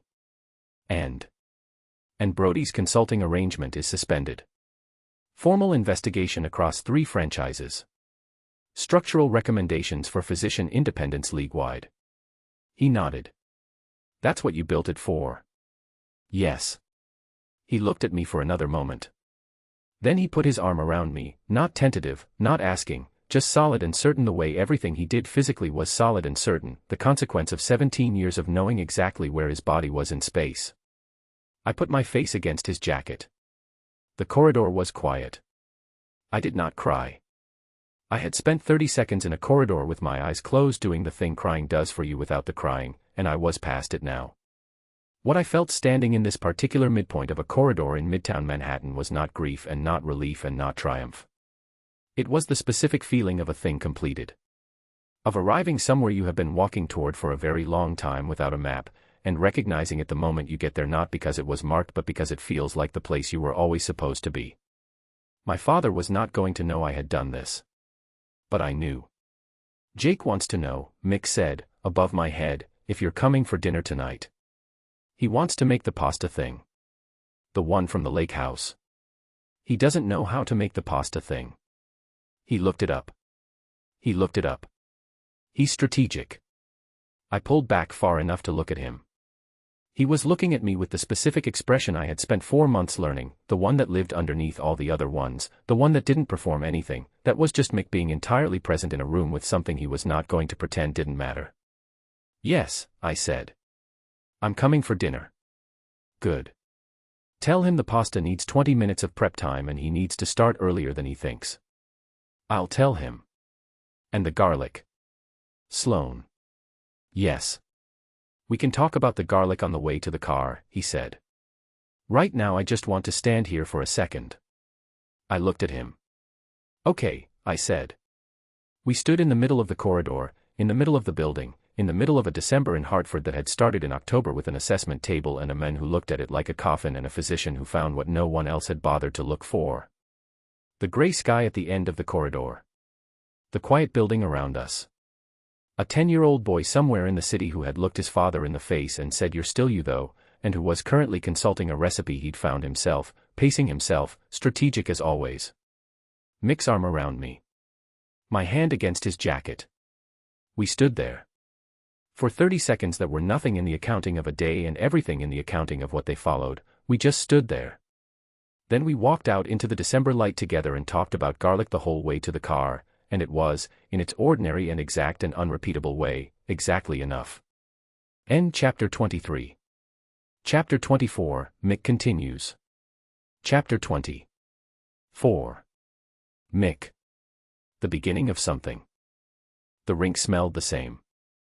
That was the first thing I noticed when I stepped out of the tunnel on a Thursday morning in January, 6 weeks and 2 days after the knee had decided it was done waiting for me to listen to it. Cold air, ice, the particular smell of a building that has been a building for sports for 20 years and carries every season in its walls. I had been in this rink 1,000 times. I had never come back to it the way you come back to something after you've spent 6 weeks wondering if you were coming back at all. The ice was empty. Not for a game. Not for practice. Just Sloan, who was standing at the boards on the near side with her arms folded and her clinical expression fully deployed, and Jake, who was in the stands 3 rows up eating a granola bar with the elaborate casualness of someone who is absolutely watching everything and wants you to believe otherwise. He had asked to come. Not in the asking way, in the Jake way, which was stating it as if the decision had already been made and the remaining question was logistics. "I'm coming Thursday." That was it. No discussion. I had said fine. I walked to the boards and looked at the ice and then looked at Sloan. She was wearing the team staff jacket, which meant she was here in an official capacity, which meant her reinstatement paperwork had included this specific session on the official schedule, which meant she had made sure it was documented the right way, which was the most Sloan thing that had ever happened. "Ready," she said. 6 weeks ago you told me I wasn't ready for anything," I said.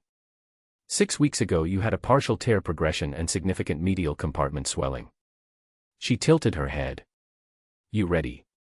"Yeah," I said. "I'm ready." I stepped onto the ice. The first stride is always the same.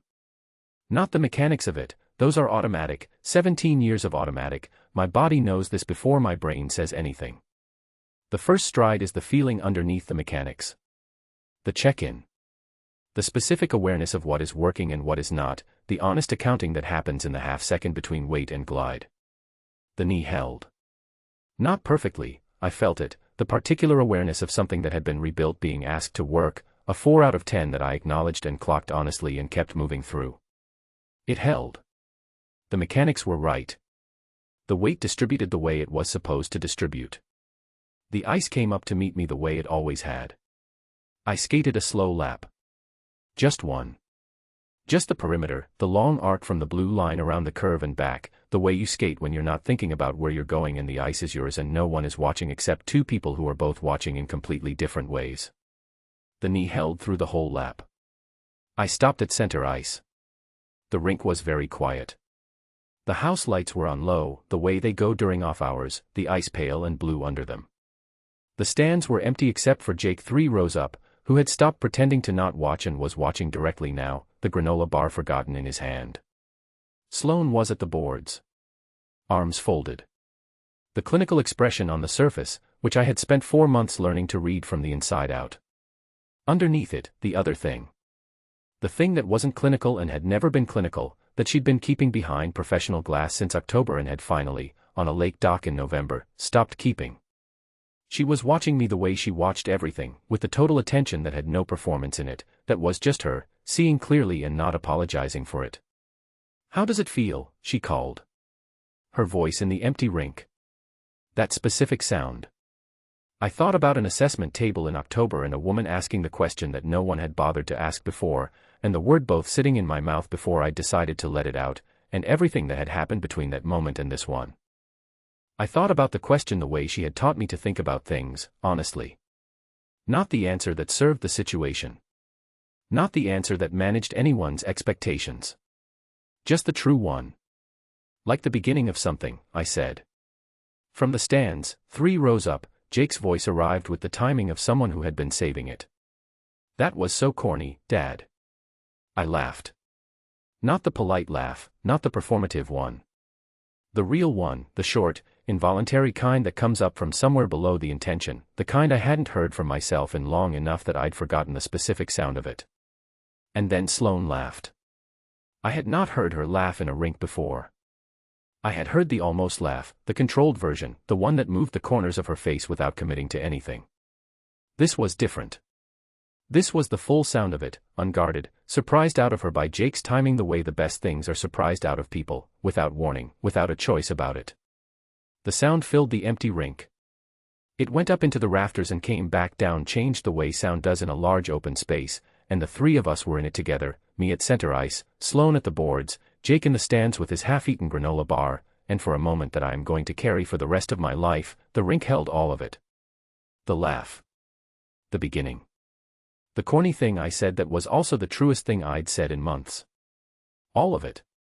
"Lap 2, Sloane called, when the sound settled. Her voice was still warm from the laugh, and she was trying to put her clinical face back on and not entirely succeeding. "Yes, Doc," I said. "Don't push off the right side harder than the left. I know the protocol. I know you know." She tilted her head. "Do it anyway." I pushed off. I skated another lap. The knee held. After, in the corridor outside the rink, Jake fell into step beside me with his backpack and the finished granola bar wrapper and the particular stride of a 10-year-old who has decided to match pace with an adult and is compensating for the height difference with sheer determination. "It looked good," he said. 2 laps. Still, I agreed.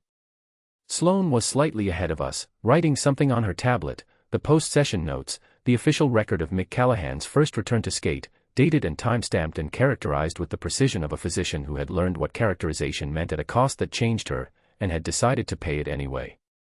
Jake looked at her. Then at me. The way he looked at things when he was thinking something he had decided to say. "She's going to stay, right?" he said. "What?" "Sloane." He said her name the way he said everyone's name, simply, without the weight most people put on the names of things that mattered to them, because Jake had not yet learned to disguise the things that mattered. "She's going to stay. She's not going somewhere." I looked at the back of her head. The tablet in her hands. The dark green jacket and the specific way she held herself when she was working, like everything around her was information she was responsible for getting right. "Yeah," I said. "She's going to stay." He nodded. "Good." He looked at the corridor ahead. "She knows fishing." "She does. And cooking." "Jake." "I'm just reviewing the data," he said. "The data is good." I looked at my son, 10 years old, strategic, fierce in the particular way of people who love something and are done pretending they don't. "The data is good," I said. Sloane turned at the end of the corridor and looked back at us. Something in her face when she saw me, the same thing I saw on the dock, the same thing I'd seen in a corridor in Manhattan. The full version of her, unguarded, present. "Ice it tonight," she said. 30 minutes. I know the protocol, I said, for what was probably the 40th time. I know you know, she said, for the 40th time. Jake looked between us. He said nothing. But the expression on his face was the one he used when he had been right about something and had decided not to say so out loud, which in my experience meant he would say so at dinner. We walked out together into the January cold, the three of us, and the rink stayed behind us in the quiet the way good places stay behind you, holding the shape of what happened in them, waiting for the next time.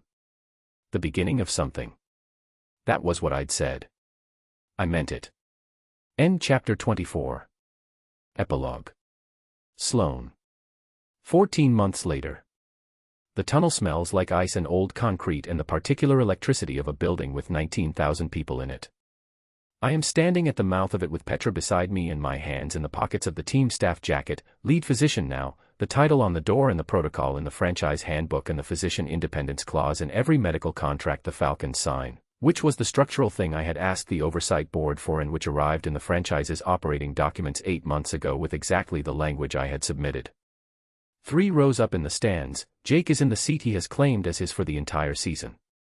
He is wearing his father's number. He is 11 now, and he has the specific focus of someone watching something they understand from the inside, and he has not moved his eyes from the ice in 12 minutes. Petra leans toward me without looking away from the game. Third period, 2 minutes left. 1-0. I know, I say. I have eyes. Just making sure you're watching the game and not. Petra. Something else entirely. I am watching the game. I am also watching Mick. He is not the player he was at 30. I know what he was at 30 because I have watched the tape, Jake's extensive, well-organized, chronologically catalogued tape library, which I have now seen more of than I ever expected and find myself genuinely invested in, which is a development I would not have predicted in October 2 years ago. At 30, Mick was faster, more physical, the kind of dominant that comes from a body at full capacity and the confidence of someone who has not yet started the conversation about endings. At 38, he is something different. He reads the play 3 seconds before it develops. He is never where the puck is, he is where it is going, already there, positioned with a patience that comes from 17 years of knowing what is about to happen before it does. He does not fight the game anymore. He moves inside it the way someone moves inside a language they have spoken for so long they have stopped translating. He manages his body the way I told him to. The modified protocol, the deployment limits, the honest reporting on the pain scale, which is a 3 on most days and a 5 on the hard ones, and he tells me both numbers, which is something I spent a long time not being sure he was going to be able to do. He is not the player he was at 30. He is something better, in the ways that matter. He reads the game the way I read bodies, by understanding what lies beneath the surface. By looking past the thing that presents itself and finding the actual thing underneath. I taught him to do that with his knee. I think he already knew how to do it with everything else. I think he was waiting for someone to tell him it was worth doing. 2 minutes left. The Falcons are up 1. The other team has pulled their goalie for the extra skater. This is the highest pressure situation in the sport, 6 skaters against 5, the ice tilted completely toward the defensive end, everything that has been built over 60 minutes down to these final moments. Mick is on the ice. He should not be, strictly speaking, in terms of the optimal deployment protocol. Price had looked at me before sending him out and I had looked at the pregame assessment and thought, the knee is a 4 today. He can handle a 2-minute shift if he manages it right. I had nodded. Price had nodded.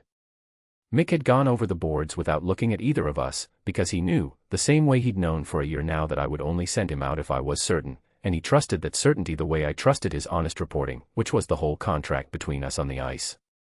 At the 150 mark, a shift change sends the other team's top line over the boards. The play accelerates. I watch it the way I watch everything now, not just the puck but the bodies, the angles, the specific load on the specific joints of the specific players I am responsible for. I am tracking 4 people simultaneously and I have learned to do it without showing it, which Petra says makes me look preternaturally calm in high-pressure moments and which I accept as a professional assessment. At the 120 mark, one of the young defensemen, Mateo, 23 years old in his second season, a kid with an exceptional read of the game and the specific fearlessness of someone who has not yet learned to be afraid, goes down. Not catastrophically. A blocked shot, Awkward angle, the kind of collision that looks worse than it is 60% of the time and is exactly as bad as it looks the other 40. Matteo goes down on one knee on the ice. Mick is beside him before the whistle finishes blowing. I watch from the tunnel. He goes down on one knee in front of Matteo, the same posture, I realize, that I took on the ice in a visiting arena in Buffalo 18 months ago when Dawson hit the boards. He is not waiting for me or for Marcus or for the trainer. He is just there, the way some people are just there, and he is saying something to Matteo that I cannot hear from here but that I can read in the quality of Matteo's response, the slight release of tension in his shoulders, the shift from the held stillness of someone assessing their own damage to the more relaxed stillness of someone who has just been told something true by someone they trust. Matteo nods. He gets up. The crowd, which had gone quiet, comes back. Matteo skates to the bench, where Marcus meets him. I am already moving from the tunnel to the bench area, already pulling on gloves, already running the assessment in my head. Probable contusion, possible bone bruise, imaging will tell me the full story, conservative management until I know more. I pass Mick on his way back to position. He glances at me. Just once. The look that contains the understanding between us, the one that has no language because it doesn't need any. He's okay, the look says. You'll check him. He'll be okay. I nod. He turns back to the ice. 1 minute and 4 seconds left. The Falcons hold. The final horn sounds at exactly the moment I finish the initial assessment on Matteo, who has a contusion that is going to be uncomfortable for 3 days and structurally insignificant, and who is going to be fine. I tell him. He exhales with the specific relief of someone who needed to hear that specific word. The bench erupts. 19,000 people are on their feet. The sound is the particular sound of a building containing a good ending, layered and full, the kind of noise that is not just loud but weighted, carrying the whole season inside it. I stand up from the bench and look at the ice. He finds me before he finds anyone else. Not the bench, not Jake in the stands, not Reeves already pulling players into embraces. He turns on the ice in the noise and the celebration and the particular chaos of a final horn in a close game, and he looks directly to where I am standing at the bench boards. He looks at me the way he looked at me on a dock in November. The way he looked at me in a corridor in Manhattan. The way he has looked at me, I now understand, since the first day I sat on a stool in front of him and found what no one had bothered to look for, like I was the thing in the room that mattered. Like he already knew what I was going to mean to him before either of us had figured it out. He raises one hand. Nothing dramatic. Just a hand raised in the noise. I put mine up.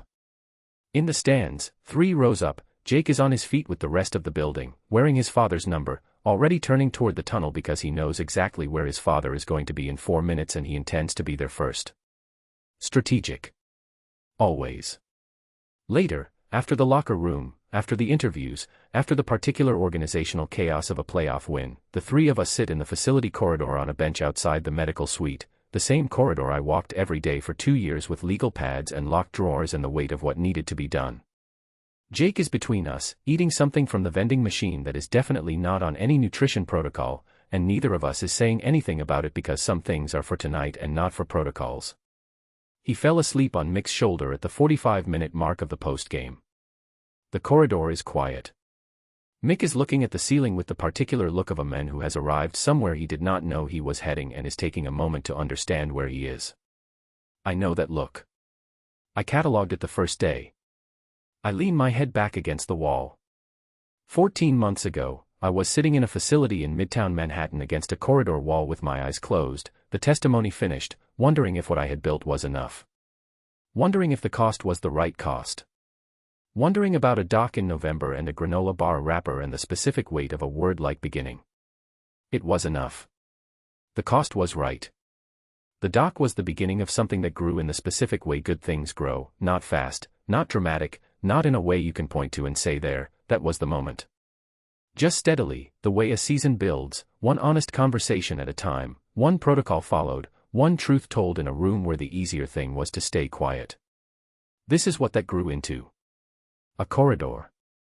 A sleeping 11-year-old. A man looking at the ceiling like it contains something worth looking at. Me, here. He finds me even in the noise.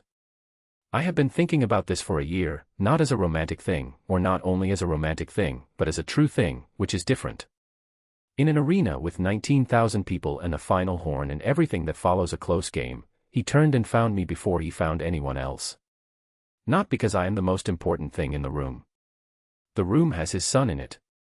The room has his teammates and his career and 17 years of ice that shaped him into whatever he is now. But he finds me first. I think about what that means. I have thought about what a lot of things mean, the architecture of pressure, the language of implied requests, the difference between characterization and truth. I have spent my professional life learning to read the thing underneath the thing that presents itself.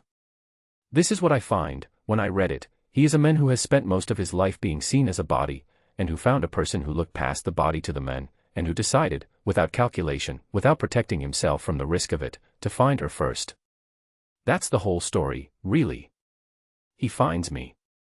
Even in the noise. Even across the ice. Even in parking structures and corridors and empty arenas on a Thursday morning with one lap done and everything still ahead of us. He always finds me. And I am right here. I am always right here. End epilogue. 5-hole. End. For every physician who told the truth when the easier thing was to stay quiet. And for every player who said both, knowing what it cost, saying it anyway. Author's note. Dear reader. Thank you for spending your time with this story. When I first imagined these characters, I wanted to write about people who understand pressure, the kind that comes from the outside, from family, from expectations, and what happens when the walls they've built start cracking open. This story is about the courage it takes to be seen. Not the curated version. The real one. The messy, imperfect, terrified one. I hope that resonated with you.